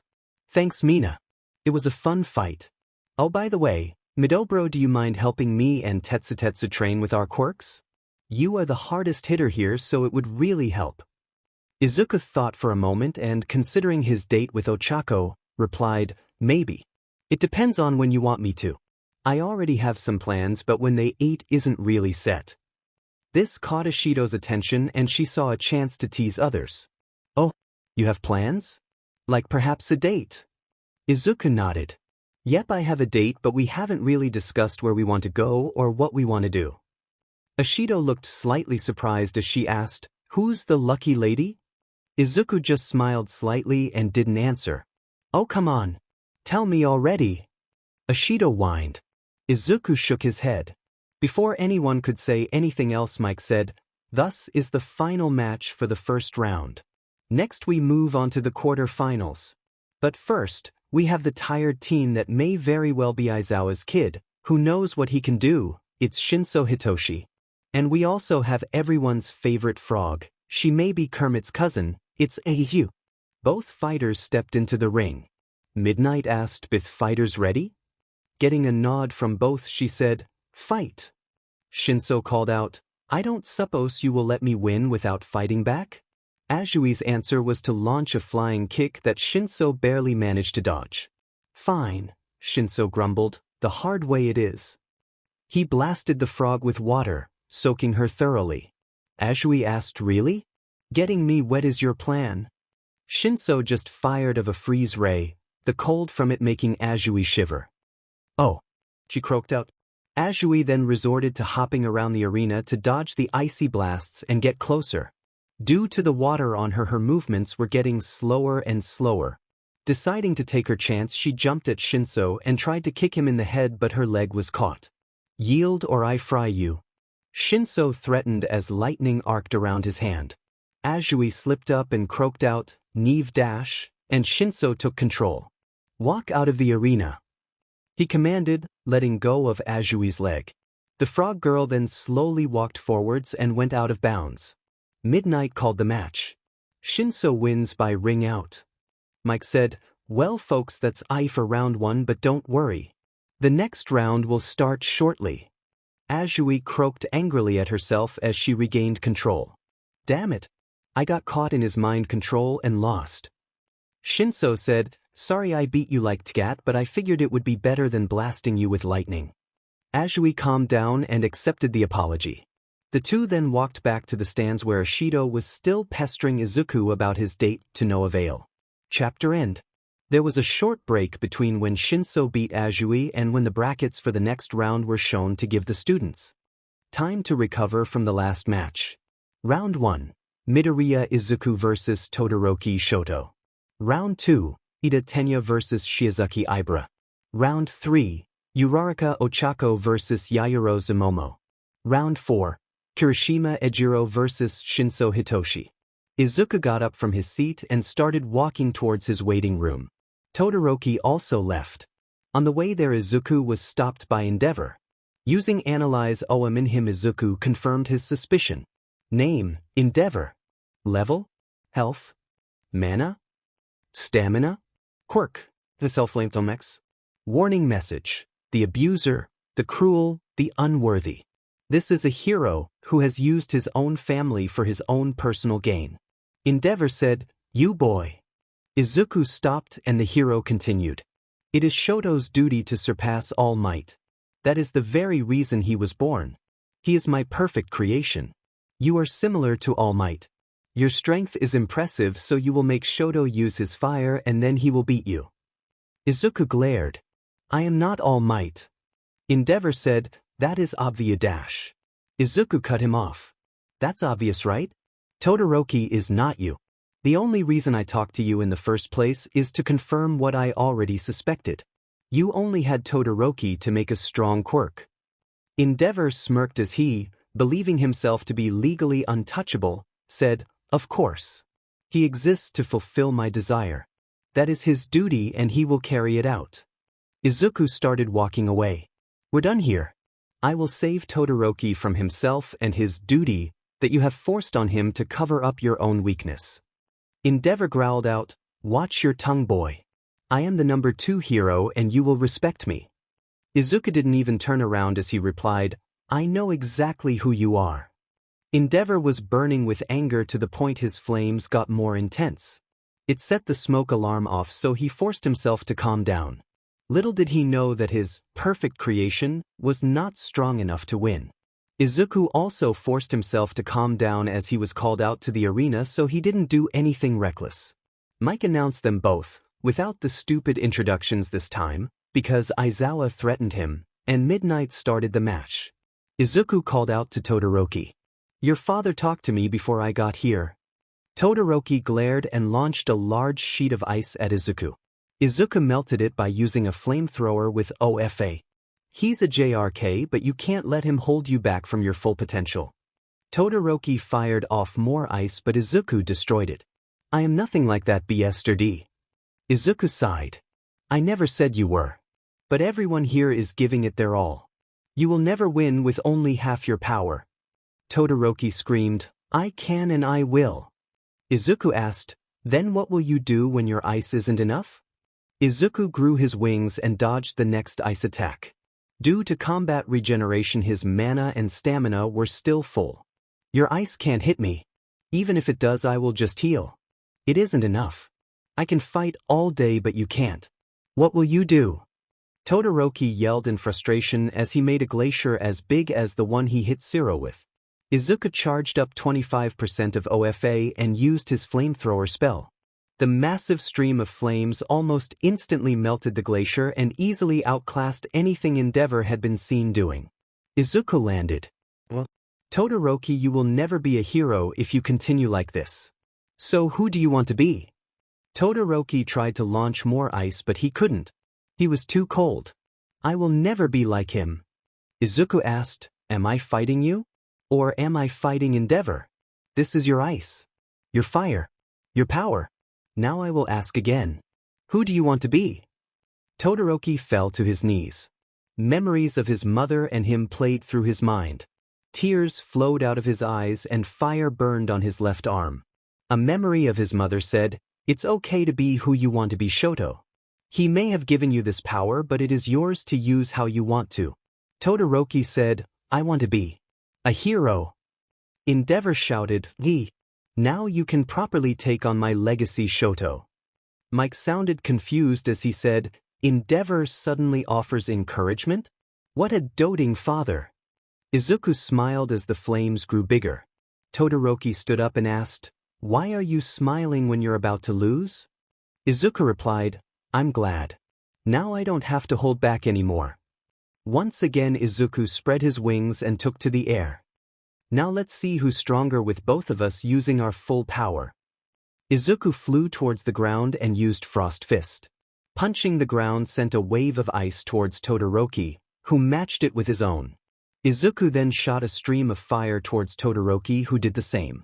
The cooled then superheated air caused an explosion. Both fighters landed on their feet at the edge of the arena. Midnight contacted Cementos. This is too dangerous. Stop them. Todoroki made one last giant glacier that Izuku flew over while charging up 100% of OFA. As Izuku flew, Midnight released her gas. Cementos made cement barriers and Todoroki shot all his remaining flames at Izuku. Everything collided at once. The barriers and gas were destroyed by another explosion.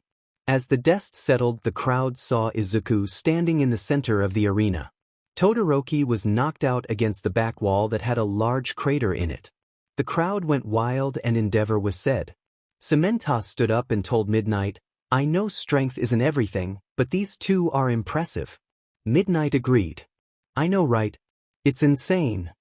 She then stood up and announced Izuku as the winner, but he wasn't in the arena anymore.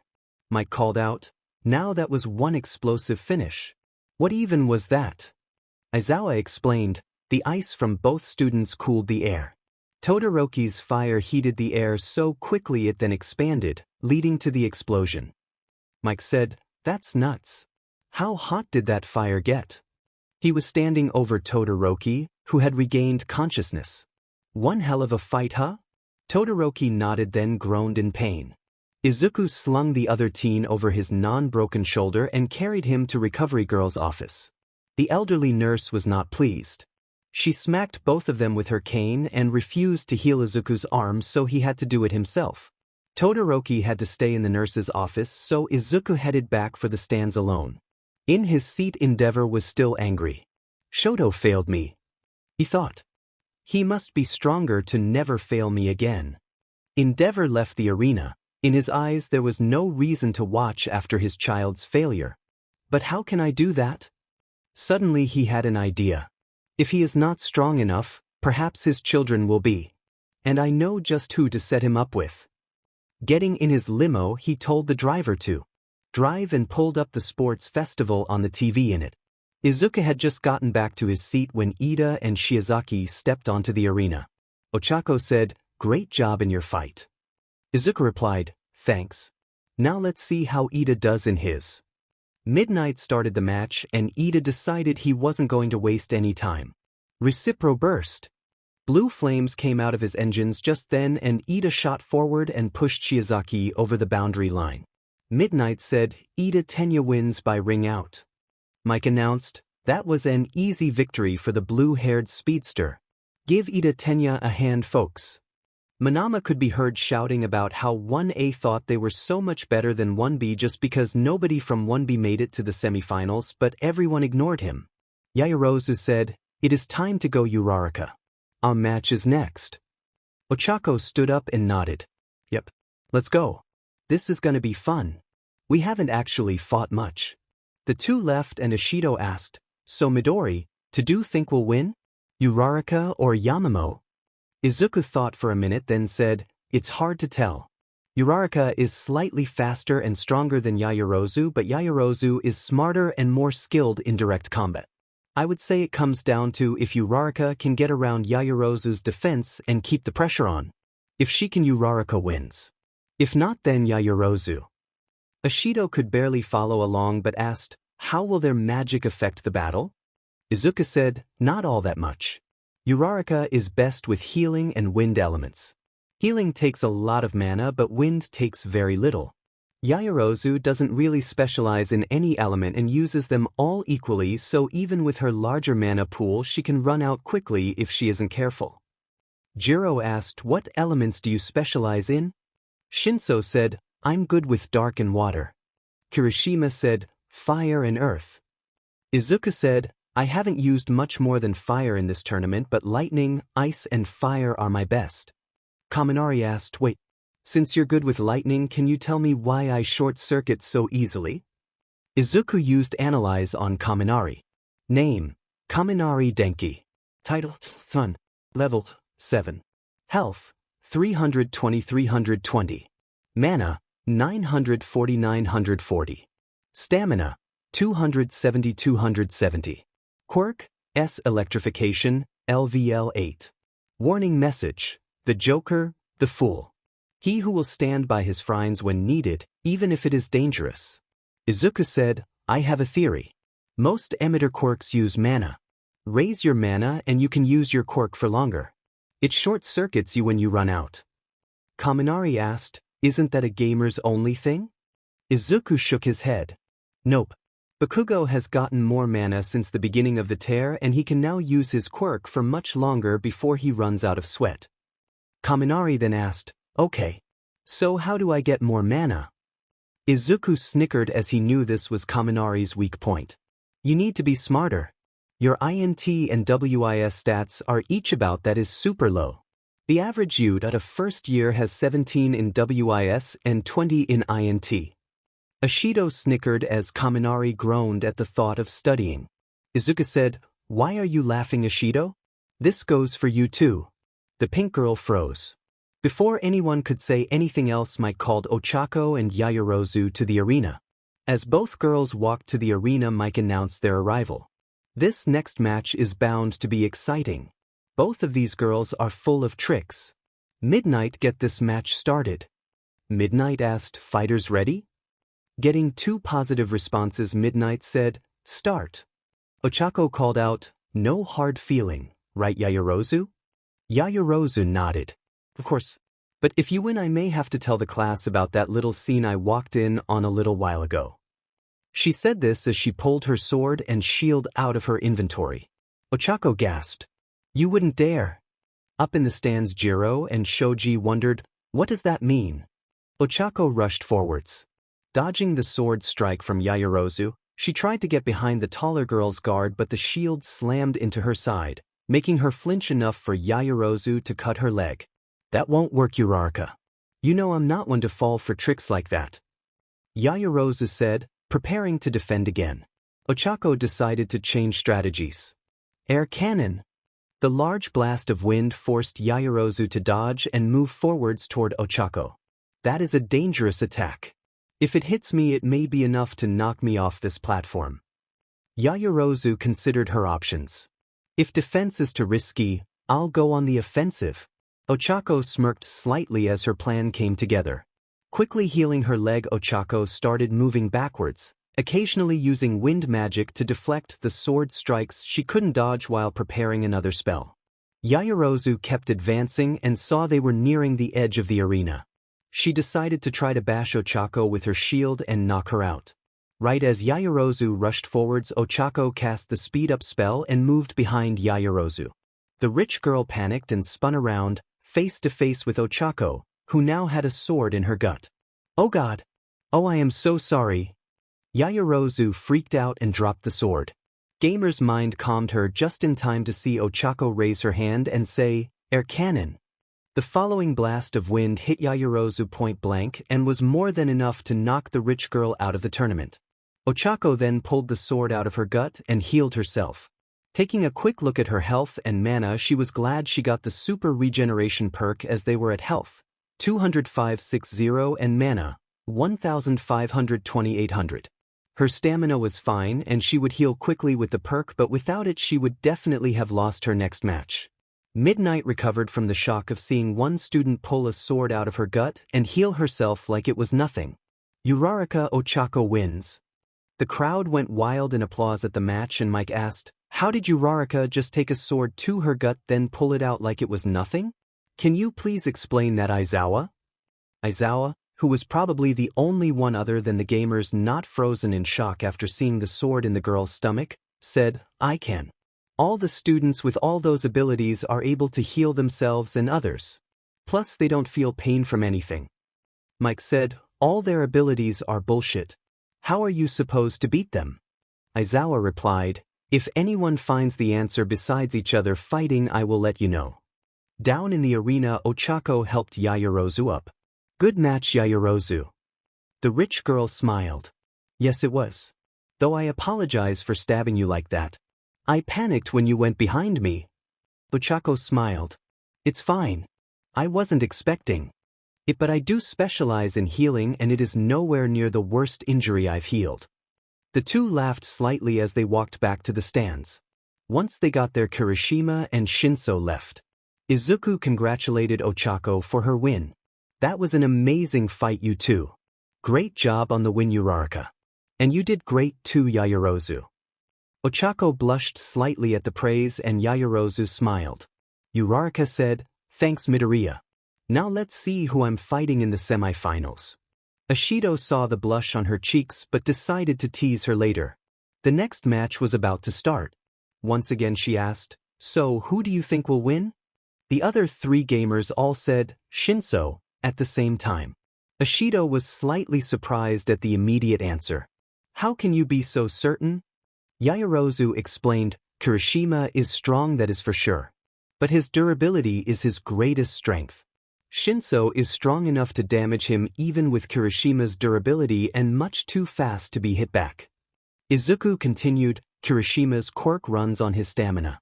And while it is definitely improving, he can still only keep it up for so long. If we run out of stamina, we can no longer use skills or quirks that run on it. And if we try to push it too hard, we pass out." Ashido decided to stop asking questions and just watch the match. Mike said, "This is the final match of the quarterfinals. We have Kirishima Ejiro versus Shinso Hitoshi. This should be another interesting one, but let's hope nobody gets impaled this time." Most people in the stands shuddered as they remembered the sight of a sword sticking out of Ochako. Kirishima and Shinso both stepped onto the arena. Kirishima said, "Hey, let's follow that and not end this with a sword impaling one of us." Shinso nodded. "Sure. Not like the sword would get past your hardening anyways." Midnight started the match. "Begin." Kirishima hardened his whole body and waited. Shinso started darting around the arena at speeds few in the class could match. Kirishima tried to keep track of his opponent but couldn't. Shinso blasted him from behind with a shadow blast. Kirishima stumbled forward from the hit but recovered and launched a punch while turning around. Shinso blocked it, but the hit still did some damage and knocked him back. Kirishima said, "You're fast but not fast enough." Shinso glared. "Fine then. How about I go faster?" He then glowed blue as the speed-up spell took effect. Running as fast as Ida, Shinso blasted Kirishima with water from every side. Kirishima yelled, "Enough!" and punched the ground with the Earth Fist spell. The arena shook and knocked Shinso off his feet. In the stands, Ashido yelled, "Go, Kiri! You got this!" Kirishima smiled at Ashido's cheering and walked toward Shinso. Shinso stood up and Kirishima asked, "Any more tricks?" Shinso replied, "Yeah. This." Shinso then used every single trap spell in his arsenal. Kirishima was wrapped in chains of darkness and glowing light, and coffin made of ice surrounded him. Rocks fell hiding him from view, a sheer of water surrounded all the other traps and a cage of wind surrounded that. To top it all off, a fire vortex erupted around everything else. Shinso looked at Midnight and said, "Call it. There is no way he is getting out of all of that." Midnight muttered something about stupidly strong first years, then said, "Shinso Hitoshi wins by immobilization."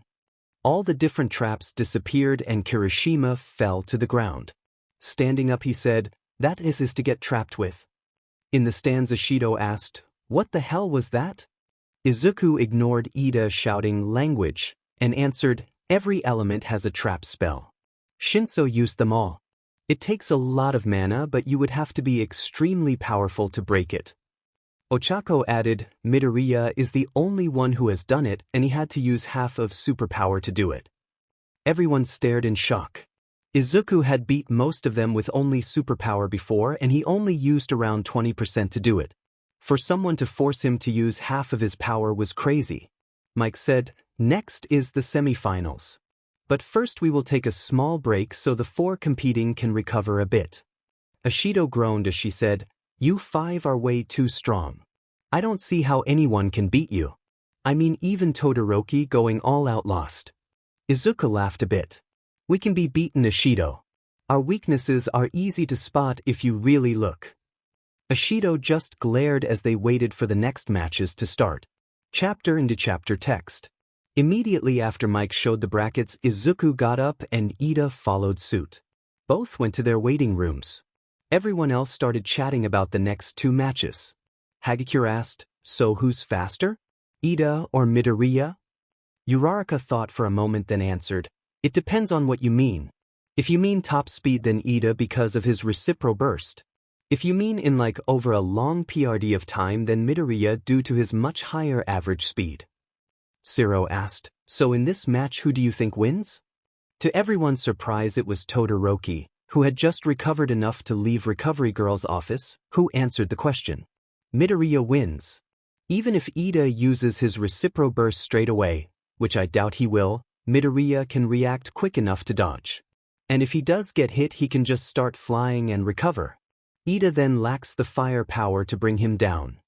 Everyone looked at the four gamers and for confirmation, and Yaoyorozu said, "That is correct. Though Ida can win if he takes Midoriya by surprise and uses his reciprocal burst at the right time."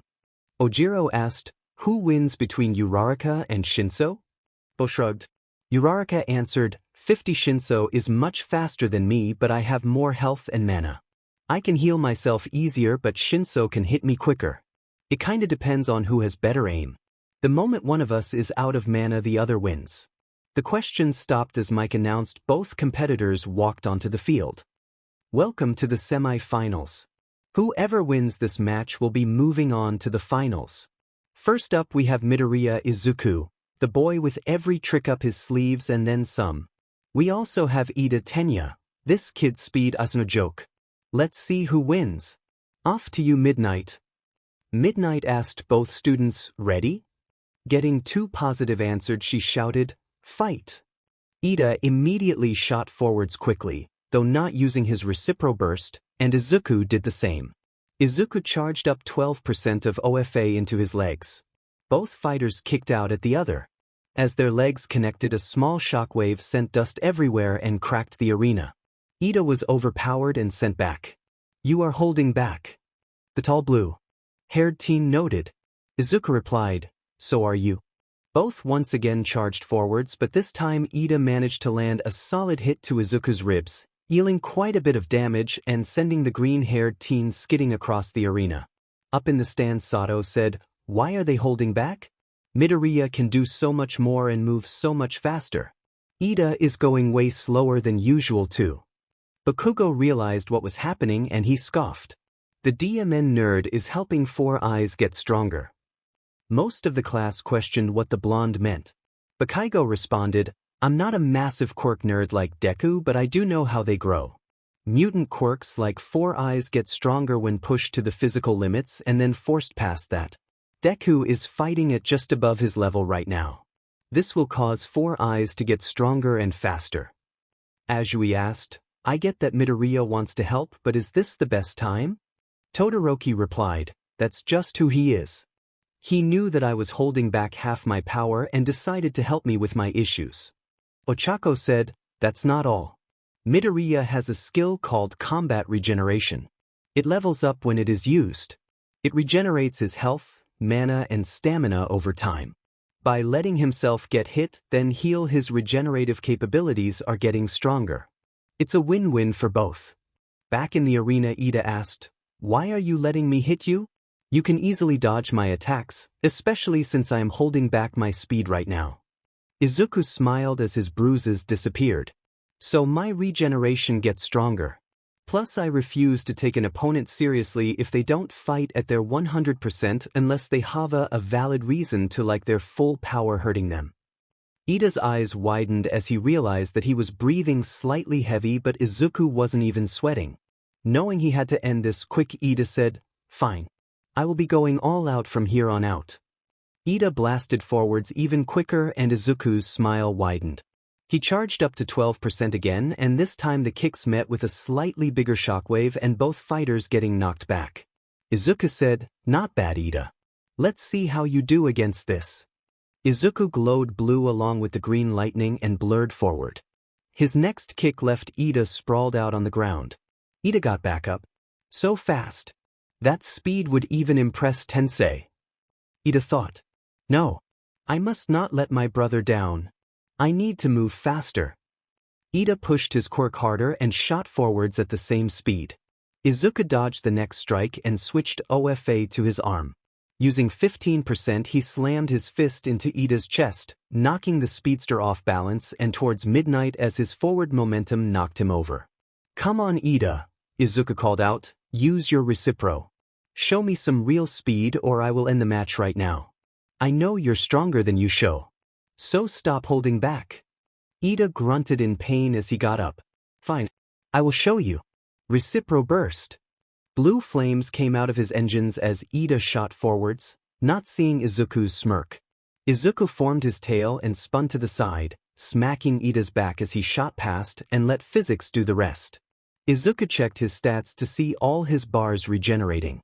He then checked combat regeneration and saw that it hadn't leveled up yet. Dang. Hopefully this next match does it. Midnight declared Izuku the winner and Ida slowly stood up, groaning in pain from diving headfirst into the ground at high speeds. His glasses were cracked and his nose was bleeding, as was his forehead and lip. Izuku said, sorry about that. Let me just. Izuku trailed off as he healed Ida. Nothing I can do about the glasses. Maybe ask Yaoyorozu if you don't have a spare pair. Ida said, much appreciated. And do not worry. I fully expected this to happen today and made sure to bring my extra pair. Mike called out, what sportsmanship between classmates. Midoriya secures his spot in the finals. Now let's get him an opponent, shall we? Shinso and Ochako started off towards their waiting rooms. Izuku and Ida walked back to the stands. Once they got there, Ishido immediately asked, what was up with that match? Why did you hold back so much? Izuku replied, to help Ida push himself. And to strengthen my regeneration. Kirishima said, told you so, Mina. Ishido said, well, it seemed like a risky move. Did it work? Izuku said, kind of. Ida definitely got faster, but my regeneration stayed the same. The finals will definitely cause it to level up no matter who wins this next match. As if on cue, Mike announced the two walking to the arena. Here is the final match of the semi-finals. Will Midoriya face off against Shinso Hitoshi, or will Uraraka Ochako go head-to-head with our finalist for a chance at victory? Let's find out. Midnight quickly started the match and Shinso and Ochako immediately started firing off spells. Blasts of fire, water, air, rocks, thorns, light, shadows, ice and lightning flew around the arena. Most collided and cancelled each other out. The few that hit did very minimal damage. After about a minute the attacks stopped and both fighters were panting. Mike asked, shocked, what the heck was that eraser head? Aizawa sounded equally surprised. I'm not sure. It is common for those 5 to launch big barrages, but they usually stick with one element like fire, earth or air. They have never switched between elements that quickly, so I have no idea. Mike shouted, just what are you telling your students? Aizawa replied, I teach how to problem solve and improve yourself. The 5 problem children take it a step further and do training on their own outside of school. This leads to them almost always having new tricks. I have no idea what they will do next. Mike joked. You heard it here first, everyone. Eraserhead's a terrible teacher. And immediately regretted it as he heard, I'm what?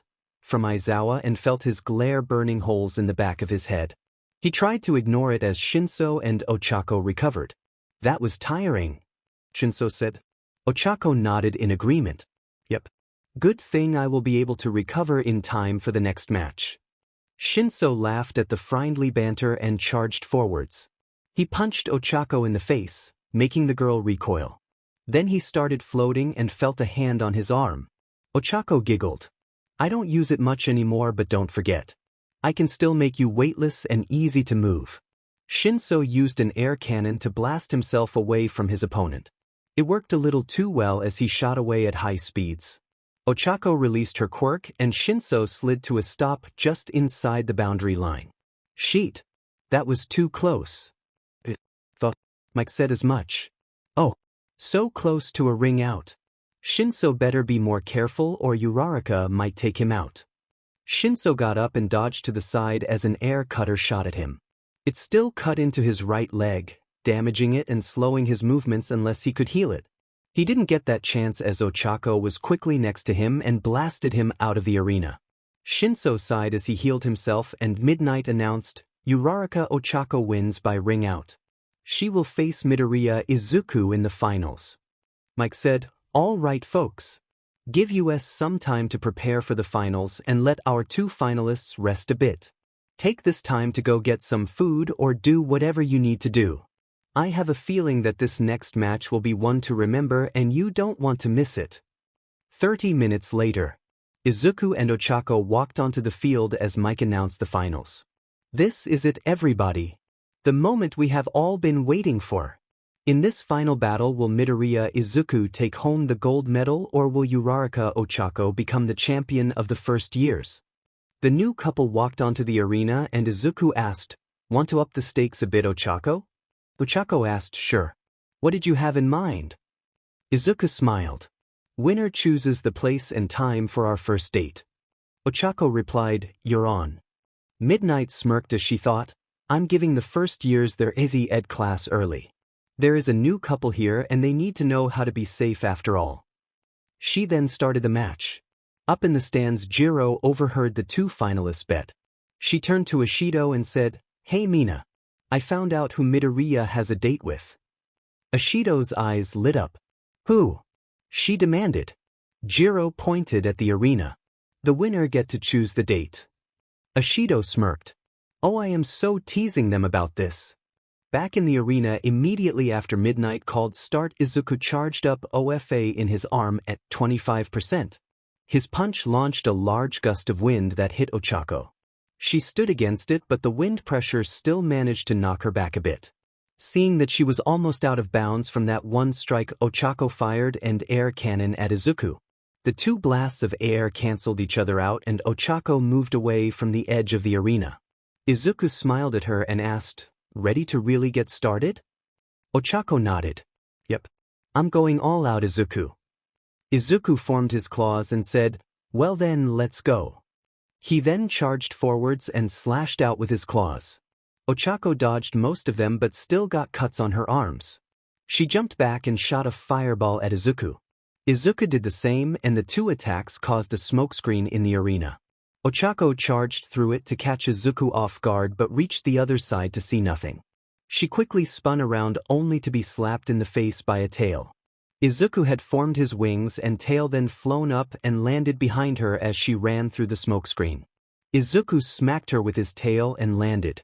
His wings disappeared as Ochako stood up. She glared slightly and shot a bolt of lightning at Izuku. He was unable to dodge it, so he formed his scales to help take the hit.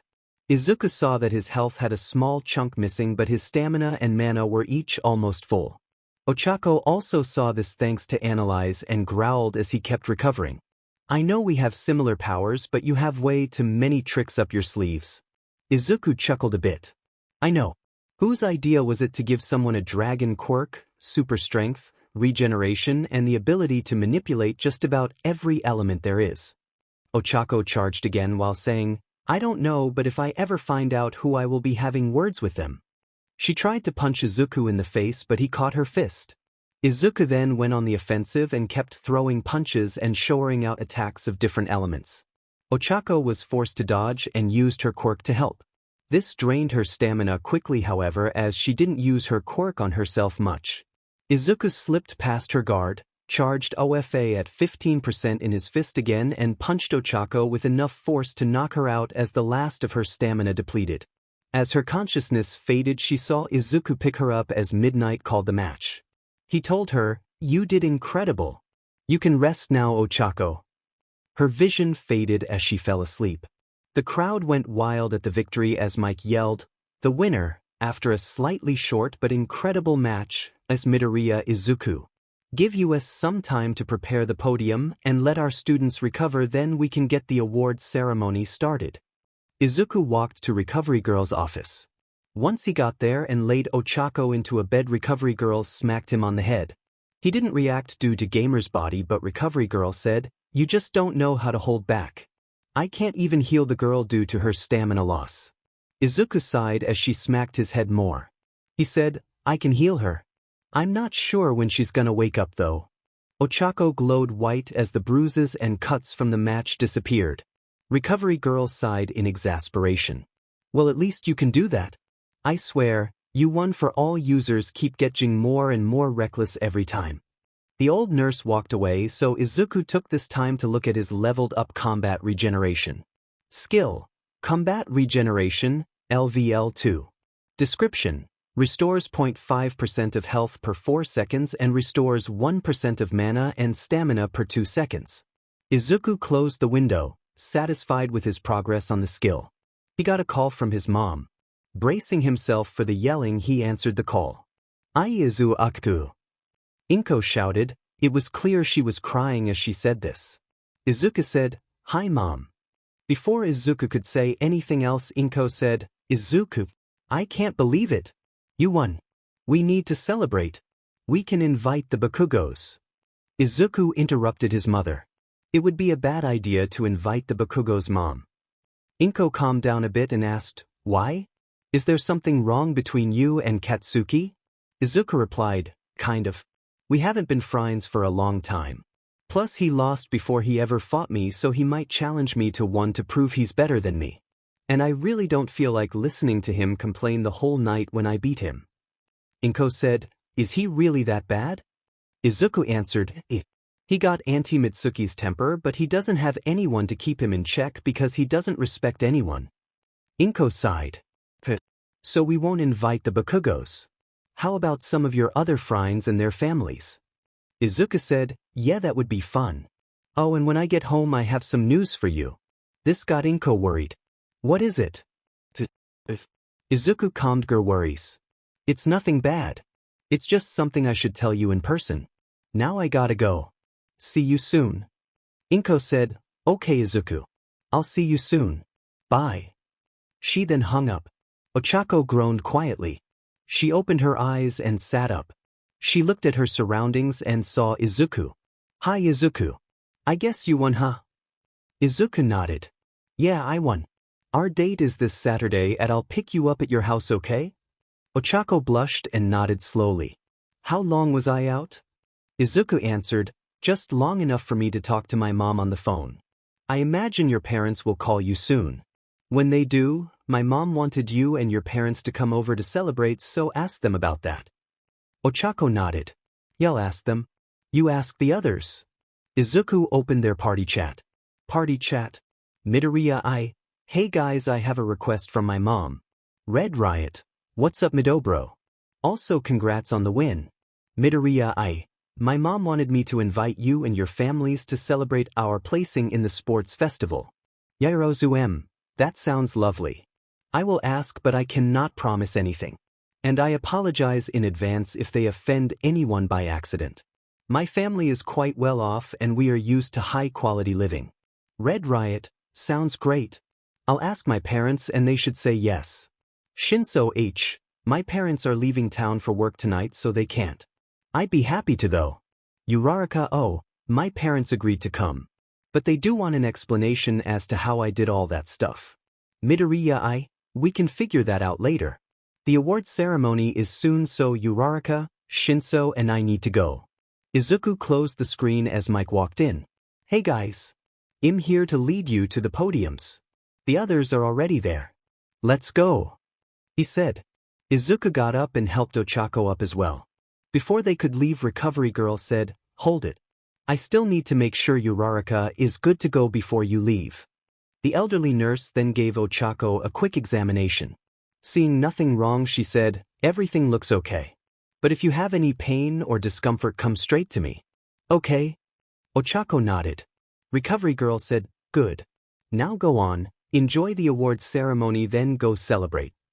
The three left and got to the podium. Seeing that Ida was missing, Izuku asked, Where is Ida? Shinso answered, There was a family emergency. He had to leave, so I guess his medal will be given to him another time. Izuku thought, I hope everything turns out okay. Izuku stepped up onto the first place podium and Ochako to the second place. Shinso stood on the third place podium. After about a minute, the podium started rising up. The ceiling opened up, revealing the three as the crowd cheered. Midnight said, Here are the winners of the sports festival. And to deliver the medals we have Dash. A booming laugh shook the arena as All Might jumped from the top of the stadium shouting, I am here. At the same time, Midnight said, Our very own All Might. Oops. Sorry I talked over you. All Might laughed as he approached the podium. Young Shinso. You did extremely well in thy sports festival. I believe if you continue to grow you can win first place next year. You really were incredible. Keep working hard. All Might pulled Shinso into a hug and gave him a bronze medal, then moved on. Young Uraraka. You fought hard and proved yourself. Remember this moment and always try to push yourself to be the best you can be. I can't imagine the power you will have even a year from now. Keep working hard to accomplish your dreams. Another small hug and a silver medal, then All Might moved on. And last, but certainly not least, young Midoriya. You fought hard, pushing both yourself and your opponents to grow. Take this medal with pride. You are truly the greatest pick for my successor. You have truly impressed me, young man. All Might pulled Izuku into a hug, one that lasted slightly longer than the other two, and gave him a gold medal. I give you the champion of the first years. Now one last time, say it with me. Go beyond. Plus ultra. Everyone in the stadium cheered. Izuku looked at his quest. The hidden reward was a title. Title unlocked. Champion of the first years. Effects. Doubles the growth speed of skills, quirks, spells and stats. Does not affect character EXP. Izuku equipped it and met up with his friends. Kirishima slapped him on the back and said, Congrats man. SCKS I didn't win but you earned it.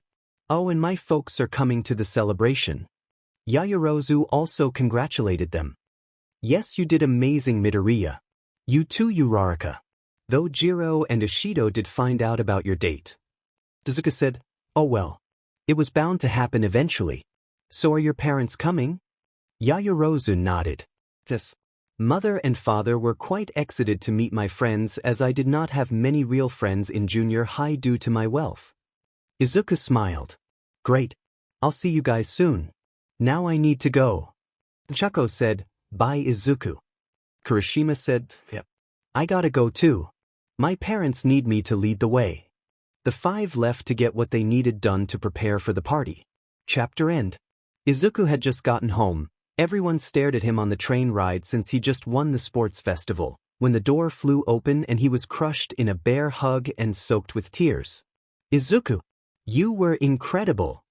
Inko cried. Izuku hugged his mom back before letting go. After escaping from the bone-crushing hug and having to use a healing spell to recover from it, he said, Ochako, Yaoyorozu, Kirishima and Shinso are coming. And everyone but Shinso is bringing their parents. Inko noticed how he said Ochako but decided to tease him about that later. That's great, dear. Now then, you go clean up and get changed, then help me finish dinner. Izuku agreed. After a quick shower and change of clothes, he went back to the kitchen and helped his mom with dinner. After a little while longer, there was a knock at the door. Izuku said, "I'll get it." He washed his hands off and walked to the door. Opening it revealed Ochako and her family. "Hi Izuku. We're a little early, I hope that's all right." Ochako greeted. Izuku stepped back and invited them in. "It's fine. Come on in. You are the first ones here, so the food isn't ready yet." Inko walked over and said, "Hello. I'm Izuku's mother, Inko." Uraraka's father said, "Nice to meet you, Mrs. Midoriya. And you too, Midoriya. I'm Uraraka Kenya." Uraraka's mother introduced herself next. "I'm Uraraka Hana. Nice to meet you both. Ochako has told us a lot about you, Midoriya." Ochako blushed as her mother said that. Inko giggled at that. "Welcome. Dinner will be ready soon. You're only a little early. Make yourselves at home." The Urarakas thanked Inko and sat down. Izuku stayed and interacted with their guests. Eventually Kenya asked, "I asked Ochako earlier but she didn't give me an answer, so I'll ask again. Where did all those new powers come from? And why do you have such similar abilities?" Izuku and Ochako had a silent conversation in the party chat, since they just needed to think about putting words there. Party chat. Midoriya, hey, Ochako's parents are asking about our powers. Are you okay with telling our parents? Yaoyorozu, of course. But if you will, I am almost there with my parents. If you will wait, we can tell them together. Shinso, no problem. I'm a little late. My parents just left after we celebrated ourselves. Red Riot, same here. In fact, Kirishima cut off the message and someone knocked on the door. Izuku said, "Excuse me for a moment." He opened the door to see Kirishima with his parents standing there. "Hello Kirishima, Mr. and Mrs. Kirishima. Come on in and take a seat." Kirishima said, "Thanks Midobro," and walked in. His parents followed. Yaoyorozu was right behind him with her parents, so Izuku relayed the same greeting. Once they got back to the living room, Inko stepped in. "Hello Kirishima, Yaoyorozu. It's good to see you two again. And these must be your parents." The two teens nodded. Yaoyorozu said, "Shinso will be a bit late today it seems." Inko nodded and Yaoyorozu's parents looked confused as to how she knew that. Kenya stood up to his full height and approached Izuku. "I don't know what's going on, but I want answers. How do you all have these powers? Ochako certainly didn't have them before." Izuku didn't even flinch at the sight of the much larger man, which confused Kenya. "He isn't scared of me. Why isn't he scared of me? Why aren't you scared of me?" Izuku replied, "Sir, with all due respect, I have faced things much scarier than you. Now sit down and I can explain." Ochako's father grumbled but complied. Once he did, Izuku said, "Our powers are similar for a reason." He turned the screens to public. "This is a system called the Gamer. It gives us access to these screens and incredible abilities." He showed of his stats and skills. "Our powers are magic we learned through this system." Izuku opened his inventory and a glowing golden egg popped out. "That's new." He noted. Yaoyorozu said, "Wait. It has been 1 month since we got those monster eggs. They are ready to hatch now." All the parents, minus Inko, were shocked and confused, but most didn't say anything. Hans, however, asked, "Monster egg? Is it safe?" Izuku said, "Probably. But if it's not, we can take care of it. Plus, it's just a wolf, not something crazy like a dragon." Izuku tapped the egg and a screen popped up. "Hatch monster egg wolf. Yes, no." Izuku selected yes, and the egg glowed even brighter before the light faded to reveal a small wolf with emerald curly fur that looked extremely fluffy and eyes. Bako said, "How cute, it's like a little wolf." Izuku, using Analyze on the wold pup, revealed its stats and status. Name? Has not been named. Izuku Midoriya's companion. Level 1. XP 0-100. Health 70-70. Mana 40-40. Stamina 100-100. Warning message: a small creature that will grow quickly. Takes after its owner and is smarter and faster than most others of its kind. Will risk even its own life for its friends and loved ones. Skills learned: Summon Companion, LVL 1.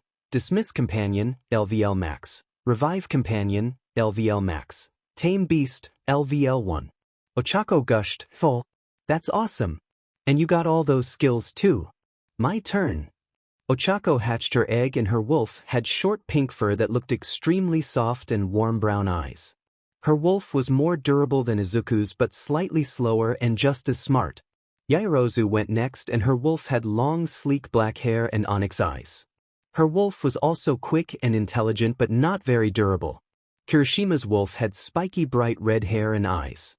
His wolf was easily the most durable but was the slowest and least intelligent of the group. Kirishima's mom said, "Hold on a minute. What's going on? Where did you get these things?" Izuku apologized and continued his explanation. "Oh, sorry. You see, these powers gave us a way to get stronger. We all have a skill called Item Dungeon. We use it to go into a pocket dimension and fight enemies. We get rewards like EXP, weapons, armor and once, a pet egg."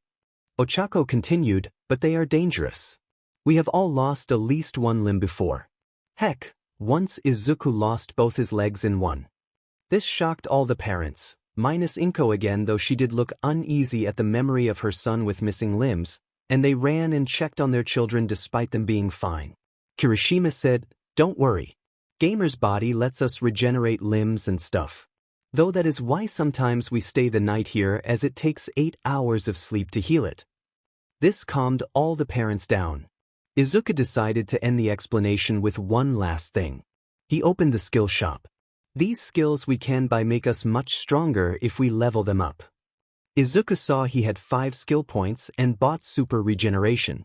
Certain skills are much stronger than others. Yaoyorozu's father asked, "Do your healing spells work on anyone?" Ochako, the party healer, answered, "Sort of. On us the healing spells can fix just about anything but missing limbs. On anyone without Gamer's body it can still fix broken limbs but missing organs and most things that can't normally be healed are left alone. Minor nerve damage and small scars can also be healed." Yaoyorozu's father was stunned. "That is incredible. Can you heal brain damage?" Ochako said, "I'm not sure. We only know about the effects of healing spells due to us having tried them. A few third years had damaged nerves that made it hard to close their hands and stuff, and almost every second and third year in the hero course have a few scars that we have fixed." Kenya asked, "Why do you know so much about healing?" Izuku answered, "We can all heal but Ochako is the best at it. We call her our party healer because of it." There was another knock at the door. Izuku got up. That must be Shinso. He opened it to reveal Shinso, but behind him was the Bakugos. He smiled and invited them in. "Hello Auntie Mitsuki, Uncle Masaru, Katsuki. Come in please. You too Shinso." The 4 entered the house and sat down. Immediately Katsuki asked, "What's with the little mutts?" Instead of answering, Izuku looked at Shinso and said, "Open your inventory and get the wolf egg." Mitsuki snorted in amusement. "What is this? Some sort of video? What the hell?" The Bakugo matriarch cut off as Shinso did as told, and a screen appeared in front of him and a glowing golden egg appeared in his hands. Izuku explained, "Me, Shinso, Kirishima, Ochako and Yaoyorozu all have video game powers." Mitsuki asked, "Is that how you used all those powers despite being quirkless?" Izuku nodded. "Kind of. I do have 3 quirks. The super strength one, another super strength one, and the dragon one. But yeah, all the different attacks plus some other things are from our video game powers. Including those wolves." Mitsuki said, "That's bullshit." Izuku nodded and Kirishima said, "Yeah, a lot of people think that." Shinso said, "So the eggs are ready to hatch?" Izuku nodded and Shinso hatched the egg. His wolf had messy purple hair and was the fastest of the wolves. It immediately curled up next to Shinso and took a nap. Mitsuki decided to move past the shocking revelation and said, "Well, we came over to congratulate Izuku for winning. This brat didn't want to but we made him." Katsuki yelled, "Shut the F up old ati." Inko immediately smacked the blonde. "Language!" she scolded. The party continued and the wolves were named. Izuku named his Jade, Kirishima named his Fong, Shinso named his Lichen, Ochako named hers Jupiter, and Yaoyorozu named hers Lupa. Everyone talked and laughed as they told stories and jokes. Eventually Katsuki had enough. He walked straight up to Izuku, looked him in the eyes and demanded, "Fight me." Izuku simply replied, "No." Katsuki asked, "Why not?" Izuku answered, "Because I don't feel like winning a pointless fight that you challenged me to just to satisfy your own fragile ego." Mitsuki asked, "Why is it pointless?" "It seems like he has a reason." Ochako said, "Because we already know Izuku is stronger. He beat Bakugo in the first training exercise. Then in the sports festival I beat him while holding back and then Izuku beat me when I was going all out." Izuku added, "Also, it's illegal to use our powers without a license. Us 5 only have our healing licenses to be able to heal others in an emergency." Katsuki taunted, "So you're scared? You must know you only won because you never caught me." Izuku said, "Excuse me?" Katsuki continued, "Scared, weak, useless Deku." Izuku stood up. "Fine. Let's go to the beach. But if we get in trouble for this, I'm putting it all on you." Mitsuki asked, "Is this really worth fighting about?" Shinso said, "Mitsuki, right?" Mitsuki nodded. "Okay Mitsuki, this won't be a fight. This is gonna be a one-sided beatdown, but don't worry, we can heal his body. His pride is screwed though." Everyone got up as Mitsuki wondered, what is about to happen? At the beach, Izuku and Katsuki stood on the beach, about to fight, with everyone watching. It was decided that Yaoyorozu would referee the match as she would be fair, not let the match go too far, and was able to use Analyze to keep track of the 2 fighters' health. Yaoyorozu started the match and Katsuki immediately blasted forwards with his explosions. He attacked Izuku. Izuku dodged without using any quirk or spell to help him. Katsuki kept up the assault but couldn't land a hit on Izuku. Katsuki yelled, "Don't just dodge, you coward." Izuku ignored him and kept dodging. Katsuki launched an even bigger explosion that caught the attention of Kamui Woods, a hero who was patrolling nearby. He ran towards the beach and saw everyone. He approached the adults and asked, "What is going on here?" It was Yaoyorozu who answered, "Hello sir." Those 2 competed in the sports festival. They never fought and Bakugo thinks Midoriya only won because of that. So he challenged Midoriya to a fight to prove his strength. Kamui raised his eyebrow. "It seems a little one-sided for a fight." Ochako said, "It is one-sided. Just not the way it looks right now." Kamui decided to let the match continue but stayed to watch and make sure they didn't get hurt. Izuku jumped further back than usual and Katsuki stopped for a minute. He was breathing heavy and was extremely tired but wouldn't give up. Izuku said, "My turn." And green lighting flared around his legs. He used 20% of OFA to move behind Katsuki and kick him in the back of the head. Ochako saw Izuku jump back and said, "Izuku wins." Kamui asked, "Are you sure? If I remember right, Midoriya hasn't attacked at all." Before anyone could answer, Izuku disappeared and reappeared behind a now unconscious Katsuki, who landed face first in the sand. Ochako answered, "Yes." Then ran to go heal Katsuki. Shinso looked at Mitsuki and said, "That's why Midoriya said the fight was pointless." Mitsuki herself was shocked by how easily her son was beaten, as was Kamui. As Izuku, Ochako and the now awake Katsuki walked back over, Kamui said, "Well, since it seems like you had it all under control and were just training, I will let you off with a warning to be careful. I do wish there were more quirk gyms around so we wouldn't get into situations like these." Kamui started to leave but was stopped by Izuku. He pulled a notebook out of nowhere and flipped to Kamui's page. "Please sign this." The hero did so while asking, "Where did you get that?" Ochako shook her head. "Don't bother. We have known him for a while and we have no idea where he keeps them." Eventually everyone got back to the Midoriya house and the party continued, though Katsuki was said that Izuku didn't take the fight seriously and went well. It was around midnight that everyone went home. Izuku was helping his mother with the dishes when Inko asked, "So what was the other thing you wanted to say in person?" Izuku prepared for the tears and hug as he said, "I have a date with Ochako this Saturday." He had to use multiple healing spells to fix his cracked ribs. Chapter into chapter text.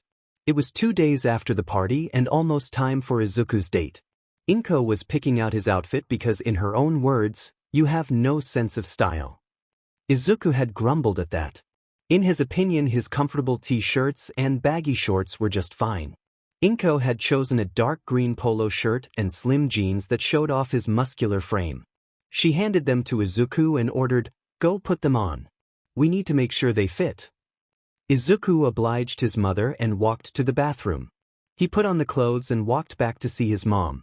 Inko saw her son and started crying slightly. "Oh, you look perfect." She smoothed out the part that was slightly wrinkled and asked, "So what are you doing for your date?" Izuku answered, "I'm taking her to a nice restaurant, nothing too fancy or expensive. Because neither of us like that sort of thing, and then a walk through the park nearby." Inko nodded in approval. "Good. Now you know that you pay for everything since you asked her out." "Right." Izuku said, "Yeah. Now then, I need to get going.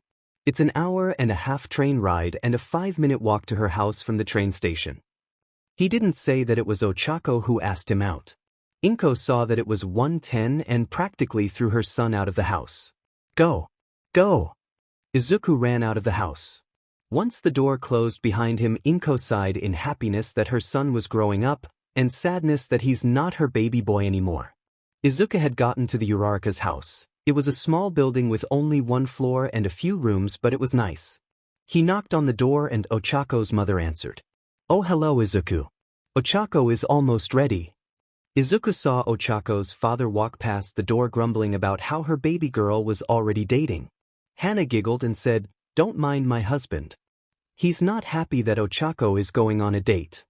Izuku replied, "It's okay." Ochako walked into view and said, "Hey Izuku. What do you think of my outfit?" Ochako was wearing a pink t-shirt and dark blue jean shorts. Izuku blushed at how cute she looked. "You look great, Ochako." Ochako looked Izuku over and said, "So do you? Well, let's go." She stepped out of the house and grabbed his hand. Kenya appeared in the doorway and warned, "Have her back by 8 or we will have a problem." Izuku replied, "Yes, sir." The new couple walked off towards the train station and Hana sighed in happiness. "Our little girl is all grown up." Kenya looked down and said, sounding both happy and sad, "I know. I just hope Izuku treats her right." Hana nodded. Izuku and Ochako had just gotten to the restaurant and sat at a table. Neither one knew that they were being watched. Over at the other side of the table, Ashido, who had been secretly following Izuku and Ochako for a while, pulled out her phone and opened the group chat that she had made for the girls, minus Ochako for the moment, and typed, "They are at XXXXX restaurant. Everything seems to be going well, but I can't hear much of what they're saying." She got a reply from Hagakure that read, "Well, that's why you should have let me or Kyoka spy on the Mina. You stand out too much anyways." Yaoyorozu texted, "None of you should be spying on them." Ashido replied, "But I need to. This is our first relationship in the class." Back with Izuku and Ochako, the waiter took their orders and the couple fell into a silence. It went on for a few minutes before Izuku realized something and softly laughed. Ochako asked, "What's so funny?" Izuku said, "We have fought monsters, wild animals and real villains before and joked around during the fights. We have also just sat with each other and talked. But a simple date causes us to not be able to say anything. It's silly." Ochako was now laughing a bit too. "You're right. That is silly." Izuku said, "How about this? We know just about everything about each other, but we haven't shared stories from when we were kids." Ochako asked, "So we share some stories?" Izuku nodded and replied, "How about I start?" One storytelling session later. Ochako was now laughing hard. "I can't believe you did that. How do you make a villain turn themselves in from just talking to them?" Izuku said, "This will explain. Also, don't think I won't be teasing you about barfing all over the principal of your old school." Ochako got a message on her phone from Izuku. It was a picture of him as a kid in an All Might onesie, doing All Might signature pose. It made Ochako laugh even harder. "Oh God, Izuku! You were adorable as a kid. And with a smile like that, no wonder you managed to make villains rethink their actions." Over on the other side of the restraint, Ashido typed another message in the group chat. "Yamamo, your mission is to get Midori's baby pictures if you can, or give me his address so I can get them." Yayarosa's response came immediately. Done. Here's his address. XXXXXXXX. Ashido giggled to herself and ordered another piece of pie to have an excuse to spy on her classmates. Izuku and Ochako finished their meals. Izuku insisted on paying and Ochako tried to argue but failed, and left. Izuku led her to a park nearby and the two walked around for a bit before finding an empty bench overlooking a small lake that reflected the sunset. Ashido followed them in secret, of course. Ochako said, "Thank you for today, Izuku. I had a lot of fun." Izuku smiled. "Of course, Ochako. I'm glad I can call you my girlfriend." He leaned in and kissed Ochako. Ashido saw the kiss and internally squealed as she took a picture and sent it to the group chat. Izuku and Ochako sat together in comfortable silence before Izuku said, "It's getting dark. We should get you home." Ochako reluctantly agreed and the two took a short train ride to Ochako's house. She gave Izuku a short kiss before running inside. Izuku smiled to himself as he walked back to the station and went home himself. Inko of course asked him many questions and Izuku happily answered them all. He went to bed after a few more minutes of questions and quickly fell asleep. As it turned out, stressing out about a date was exhausting even if he didn't show how nervous he was. Chapter into chapter text. All Might had just gotten off the phone and was sweating profusely. His old sidekick and former mentor Sir Night Eye and Gran Torino had ordered him send the kids to their agencies. The reason? Both suspected the kids of getting multiple quirks from All for One. He knew what would happen if he didn't. The 5 children would be hunted down, murdered, and then the crimes covered up to keep All for One from returning. All Might sighed. He hadn't even told his successor about the supervillain yet. First I need to tell young Midoriya about All for One. Might as well tell his friends at the same time because they are now dragged into this. The principal's voice came from the P.A system in the teacher's lounge. "I will make it so the 5 only have Gran Torino's offer for an internship. He will be better at teaching Midoriya how to use OFA and will be less likely to kill the children on sight." All Might nodded in agreement to the decision before freaking out that Nizu knew what he was thinking. The 5 gamers had just entered their homeroom. Aizawa walked in right afterwards and said, "Everyone shut up." The class instantly fell silent and Aizawa continued. "For the next week you will be going on internships. Requests have been put in from the pro heroes watching the sports festivals. Here is the list. Todoroki Shoto, 4,572. Ida Tenya, 861. Tokoyami Fumikage, 403. Bakugo Katsuki, 212. Midoriya Izuku, Uraraka Ochako, Yayarosa Momo, Kirishima Ijiro, Shinso Hitoshi, 1. Bakugo laughed at how few internships the gamers got. Ashido asked, "Why did the ones who did the best in the sports festivals get so few offers?" Aizawa shrugged. "No idea. But they have to go to their only choice." Aizawa handed out internships forms to those who got them. "For those who got no offers we will have a list of names who volunteered to take those who got none for you to pick from." Todoroki had a giant binder of names. Bakugo, Tokoyami and Ida all had a few pages and the gamers got a single slip of paper. The 5 slips of paper all read Gran Torino. Izuku said, "Okay, this is no coincidence." The others agreed. Ida meanwhile didn't say anything and chose an internship in the city of Hosu, the place where his brother was attacked. The place he would have his revenge. Everyone was talking amongst each other and Izuku asked his friends, "Did you all see the news? Ingenium, Ida's older brother, was attacked. Apparently he can't walk anymore too." Yayarosa said, "It is such a shame too. Ingenium was a great hero too. Do you think we could heal him?" Shako shook her head. "Nope.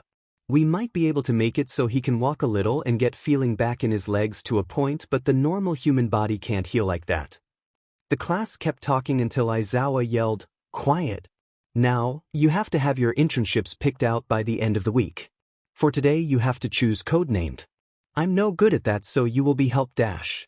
Aizawa was cut off by the door being kicked open and Midnight walking in saying, "Bye me." Aizawa sighed in exasperation and got into his sleeping bag then rolled under his desk to take a nap. Midnight handed out whiteboards and markers. I will approve or reject names and you are showing them to the class. You have 15 minutes. Most names are the same as in canon. Ochako chose Uravity, Yaoyorozu chose Creati, Kirishima chose Red Riot. Everyone but Izuku and Shinso had a name. Bakugo had both his names rejected and he was forced to go with his first name. Shinso went up first. His board read, The Hypnotist Hero, Charmcaster. Midnight said, a mix between your brainwashing and other abilities. Approved. Izuku went up next. The name I chose was a legend. It has disappeared over time and it took a lot of digging to find the story, but this is my hero name. His sign read, The Elemental Hero, Merlin. Midnight warned Izuku, this is a name that was ancient even before quirks. It has a lot of history and people who recognize it will hold you to high standards with what the Merlin of legend has done. Are you up for it? Izuku nodded and had a look of pure determination on his face. Yes. He replied. Midnight said, okay then. I approve. She smiled. After that the class was dismissed for lunch. Before the class could leave, All Might appeared in the doorway. I am here. Borrowing these 5 to talk about something important. All Might then grabbed the 5 gamers and ran off to the teacher's lounge. In the teacher's lounge All Might deflated and sat down. Izuku asked, what's going on All Might? All Might answered, I need to talk to you about something. About this wound and Gran Torino.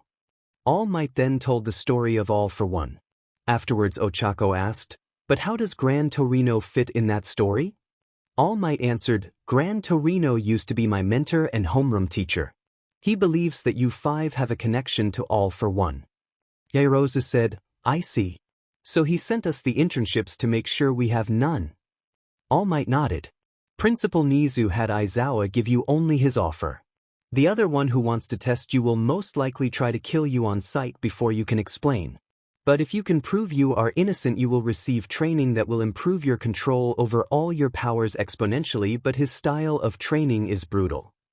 Izuku and the others wondered just who the other person was. Izuku said, so we need to prove we don't work for All for One then train? Got it. The gamers went back to lunch and Ishido asked, why did All Might want to talk to you? Izuku said, he gave us a warning. Gran Torino trained him and was apparently a brutal trainer. Ishido wondered out loud, just what did he go through? Izuku shrugged and Ishido moved on to her next question. Okay, so how did your date go? Izuku chuckled as he said, you should know. You were spying on us the entire time. Ishido went slightly pale as she realized she had been caught. Ochako laughed. Don't worry about it, Mina. Besides, it was much better than what Bakugo did during our celebration.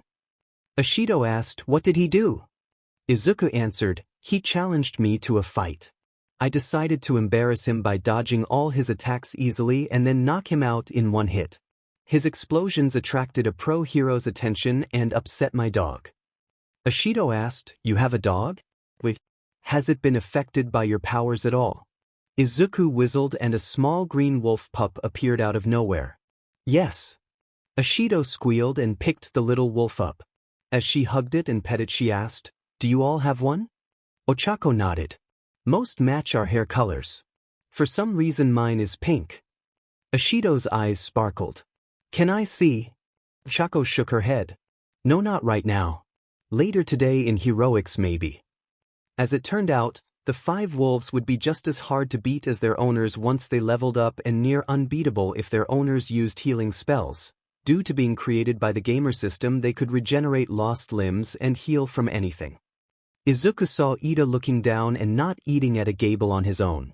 Izuku excused himself and walked over. Hey Ida. Ida looked up. Oh hello Midoriya. He replied sadly. Izuku said, listen, I heard about your brother and we might be able to heal him. Ida looked up. Really? He can be a hero again? Izuku said, I'm not sure. Our spells have healed extremely minor nerve damage.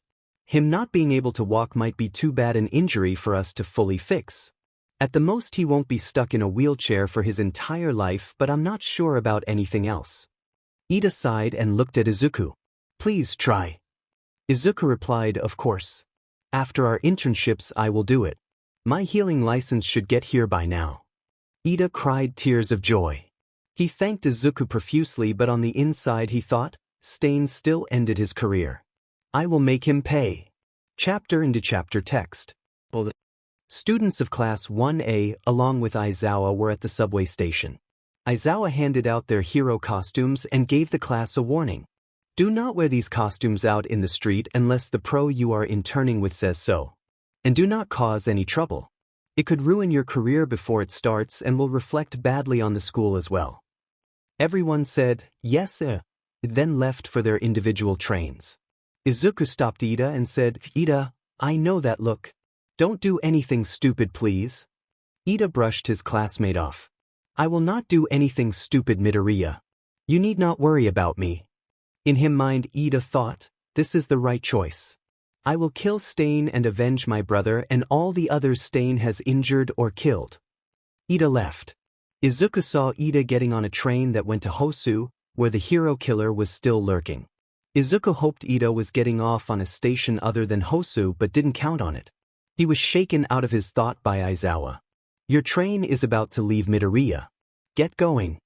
Izuku apologized. Sorry, Mr. Aizawa.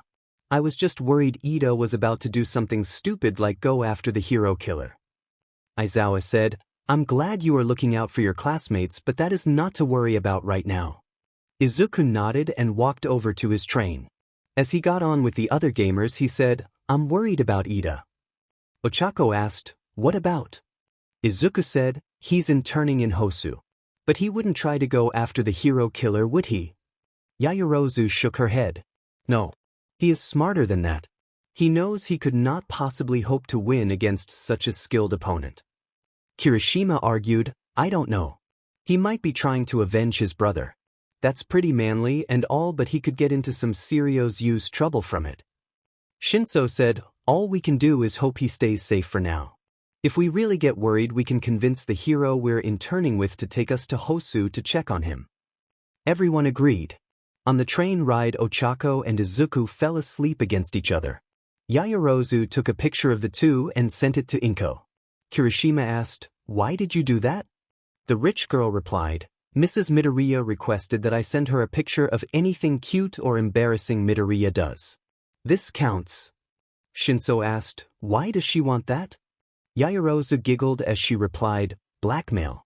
Apparently Midoriya is quite good at talking his way out of punishment. His mother needs something to hold over his head for when he does something stupid. Kirishima asked, does that happen a lot? Yaoyorozu said, remember the sludge villain incident? A figure ran out to help the captive before All Might showed up. That was Midoriya. The captive was Bakugo. Shinso looked exasperated. Is stupidly heroic just like his thing? Running towards a villain to rescue his bully, then shattering every bone in his arm and legs at the entrance exam. Kirishima said, that last one technically wasn't his fault. Nobody ever taught him to control his quirk. And All Might isn't exactly the best teacher. The group of 5 got to the address they were given. It was a small brick building that didn't look like much. Izuku asked, is this the place? Yaoyorozu double-checked the address. Yes. I suppose he cannot afford much due to him being retired for years. Maybe he did not save his money. Izuku knocked on the door and it opened slightly. Everyone immediately prepared for anything. Izuku pushed the door open and they all saw an elderly old man in a yellow and white hero costume on the floor covered in what looked like blood. Everyone immediately used Analyze. Name, Gran Torino. Title, Son.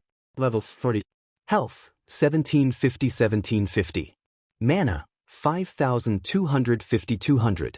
Stamina, 9,000-9,000. Warning message. The trainer, the fighter, the tester, this is a hero who will test every part of you. Shinso said, he's alive, not even hurt. How about a wake-up call? He then blasted the elderly hero with water. Gran Torino was blasted across the room. He managed to twist in midair and land on his feet. What the hell? I could have been hurt. He screamed. Shinso rolled his eyes. You weren't, were you?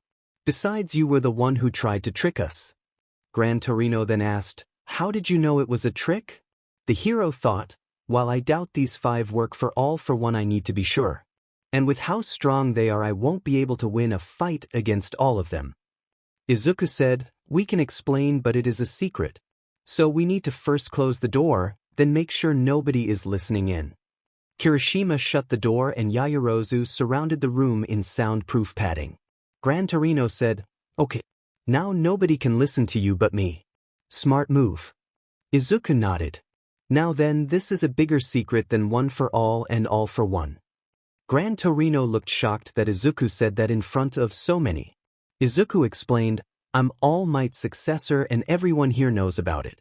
Before we left for here, he told us about all for one.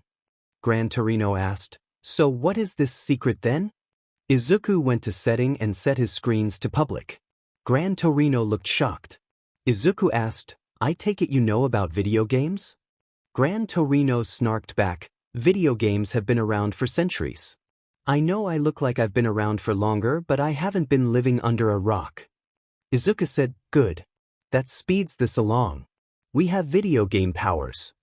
Gran Torino asked, anything else shocking I would need to know? Izuku said, we're all basically immortal. We don't age once we hit physical maturity, and with some of the skills we can get make us almost impossible to kill. We can heal from literally anything, including missing limbs and organs, as long as we have at least 8 hours of sleep. We also don't have physical or mental limits, so we can theoretically keep growing forever. Gran Torino said, that's bullshit, but I am glad you don't work for that monster. Kirishima laughed. Bullshit seems to be the most popular reaction to our powers. Yaoyorozu said, I hope this proves we did not get our power from all for one. Gran Torino nodded. Yes, it does. But where did you get them? Izuku shrugged. I went to sleep after I broke both my limbs using one for all for the first time to save Ochako at the entrance exam. The next day I woke up with these powers. After that I found these 4 and we just got stronger and stronger from there. So we have no idea. Yaoyorozu added, we are also stuck in our party. Something about our fates being intertwined. Gran Torino scratched his forehead. Well, that is Stang. But we can talk more tomorrow. That gives you time to settle in and your trainers time to get here. Izuku asked, trainers? Gran Torino said, I'm old and only one person. I can't train 5 people at the same time. So me and Night Eye will train Midoriya. Fat Gum will train Kirishima and Yaoyorozu. Uraraka will be trained by Gunhead. Shinso will be trained by Edge Shot. Everyone put their bags in their rooms and had dinner. Izuku cooked and Gran Torino told funny stories about All Might, then retired to bed for the night. They were all excited about the next day. Nobody was prepared for the harsh training that was coming the next day. Chapter into chapter text. The 5 gamers and Gran Torino got up in the morning and had breakfast.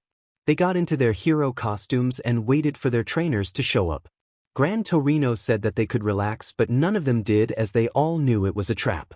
The first trainer to show up was Shinso's. A knife flew out of the shadows towards him, but Izuku reacted and flicked his finger using OFA at 3%, and a small gust of wind blew it off course, so it clattered to the floor harmlessly. Edge Shot stepped into view only to immediately have to dodge a shadow blast from Shinso. Good reaction time and instincts.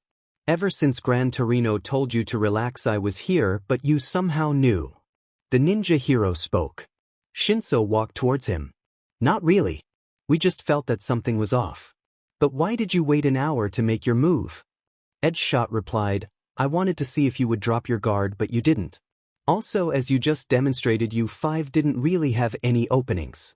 Midoriya looked the most relaxed but still managed to react quickly, showing that he was on guard. Gran Torino asked, that skill takes years to master. How are you able to be on guard but looked relaxed so easily? Izuku said, bullies with explosion quirks SCK when you don't have a quirk. Gran Torino and Edge Shot glared. Most pro heroes usually fall into 2 different categories. They either hate bullies or are bullies. Both pros in the room fell squarely into the former. Suddenly there was a knock at the door that interrupted the others from saying anything. Gran Torino said, Midoriya, go get the door. Izuku opened the door to see Gunhead and Fat Gum. Fat Gum said, hello. Is this Gran Torino's place? Izuku nodded and stepped aside to let the two pros in. Gunhead asked, "So who am I training? I wasn't told which one of you I'm helping." Gran Torino said, "Gunhead, you're training Uraraka. Fat Gum, you are training Yaoyorozu and Kirishima." The pros took their interns to talk to them and find out what they needed to work on. Fat Gum asked, "So what are your quirks?" Kirishima said, "We both have an elemental manipulation quirk and a minor super strength quirk. I have a hardening quirk that increases my defensive capabilities as well as slightly improving my offensive ones." Yaoyorozu said, "I have a quirk that allows me to make anything from my lipids as long as I have enough and know the molecular structure of the object. I cannot, however, make anything living." Fat Gum got exited. "Another fatty." Yaoyorozu looked offended. "Excuse me?" Fat Gum quickly backtracked. "Sorry, I wasn't trying to offend or insult you. I call anyone with a quirk that uses fat cells like mine a fatty. Anyways, I think I have it figured out as to why I'm here to help train you. Kirishima, I'm here to help you improve your defense. Yaoyorozu, I'm here to help you make the most of your lipids. And then with your quirks, I take it you struggle with direct offensive attacks." The two students nodded.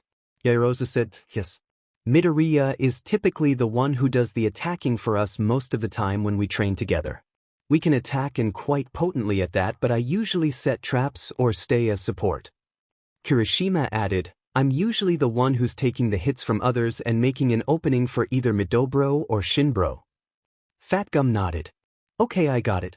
My quirk is like this. My fat absorbs kinetic energy and burns itself off in the process.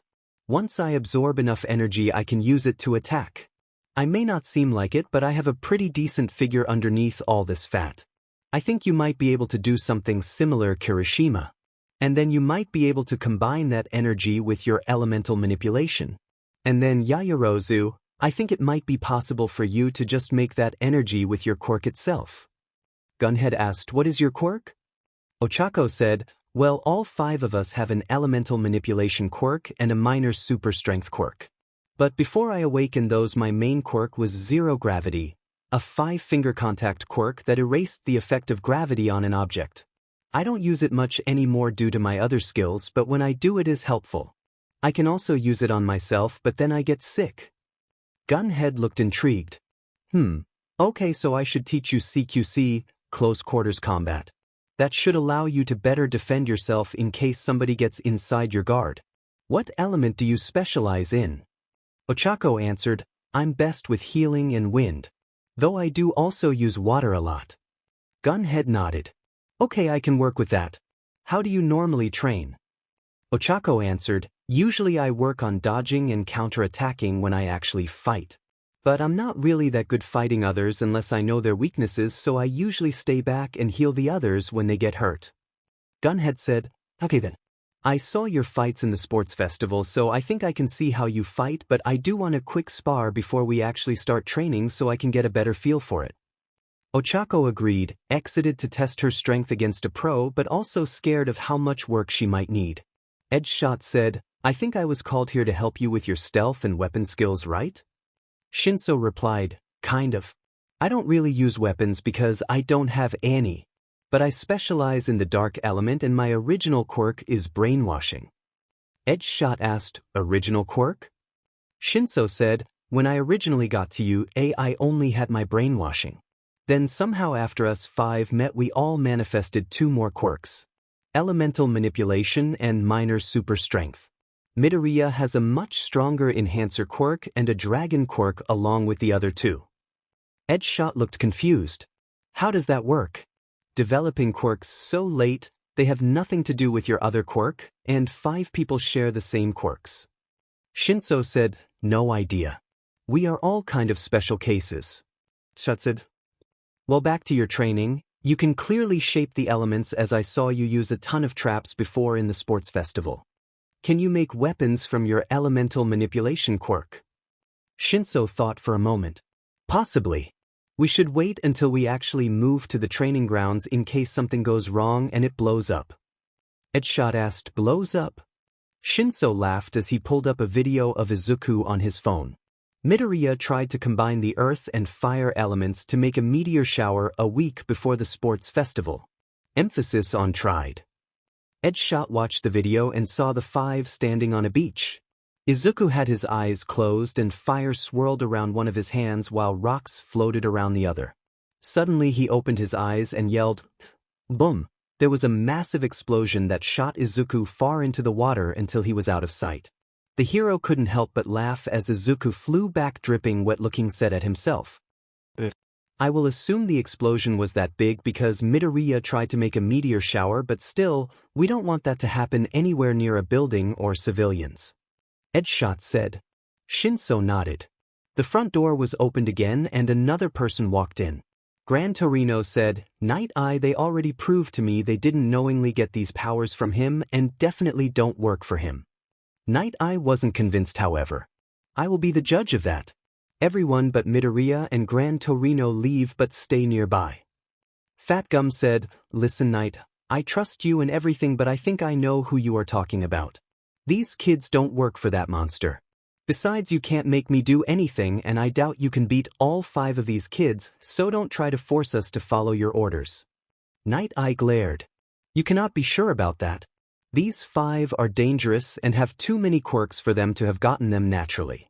Izuku was done with All Might's former sidekick already, and it had only been 45 seconds since he walked in the door. All right, enough. You won't believe us no matter what we say. You and I are going to be talking in private. Let's go. Night Eye said, Watch who you are speaking to, child. You don't know who you are up against. Izuku said, Sir Night Eye. Real name Sasaki Mirai. Quirk Foresight. You can look into the future of anyone who meets certain conditions, but you haven't revealed those conditions to anyone. Now come with me or I will grab you and force you to follow me just like I did to Todoroki in the sports festival. Night Eye rhetorically asked, This is a future pro hero? So rude to their superiors. Izuku shot back, No, but I refuse to deal with more bullshit from those who think they are better than everyone else. I have dealt with someone like that for 16 years, so no more. Izuku spread his wings and in a blur of green him, Night Eye and Gran Torino were all gone. Gunhead asked, Will they be okay? Uraraka said, Probably. As long as nobody resorts to violence. Izuku landed on the roof of the apartment building they were staying in. Now we can talk privately. Maya said, How dare you? I knew you weren't worthy of OFA. You will pass it on to the one I have chosen to succeed Toshinori. Gran Torino glares at Night Eye. And the truth comes out. You only want to force Midoriya to give OFA to your choice for a successor. I said, Of course. Tojita is a much more worthy choice than this child. Gran Torino said, I didn't have a choice when Nana passed the quirk on to Toshinori. I didn't have a choice when Toshinori passed the quirk on to Midoriya. You don't get a choice either. The quirk is not yours and you will never have a say in who receives it. Night Eye demanded, I will have a say in it. Toshinori should have listened to me when I said to retire. He should have listened when I proposed Tojita. Now I will force him to listen. Izuku said, Enough. I will not be passing this quirk on to who you want me to. All Might chose me to carry this torch. I will carry it with pride until the time comes for me to pass it on, if that day even comes at all. Night Eye asked, What do you mean? Izuku answered, My power makes it so I don't age after I hit maturity. I can heal from literally anything, even lost limbs. I have no physical or mental limits either. It might not even be possible to kill me eventually, and due to OFA my quirks can't be stolen. I am the 9th user of OFA, maybe I should be the last. This quirk has grown too powerful for a 10th user, and honestly with me as the 9th there is no need for one. Night Eye said, That is impossible. You will fall with pride like that. Izuku said, Then look into my future and see for yourself. And if you see a future I don't like, then I will change it. Night Eye glared. You can't change the future. What I see will happen. The future is set in stone. He tried to use his quirk on Izuku, but a small blue box appeared instead. The box read, This entity is free from the strings of fate, thus you cannot look into it. But as future reference, the future is not set in stone and never was. Do not act like it is. The other two saw the screen as well. Night asked, What is this? Izuku answered, the power of the gamer. This system is why me and the four down there are so strong and have no limits. We have no set future. We are able to make our own choices. Knight, I said, this isn't over. Tojita will have one for all by the end of the year. You will give it to him or you will truly have no future. I am leaving. I refuse to help teach that fake successor. Gran Torino said he may be able to see almost everything but he is still blind to the most important truth, as are you. You are trying to copy All Might and he is trying to make another one. Izuku continued for the elderly pro. But there is only one All Might. I will never be him, so instead I should try to be my own hero. Gran Torino nodded. Exactly. Now then, we can start your training. Let's go back downstairs. The two went back inside and Gran Torino said, training starts whenever you are ready. Izuku asked, here? That's a bad idea. Gran Torino asked, well, where would we go? Izuku said, let me try something. He then tried to make a new skill. It worked. Skill created, pocket dimension. Description, allows the user and anyone else they touch to enter a pocket dimension that is an exact copy of their world without anyone else. Nothing in the new world can affect the outside world. When the user leaves, then anyone that was with them is also spit out. Time passes at either a normal, accelerated, or slowed rate. Izuku said, got it. Everyone grab onto each other. Everyone in the room grabbed each other and Izuku used the skill. A bubble of white energy surrounded them. When it faded, nothing had changed. Gunhead asked, what did that do? Izuku said, if that worked, and it should have, then there is nobody else in the world right now. We are in a pocket dimension that only we are in. Yaozu said, then the real world shouldn't be affected by anything that happens in here. Izuku nodded. Exactly. Now we can train without worrying about property damage or civilians. Plus I made it so 1 hour in here is only 6 minutes out there. Fatgum asked, how did you do that exactly? Because that is ridiculously strong. Izuku ignored the question and said, now we can start training for real. And if anything explodes, we don't have to worry. Gran Torino smirked. Well then, let's begin. Chapter end. After quickly checking to see if the city was truly empty, Izuku insisted to make sure it worked. The training started.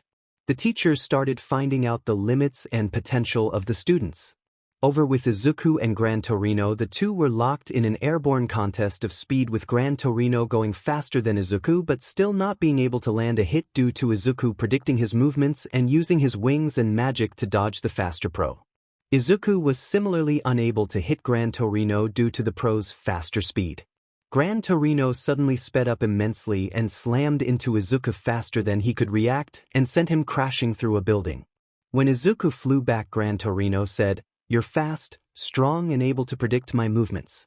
But you still aren't using your powers, mainly OFA and your dragon quirk, to their fullest potential. They fight against each other instead of working together.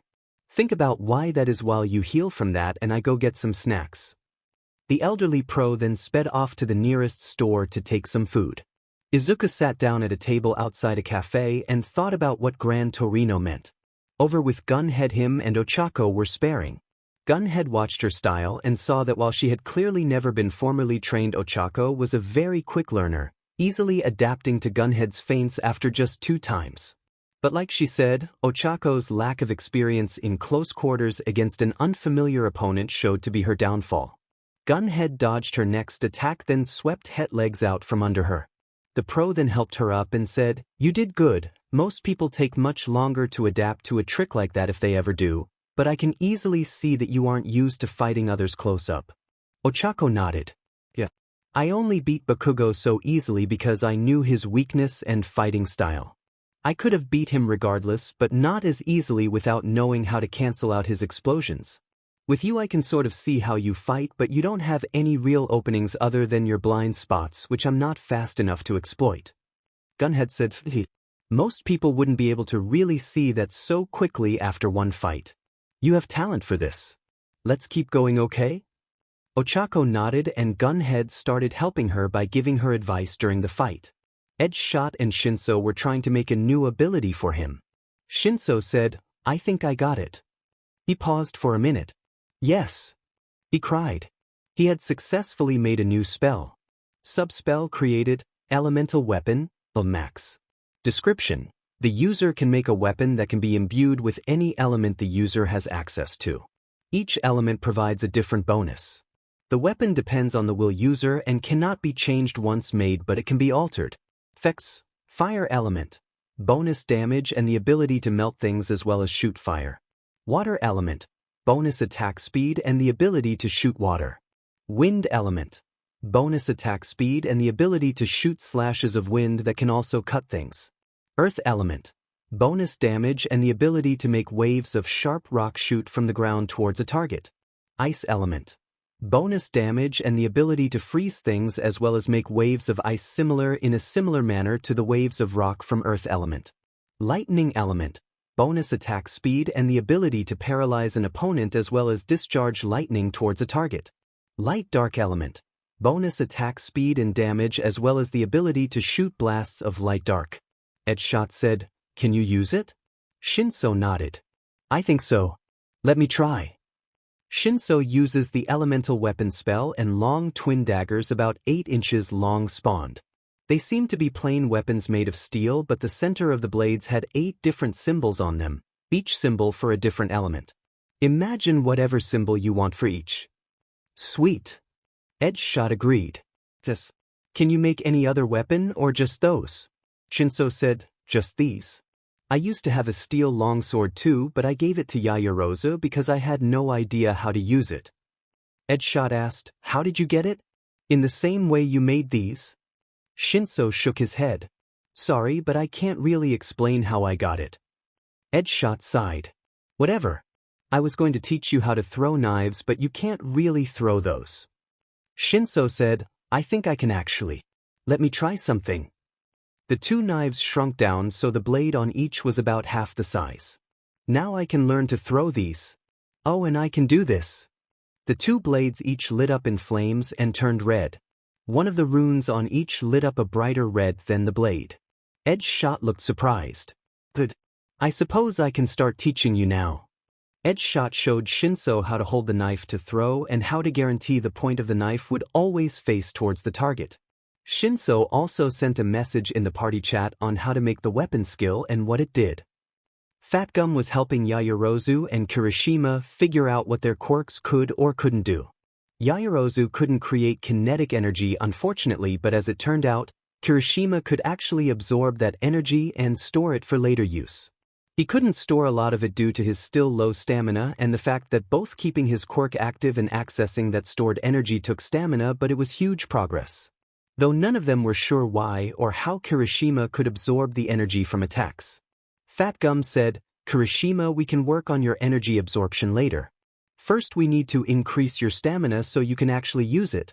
I know I'm not one to talk when I'm like this, but I can still do fairly well. Yaoyorozu, I want you to find a place with a lot of food. I'm gonna need some and so are you. Plus I'm sure Kirishima will want some food after we get done training."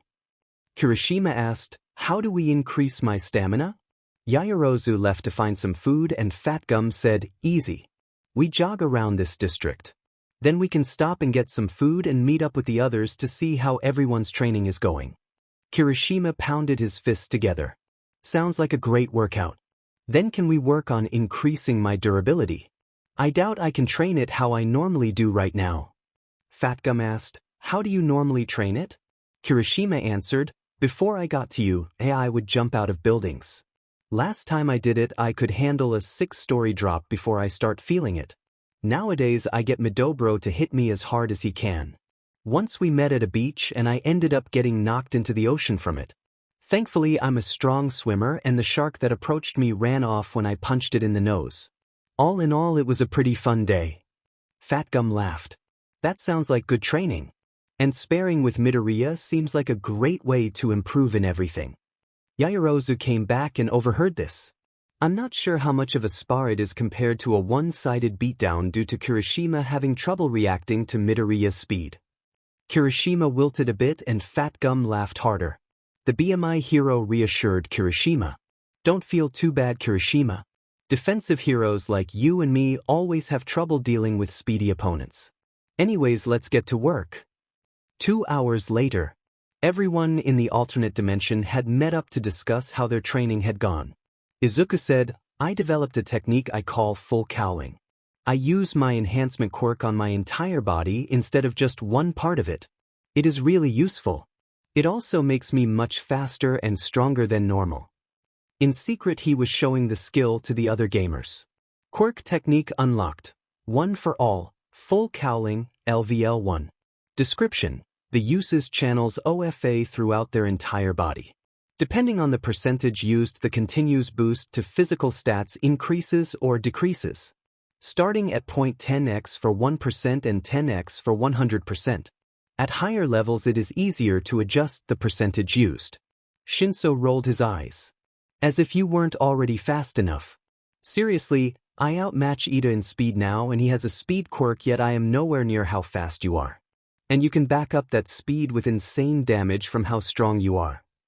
Everyone laughed at Shinso's tirade. Whatever. He continued. Let me show you what I managed to do. Shinso then made his daggers at their normal length of 8 inches. I made it by trying to focus our elemental attacks into a weapon shape. It can channel every element we have access to into it. Maybe even more than one at a time if we get really good with it. Shinso also showed off its skill page to the other gamers. Kirishima said, I managed to increase my stamina and speed a bit as well as my durability. And I found out that I can absorb energy from physical attacks like fat gum. But it makes me really tired to use it. Izuku asked, why not use the energy you absorb to refuel your body? I mean, with a normal person's body it might have negative repercussions, but us 5 aren't exactly normal. Kirishima looked like his whole view on how he was doing things shifted. He went silent as he thought about what Izuku said. Yaoyorozu said, while Kirishima recovers from Midoriya, I will go next. I have improved on my lipid usage.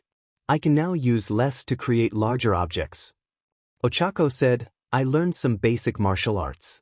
I will need to improve more and learn more advanced techniques, but other than that I think I did pretty well. Gunhead said, yeah, you really picked up on everything really quick. I can't wait to see how skilled you are once you master what I've taught you. Ochako blushed at the praise. Izuku said, you really are amazing, Ochako. She blushed more but smiled. Thanks, Izuku. Izuku checked his stat page and saw something different than normal. Name, Izuku Midoriya. Title, Spell Master. Level, 22. Class, None. Class Dungeon available. XP, 028,000. Health, 750. Mana, 3,400. Stamina, 750. Says, 75. 75. 60. Wis, 60. Dur, 75. Stat points, 50. Skills. Gamer's Mind, LVL Max. Gamer's Body, LVL Max. Analyze, LVL 7. Unstoppable Intellect, LVL 6. Physical Resistance, LVL 21. Spell Resistance, LVL 10. Knockback Resistance, LVL 10. Stone Skin, LVL 12. Charm Resistance, LVL Max. Disable Resistance, LVL 7. Item Dungeon, LVL Max. Quirk. Superpower, LVL 15. LVL cap reached until transfer complete. Minor Strength Augmentation, LVL 16. Dragon Force, LVL 18. Spells. Fire Magic, LVL 9. Fireball, Fire Vortex, Flamethrower. Water Magic, LVL 8. Water Gun, Aquasphere, Whirlpool. Earth Magic, LVL 8. Rock Bullet, Earth Prison, Rock Slide. Wind Magic, LVL 8. Air Cutter, Wind Prison, Wind Cannon. Recovery Magic, LVL 10. Light Heal, Cure Meek Disease, Heal. Support Magic, LVL 7. Speed Up, Damage Up, Defense Up. Status Magic, LVL 6. Poison Bolt, Lockdown, Disable. Ice Magic, LVL 5. Freeze Ray, Ice Tomb. Electric Magic, LVL 4. Thunder Shot, Lighting Web. Nature Magic, LVL 3. Poison Needle, Vine Wrappings. Dark Magic, LVL 5. Shadow Blast, Shadow bindings. Light magic, level 5 photon beam, holy chains. Sib spells. Spell barrage, elemental fist. In the party chat Izuku asked about it. Party chat. Midoriya I. Does anyone else have the class dungeon available? Check your stat page to see. Red Riot. Yeah, level 22 right?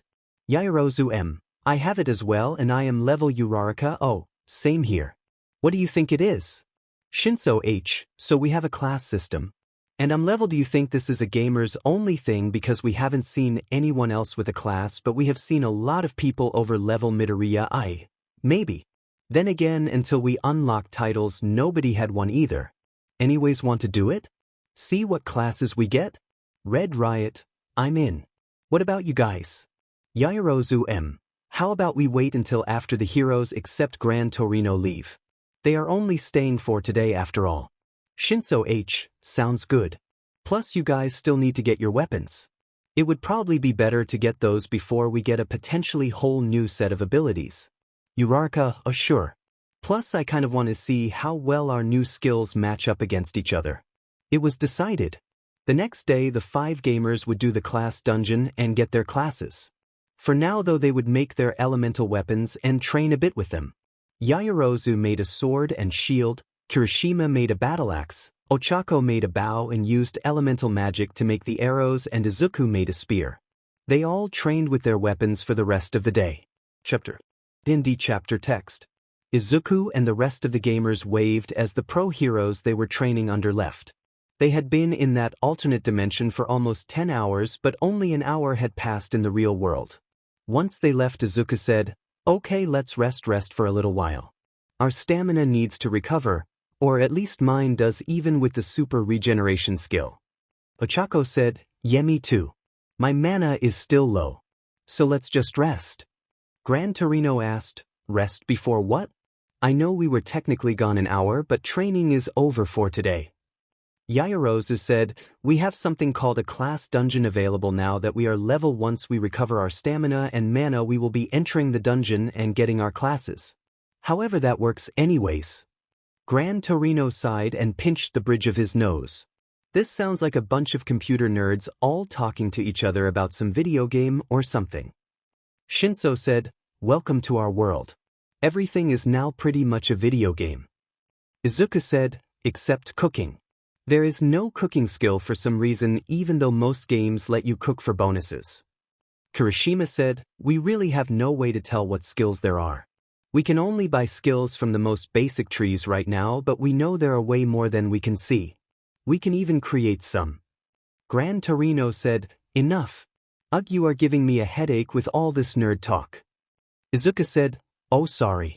Anyways we should be ready to go in about 10 minutes. Gran Torino asked, "How long will it take?" Yaoyorozu said, "If it follows the same path as a normal dungeon I would guess a few hours. If not then we have no idea. Plus with the new time manipulation in a pocket dimension it could make it so we are only gone for a few minutes." Gran Torino nodded. "So how do these dungeons work?" Izuku said, "Normally it works like this.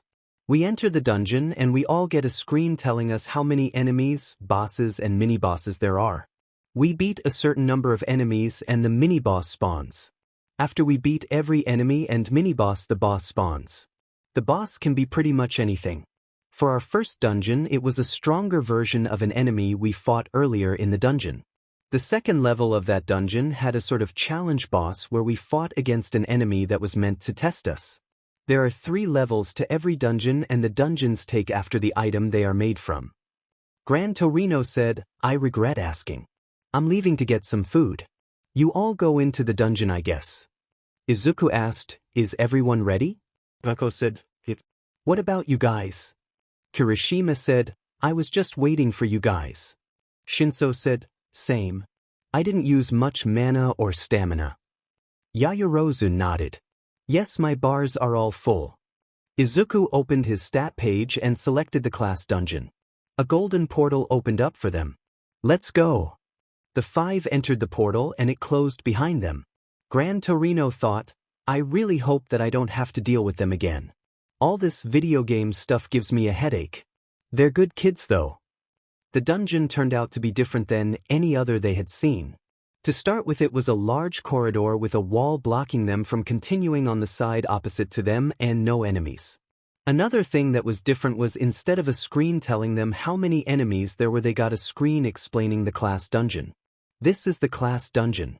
In this dungeon you will fight many enemies and the system will watch your fights. In these fights the system will observe your fighting style and grant you a class accordingly. Once your classes are granted, the system will go into more detail on classes. There will be 4 waves, and on wave 5 there will be a boss wave. After each wave the enemies get stronger. The dungeon ends after you have beaten 10 bosses, 50 waves, or every member of your party is defeated. The further you get, the more class EXP you obtain. A defeated party member will be teleported above the dungeon and will be able to watch you fight.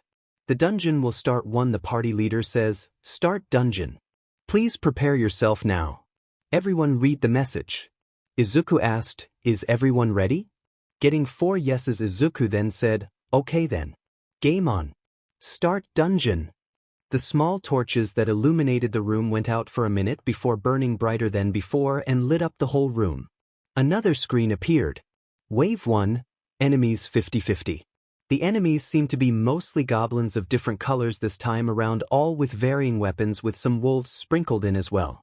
Izuku scanned them and they all seemed to be around levels 5 to 1. Goblin saw them and screamed, alerting the rest of the enemies to the gamer's presence. All the enemies charged at them. Izuku summoned his spear and formed his wings and tail. He flew up and charged the spear with lightning. Throwing the spear at the goblins in the middle of the pack of enemies resulted in about 8 being fried by the electricity that arced out from the spear when it impaled the nearest goblin, killing everything it touched. Izuku flew down and grabbed the spear and impaled a few more. The other 4 gamers shot out full power AoE spells at the enemies that killed the rest of them. Izuku flew back to the others. Seems like we don't get any EXP or drops from the enemies. That may just be because of how weak these enemies are though. Kirishima said, "I think we should save our mana for now. So let's use our weapons and quirks to fight instead." Shinso deadpanned. "You just want to fight the enemies up close because it's the manly way, isn't it?" Kirishima didn't answer. Shinso sighed. "Whatever. We should do it anyways. You never know what enemies we will face later on, so we will need to be ready. Might as well save up our mana for emergencies." The next wave spawned, giving them no time to talk. Wave 2, enemies 55-55. This time the goblins were a level higher on average. Izuku said, "It seems that each wave brings 5 more enemies and they increase by 1 level. If that keeps going on, we will be underleveled by wave 18 or 19 if we don't get any levels from it." Ochako shot a wind arrow that pierced through a few goblins. "So we need to be extra careful past wave, plus we have no idea what the bosses will be like." Ochako fired more arrows and Izuku, Yaoyorozu, Kirishima and Shinso fought up close.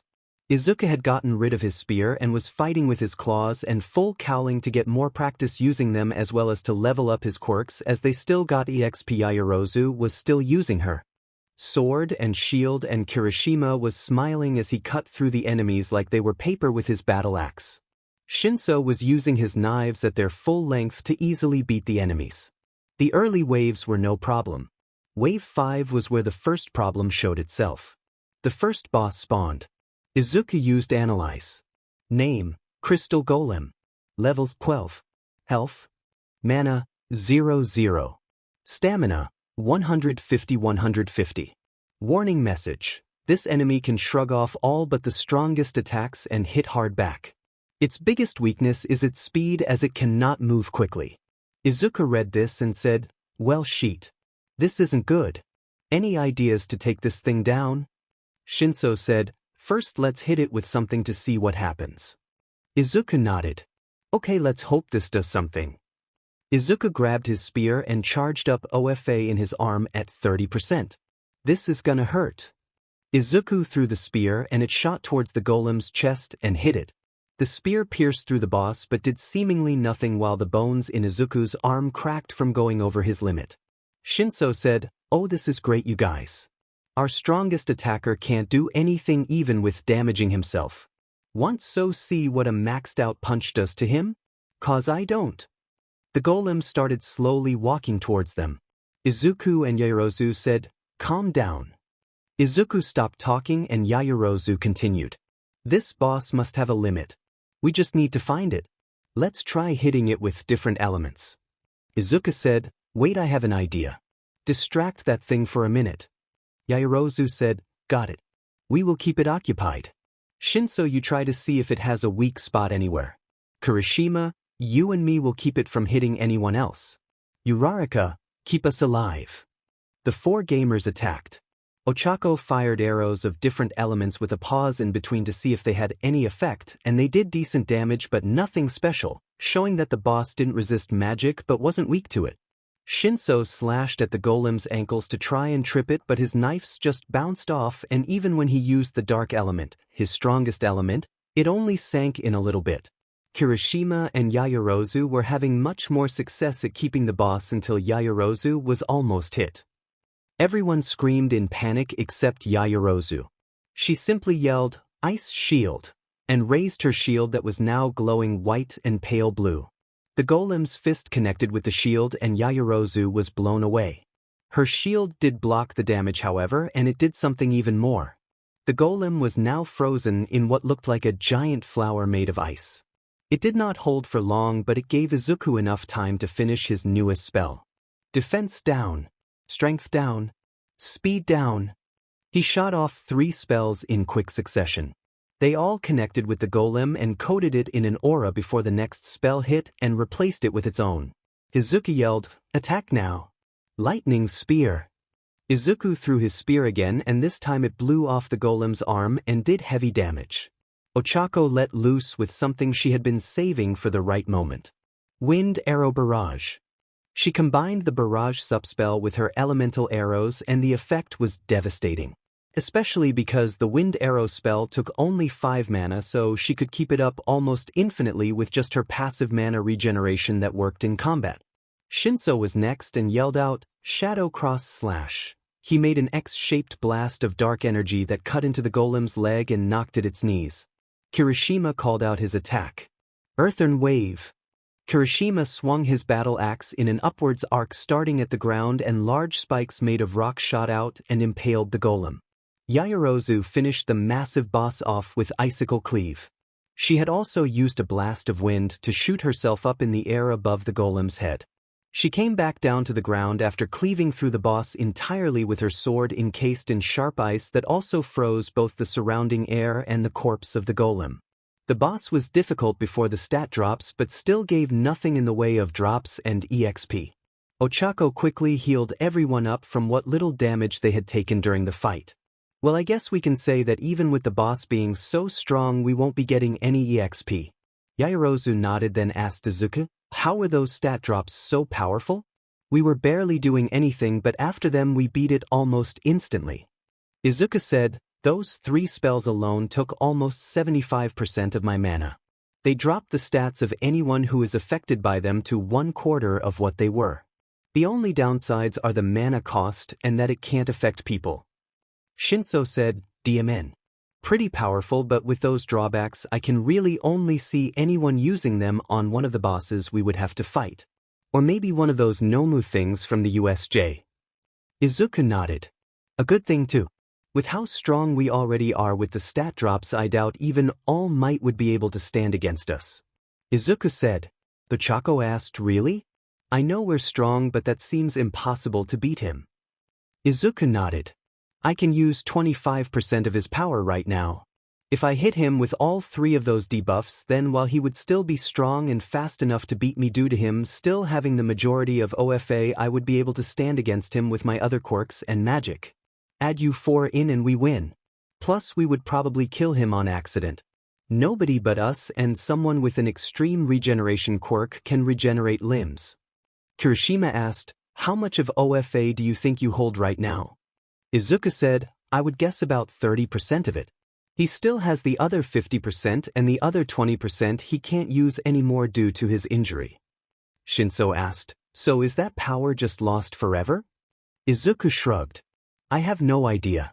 I might get it once the quirk fully transfers, or it might be lost forever." Nobody could ask more questions as the next wave had spawned. The next waves were no problems, and after getting hit with a debuff, the bosses fell pretty easily too. The bosses they beat were a massive golden lion with invincible that was extremely fast, but once Izuku taught them all the debuff spells, Yaoyorozu managed to hit it with one that slowed it down and shoot spells into its mouth. It was beaten. A scorpion that hit hard and poisoned anything it hit, but when it was hit with a strength down it couldn't do anything since Ochako was able to heal them through the poison damage. The boss on floor 20 was a phoenix with incredible regeneration properties that actually dropped an super regeneration quirk. Fragment when they finally managed to kill it. The real trouble came at the boss from floor or bosses was more accurate. Shinso had just cut down the final enemy from floor 24 when the room once again went dark. When the light from the torches came back, the gamers had been teleported to each other at one end of the hall, and there were 5 humanoid enemies at the end of the hall opposite themselves. Izuku got a good look at them. "Is that us?" he asked. Yaoyorozu confirmed it. "Yes, it is us. Each one with weapons and quirks copying ours. Surrounded by a red and black aura." The false Izuku pointed his spear towards the gamers and in a horribly rough voice that sounded like someone who had been smoking and gargling sandpaper for the last 70 years spoke. "Attack!" The false gamers all charged towards the true gamers. Izuku said, "I guess we fight ourselves." And just when we thought this power couldn't get any weirder too. Shinso yelled, "Less talking, more fighting." He and the other Shinso reached each other and began a fast-paced, deadly dance of steel and magic. Ochako and her clone were in what could only be described as a snipe duel, each having made cover from rocks. Yaoyorozu and her clone were both perfectly matched and in a sword fight, neither giving an inch. When both Izuku saw what the Kirishimas had decided to do, they both face-bombed. Each one had decided to toss away their weapon and were now having a slugfest. Quirks only, no magic, skills or weapons. Izuku asked, "Yours is like that too?" His clone nodded. Figures that no matter what, even as a clone of some sort, he is still the same. "Anyways, I guess we're doing this." The fake Izuku said, "There are too many in the way here. Let's fight above all this." The scales on his wings and tail were red instead of green. Izuku flew up too.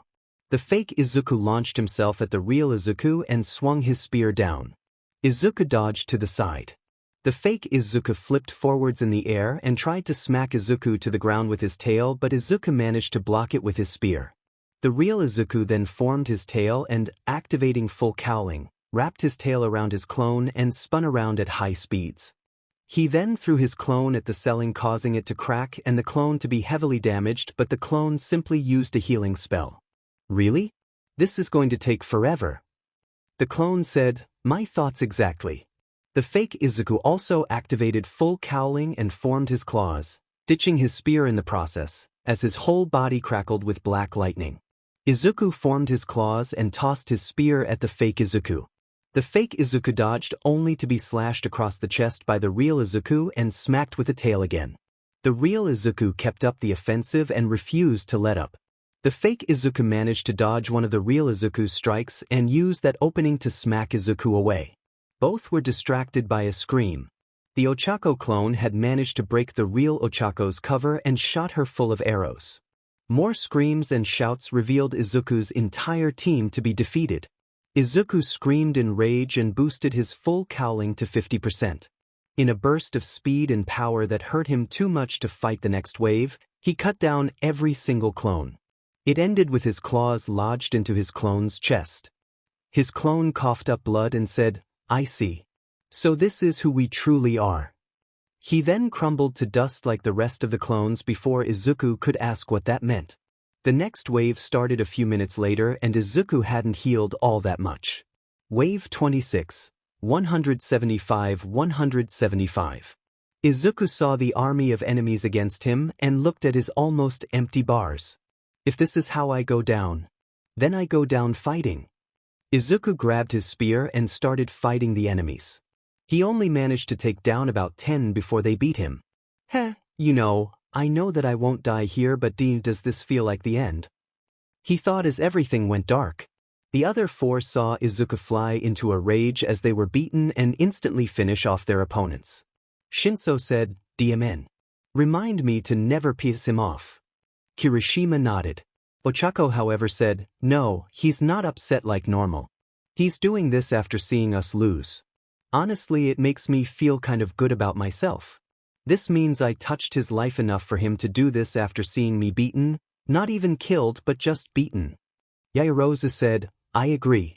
But that makes what just happened no less terrifying. Izuku appeared right next to them, all perfectly fine. Ochako immediately hugged him. Izuku, you really care about us, don't you?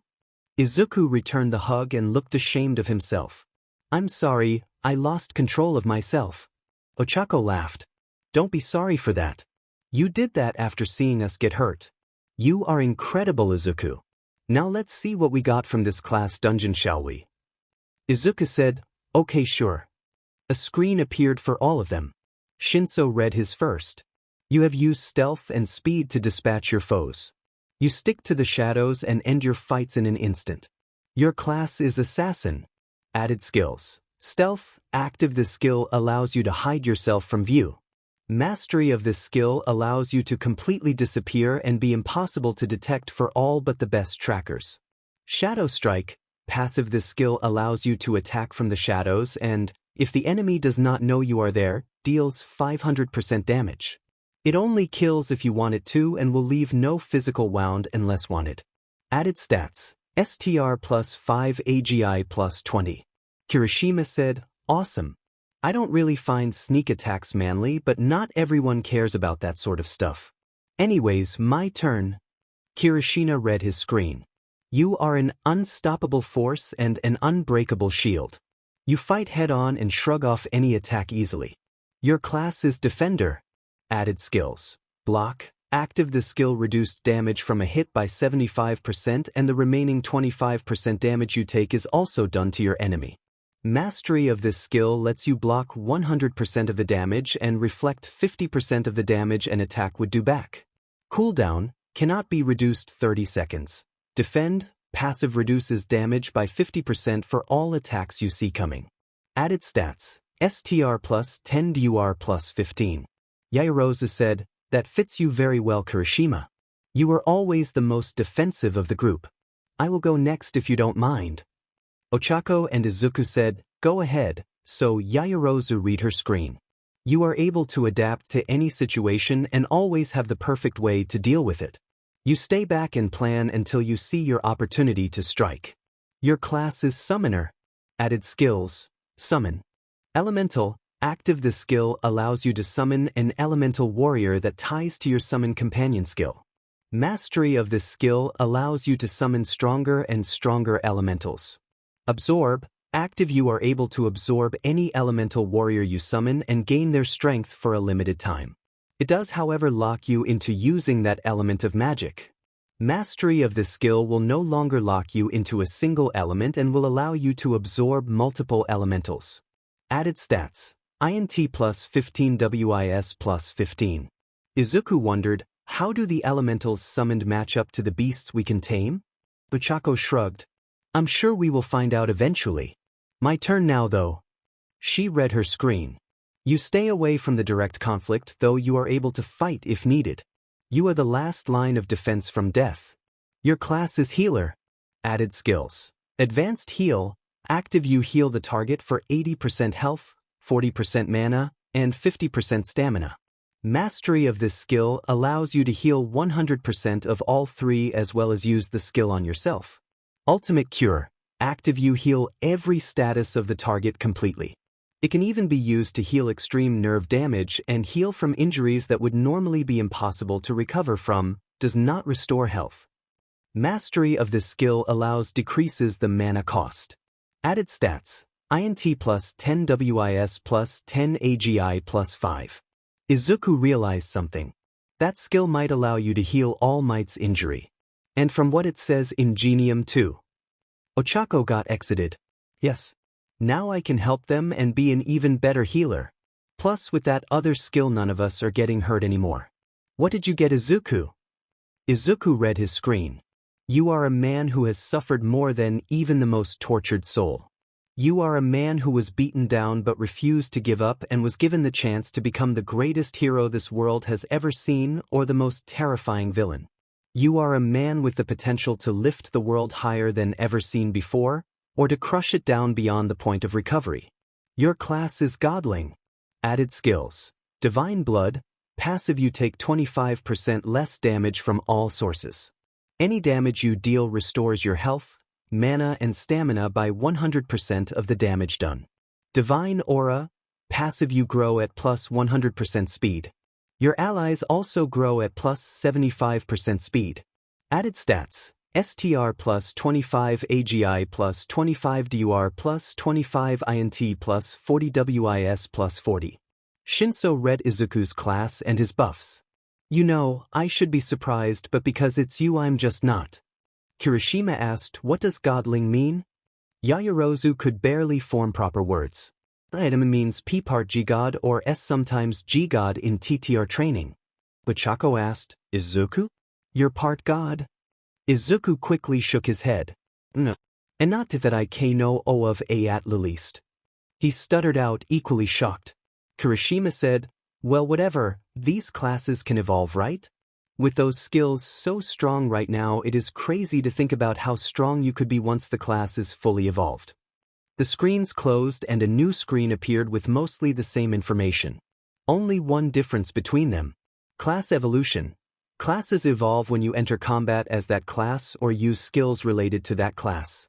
Stronger classes take longer to evolve and the number of evolutions varies. When classes evolve, the skills they give you may get stronger, you will receive more stat points, and new skills will be given to you. For just completing a class dungeon, you have been granted EXP based on how well you did. Current class EXP to evolve class. 32.53 Kirishima, 31.29 Shinso, 34.57 Yaoyorozu, 33.81 Ochako, 24.37 Izuku. They read that screen. Yaoyorozu said, well, that answers your question, Kirishima. And it seems that Midoriya has the strongest class right now. It will most likely take him the longest to level up the class. Shinso said, maybe not. Both his added skills are passive, meaning they are always on. So even if one of them is only useful in combat of some kind, we get into fights a lot between Udata Heroics class and our own training. Izuku said, that is true.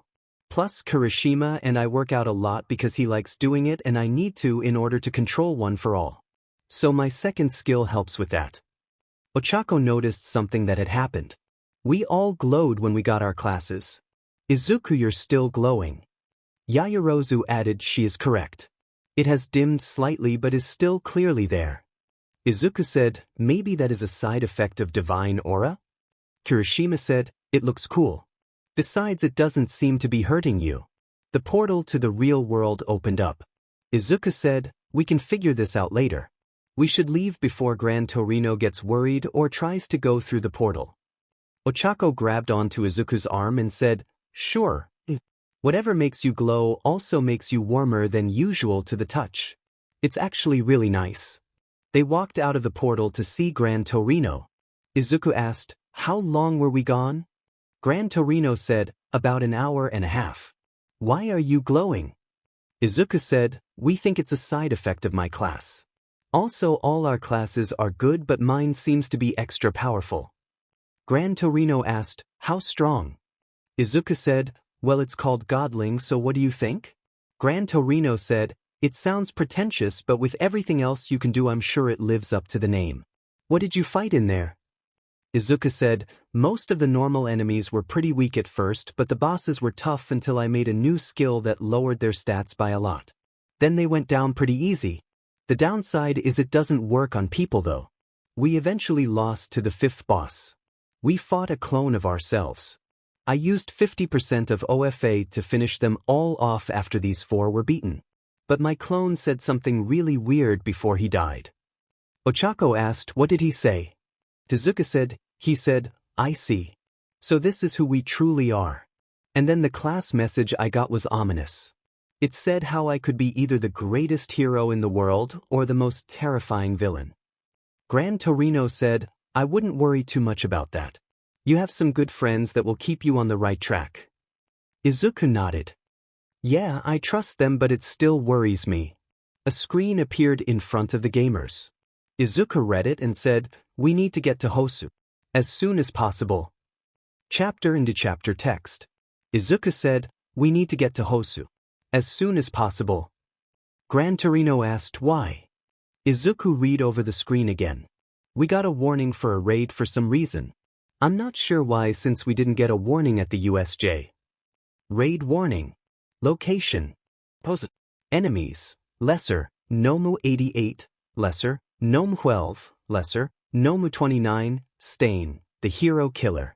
Time until start 1 hour 30 minutes. Rewards. Vary based on how well you do in the raid. Yayarozu said, "It seems there will be 4 main enemies.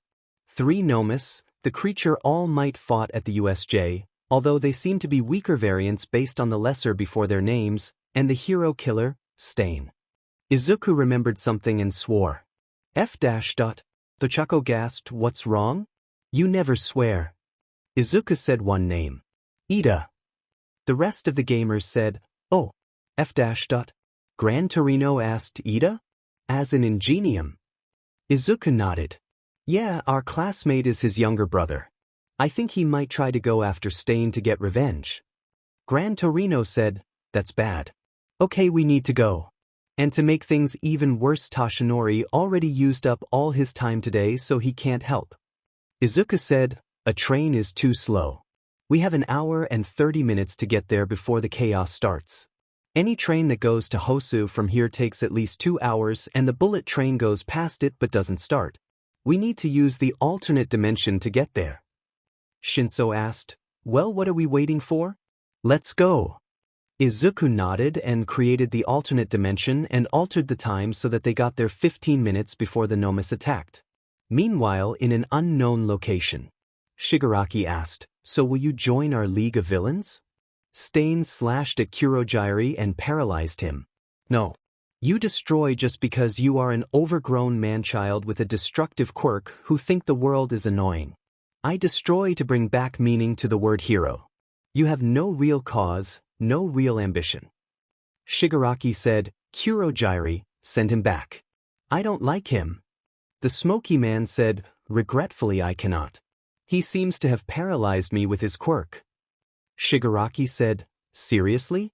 First those kids at the USJ trap you in some weird barrier that even my quirk couldn't get through quickly, and now you get paralyzed by this Luzoshit." He screamed out that last part as the hero killer jumped at him, knocked him to the ground, stabbed both his shoulders, and put another knife against Shigaraki's neck. Stain said, "Normally I don't kill villains. But you are dangerous to let live. This society will crumble if you stay alive. So I will end you. You have no ambition." Shigaraki growled and decayed both of the knives he was stabbed with and then grabbed the knife at his neck. "Ambition? Yeah, I don't have anything like that. I want to see things destroyed, so I will do it. If I want you dead, you will die. That is my ambition you were looking for." Stain jumped back. "So that is who you are. Every man shows his true colors on his deathbed. In your eyes there is some sick, twisted ambition, small but there. I will let you live for now, but if you get in my way or that ambition turns into something that will destroy the world completely, then I will kill you. Now then, you missed man. Send me back to Hosu." Kurogyri opened up a portal. "Is it wise to let him go?" Shigaraki said, "I don't like him. I'm going to kill him. But first, let's break his pride. Sensei, how many Nomus are done?" A voice from an audio-only screen replied, "You may have 3 Nomus to work with. Do what you will with them." Shigaraki said, "Kurogyri, take us to Hosu." In a back alley in Aichi, 15 minutes after the hero killer returns to the city, Ida saw the hero killer standing over a hero. "Face me, hero killer. For I am the hero Ingenium." Stain said, "A child wearing a suit of armor? Go home, child." Ida said, "For I am the younger brother of a most excellent older brother. An older brother who was an amazing hero. An older brother whose career you ruined. I will avenge Tensei." Stain said, "Here for revenge." I do not kill children as they still have the potential to be true heroes. But you have shown yourself to be nothing but a fake. Stain rushed forward and attacked Ida, who even with his quirk could not keep up due to him not being able to maneuver in the ally easily. Ida was stabbed and went down. Stain paralyzed him by liking his blood and said, "For a better world. Perish." A few minutes before Stain and Ida fought Izuku and his group arrived in Hosu. Izuku said, "Okay, I have a plan. When the Nomus get here we need to split up. Ochako and I will go and find the hero killer since I can carry her and I can fight the hero killer while she heals everyone and backs me up. You guys take out the Nomus if you can. They should be weaker than the ones in the USJ, but be careful. Gran Torino, do we have permission to use our quirks to fight the Nomus and the hero killer?" Gran Torino said, "Yes.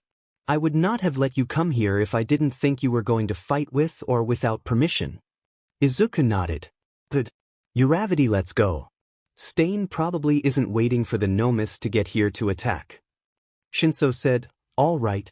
Be careful you two." Ochako said, "Let's go Izuku." Izuku said, "We are technically on duty here.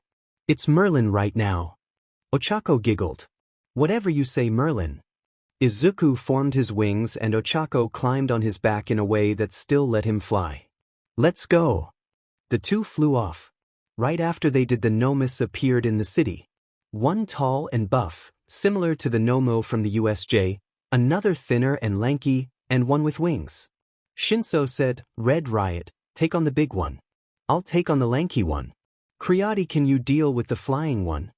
Gran Torino said, "I can take on the flying one. Creati, you help with evacuation." Yayorozu nodded. She shouted, "Everyone follow me. The other heroes will defeat those things, but we need to get out of here." All the panicking citizens started running towards Yayorozu and then past her to a part of the city that wasn't being attacked. As they were running, the flying Nomu tried to attack them after tossing Gran Torino away. Yayorozu turned around and slammed the Nomu's face with her shield and charged it with the electric element. It was blown back 20 feet where Gran Torino attacked it again. She used Analyze while she had the chance. Name, Nomu number 12. Level 1. Health, 8701000. Mana, 120. Stamina, 2400.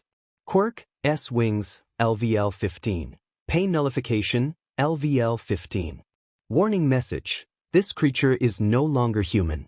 The result of a twisted experiment, it is in constant pain. Kirishima was easily taking the attacks from the Nomo. His punches seemed to actually be doing damage too. He decided to use Analyze to see its stats. Name, Nomu number 29. Level 1. Health, 2350-2500. Mana, 120. Stamina, 1000. Quirk, S Minor Strength Augmentation, LVL 50. Pain Nullification, LVL 20. Warning message. This creature is no longer human. The result of a twisted experiment, it is in constant pain. Kirishima said, "The BSTRD who did this will pay. Doing this to anything, people, animals, anything, is wrong. Time to stop holding back." Kirishima lit his fist with flames and punched the Nomu harder while still easily shaking off all its attacks until he had a momentary lapse in focus from seeing the flying Nomu try to attack the citizens. The Nomu he was fighting took that opportunity to wind up a punch and hit Kirishima in the head, knocking him through a wall. Kirishima shrugged off the hit and healed himself. "I am Red Riot. I won't go down so easily." He lit his fists on fire again. Endeavor showed up and scoffed. "You call that fire, boy? It is weak." Kirishima pulled out a battle axe out of nowhere. Earthern Wave. Kirishima slammed the ground with his battle axe and the spikes of rock shot out from the ground towards the Nomu. It caught one and managed to stop it, but another one shot up from below it and impaled it. Endeavor looked surprised.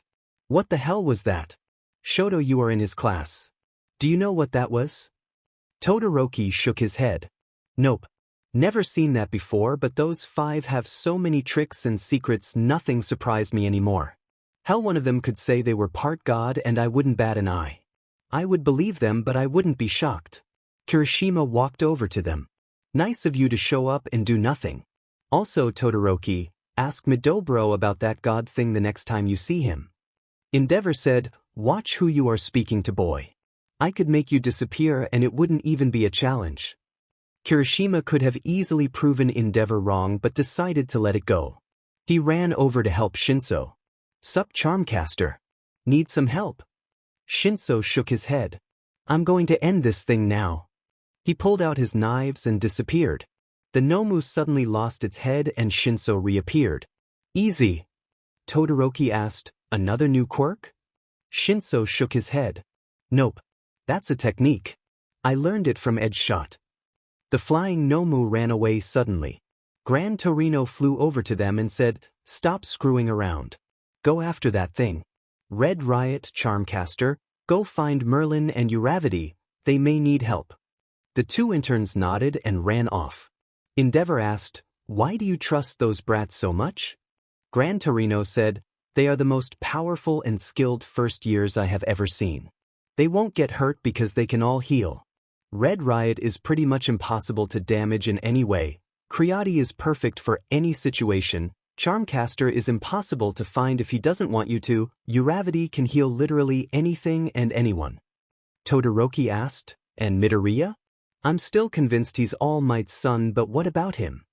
Gran Torino laughed. Oh, when I see All Might to beat some sense into him again, I am so telling him about that. As for Merlin, well, when he can completely control his enhancer quirk, he will be stronger and faster than All Might. And that is without all his other abilities. To Endeavor, this just solidified his plan. Though he would need to wait for a while to put it into action. Over with Izuku and Ochako, they had just spotted the hero killer standing over Ida and another wounded hero. Uravity hold on tighter. Ochako did so and Izuku used full cowling and rushed to the hero killer. Detroit smash. He cried. Stain got punched in the face and knocked back. Stain said, another child? Leave before you get hurt. Izuku said, I can't do that. You have hurt and killed so many people, Stain. Good people. But you are done hurting people. I will avenge those who lost their lives to you and bring you in. And Ida, Izuku turned towards his injured classmate. There is a lot I want to say to you. But that can wait. For now I need to save you. Ida said, you cannot do this, Midoriya. This is my fight. Not yours. This is something I need to do. Izuku said, I'm on the job. It's Merlin right now. Uravity, heal these two and keep them safe. I will deal with Stain. Stain said, you have the potential to be a true hero, Merlin, but you protect the wrong people. I cannot let you do this. Izuku said, that's funny. He was suddenly right in front of Stain, glaring at the hero killer and a spear in hand. I don't remember giving you a choice in this. He punched Stain in the face, sending the hero killer flying into the building behind him and cracking the wall from the impact. Ida looked shocked. Midoriya. Stop this. He is after me. You and Uraraka need to leave. Ochako smacked him. Stop calling Izuku by his real name. He is on the job right now, so call us by our hero names. Ida didn't say anything and Ochako moved on to the other pro hero. Hey, you're safe now. Merlin won't let Stain past him and I won't let you die. She said softly. The pro coughed a bit. Who are you? Ochako said, I'm Uravity. Now quiet. You took a lot of damage and there is a lot of bleeding. You don't want to interrupt the healing process. The hero nodded. You may not know me, but I'm Dash. Ochako cut him off. My boyfriend is a walking quirk and hero encyclopedia. I know you, native. Now no more talking. Lockdown. She put a barrier over herself, Ida, and native. You should be stable for now and that barrier will keep us safe. Stain got off the wall. I will purge this fake society and return meaning to the word hero. You cannot stop me. Izuku lit up with green lightning and green flames all over his body. I can and I will. Decided Stain, you are wrong about those you call fake heroes. Tell me, how many people would actually be able to be a hero if it didn't pay? How many people would actually be able to instead of making a living for themselves? Stain didn't have an answer, but Izuku wasn't done. He kept OFA at 10% and smacked Stain down the alley with the butt of his spear. People put their lives on the line and you expect them to do so without compensation? How are heroes so different from the police in that sense? Izuku threw his spear and Stain barely dodged getting stabbed in the gut. The hero killer charged forward and attacked Izuku while he yelled, "They need to be held to a higher standard. They are the hope of this world and they are competing against each other for money and fame instead of helping people." Izuku dodged Stain as he yelled back, "They do need to change. This society places those with strong quirks at the top. They waste time on flashy commercials instead of helping people. But killing them isn't the answer. Can't erase the problem just like that."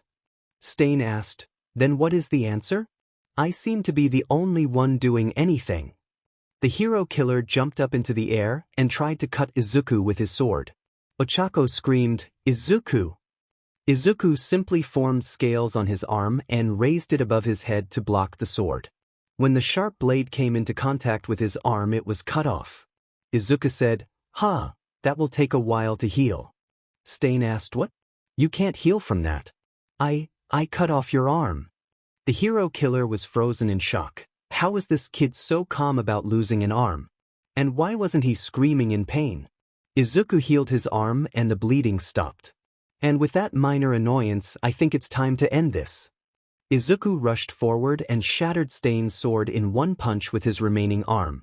He formed his tail and wrapped it around the hero killer, but Stain didn't notice at first. "I am the hero killer.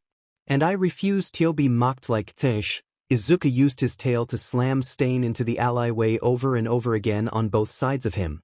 Izuku released Stain and said, "Puny killer. Lockdown." A barrier surrounded Stain. Ochako walked over and asked, "You want me to heal that?" Izuku shook his head. "Save your energy. This will be better by morning anyways." Ochako released the barrier around Ida, Native, and herself. She finished healing them and Ida got up. His quirk wore off. Izuku asked, "What is his quirk?" Ida said, "He drank my blood. After that I could not move." Stain said, "My quirk allows me to paralyze anyone whose blood I drink. It lasts longer with different blood types." Izuku asked, "Why are you telling us that? Wouldn't it be better to keep all information about your quirk to yourself?" Stain shrugged and sat up from his position on the ground. "I don't know. Maybe it will help you or something." Ida asked, "Now that the fight is over, Merlin, are you glowing? You didn't do that at school." Izuku nodded. "Yep. In my training with Gran Torino I got more abilities. That spear was one, the glowing is another, and it does a few things, and a few more tricks, but those I'm keeping secret." Ida said, "Of course you are. You, Midoriya Izuku, are a mystery to me." A bunch of other pros came into the alley. Endeavor was leading them. We heard shouting. "What happened here?"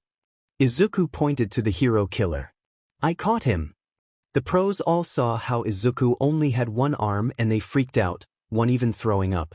Endeavor said, "This is why children should fight heroes' battles. You lost an arm and your hero Kara is over." Izuku said, "No, it's not. I'm gonna be fine." Todoroki walked up behind them and said, "He's right. He can and has healed from worse." Endeavor asked, "What do you mean?" Todoroki showed a picture of Izuku with no arms. "That is what I mean. Losing an arm or two is no big deal for these 5 freaks of nature." One of the other pro heroes asked, "What 5?" Izuku said, "My team. Uravity, Creati, Red Riot, Charmcaster, and me. I'm Merlin." Just then a Nomu flew towards them and grabbed Izuku. Ochako screamed in panic, "Izuku!" Izuku used OFA and broke out of the Nomu's grip. He blasted it with a burst of green fire that burned it so bad that not even ash was left. The pros were panicking, but Izuku spread his wings and flew down to the ground. Ochako tackled him into a hug. "Be more careful." A few minutes after the pros arrived, the police did. Stain was put in HNDCFFS and searched. He still tried to attack Endeavor when Izuku released him from the barrier, but Izuku knocked him out. Kirishima, Shinso, Yaoyorozu, and Gran Torino arrived as Izuku was being loaded into an ambulance alongside Ida. Ochako was insisting on going with them. When the EMTs didn't want to let her in, Gran Torino said, "Let her in. That girl is the green-haired kid's boyfriend and probably the most powerful healer in the world." One of the EMTs still resisted when Ochako remembered something. "I haven't gotten it in the mail yet, but look up the healer licenses database and search for Uraraka Ochako." The EMT did and saw that she had gotten her healing license. "Apologies. I didn't think anyone so young could even get that." Ochako said, "Normally you can't, but my healing capabilities are special." The ambulance left and Yaoyorozu handed Gran Torino a phone number. The elderly pro asked, "What is this?" Kirishima answered, "Midobro's mom's number. We aren't crazy enough to tell her what happened ourselves, and you are the one supposed to be watching out for us." Gran Torino said, "Sheet. She's some sort of overprotective mama bear, isn't she?" Shinso laughed. "Even All Might in his prime would get his butt kicked by her when she goes mama bear." Before Gran Torino could try to get them to call, instead they all disappeared. Endeavor asked, "How many abilities do they have?" Gran Torino said, "Enough to be more versatile than even a villain who stole millions of quirks in his lifetime." Endeavor said, "Shoto never had a chance at surpassing them." Gran Torino said, "Nope." Endeavor muttered, "Sheet. Plan B then." At the hospital, Izuku was forced to stay overnight and the school was called. Ochako refused to leave Izuku's side the entire time, and Izuku was put in the same hospital room as Ida. Izuku said, "So, you have permanent nerve damage in your arm from when you tried to fight the hero killer. Was what you did worth it?" Ida looked down. "Why did you come?" "That was my fight." Ochako snapped, "If Izuku and I didn't come, you would be dead. Native would be dead. Is this what your brother would want?" Ida said, "I needed this." Izuku said, "No. You should never have done this. Ochako, don't fix his arm. Not until he realizes what he did." Ochako asked, "Are we still healing Ingenium?" Izuku nodded. "Of course. Ingenium had nothing to do with Ida's stupidity." He then whispered, "We can also try to heal All Might." Ochako agreed. "But since we have nothing else we have to do, let me heal your arm." Izuku said, "Okay. Might as well try out your new abilities." The doctors walked in right as Ochako healed Izuku and regrew his arm. "What the?" he asked. Ochako giggled. "I have extremely powerful healing. And even though this arm would have been back by morning, I could regrow someone's arm who can't regrow limbs." The doctor coughed. "Anyways, you have visitors." The door to their room opened and Manuel, the hero Ida, was interning with Gran Torino. The rest of the gamers and the chief of police of Hosu were here. The chief of police, a tall man with the head of a dog, said, "I am Tsuragami Kenji. I'm here to tell you what will happen after what went down in this city earlier today. Midoriya, Uraraka, you were thankfully given permission to fight the hero killer by your mentor. Thus, since the cameras saw you knock out the hero killer, you will be given credit for the capture and the reward for it. Ida, you have two options.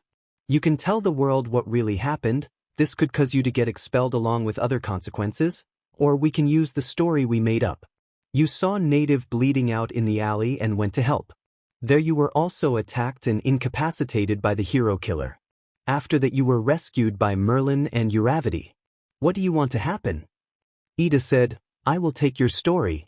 The chief of police nodded. "I can say this off the record. I understand why you did what you did.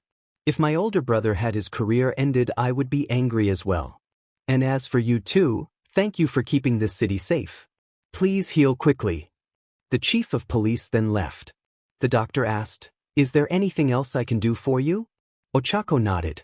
"Can you bring Ingenium here? I can heal him." The doctor asked, "Really? Even the strongest healing quirks cannot heal nerve damage that extreme." Ochako nodded. "I can. Bring him here. Tell him his younger brother is here if you have to." The doctor nodded. "Okay, you do have a healing license, so I will trust you on this." Within the hour, Ingenium was in the hospital room. "Tenya, are you okay? What happened?" Ida said, "I was attacked by the hero killer. Those two saved me." Ochako said, "He's fine. I made sure of that. I'm the reason you were called here though." Ingenium asked, "Okay, why is that?" Izuku explained, Ochako is a very powerful healer. She regrew my arm after staying cut it off. Ingenium screamed, what? Izuku shrugged. I've lost it before and it always comes back after 8 hours of sleep, but she sped up the process. Ingenium asked, is that why you're glowing? Izuku shook his head. Nope. I have a lot of powers. That glow causes allies near me to grow quicker. So basically it makes training more efficient. Ingenium asked, do I even want to know the other powers? Izuku shook his head. Probably not. But if you look at the sports festival you will get an idea of what I can do. Ingenium remembered the sports festival, but before he could say anything Ochako cut in, maybe we should get back on topic. Ingenium, do you want me to heal you? I can do so easily. Ingenium said, you can try. I'm going to be stuck in this wheelchair for the rest of my life though. Ochako giggled. I wouldn't be so sure about that. She poked him on the forehead. Ultimate cure. Ingenium glowed a bright white. When it faded, Ochako said, try to stand up. Ingenium was able to do so but stumbled when he tried to walk. Izuku made his spear and handed it to Ingenium. Use this to support you. Not walking for a long time will leave you pretty stiff. In the doorway to the room, money was exchanged between the doctors and nurses as the doctor who saw Izuku's arm regrow made a bunch of bets. Ingenium said, not going to question how you got this. Ochako said, it's not that big a deal. I mean, I can do something like that too. A bow was suddenly in her hands and an arrow made of light ready to fire. See. Ingenium said, great, 2 extremely powerful fighters with weapons, and one of them can heal literally anything. Izuku corrected 5. Ingenium asked what? Izuku said, there are 5 of us. Ingenium said, great. Even more. Izuku laughed then yawned. Now if you excuse me, I need some sleep. Today was busy. Ochako curled up next to him and hugged him. When Ida and Ingenium looked at her funny, she said, what? We're dating and whatever causes him to glow also causes him to be warm to the touch. Don't judge me, I bet you're just jealous you're still single. Ingenium walked off saying, and that is enough of dealing with them before they cause my mind to break. The door closed behind them and Ida asked, so how is he glowing?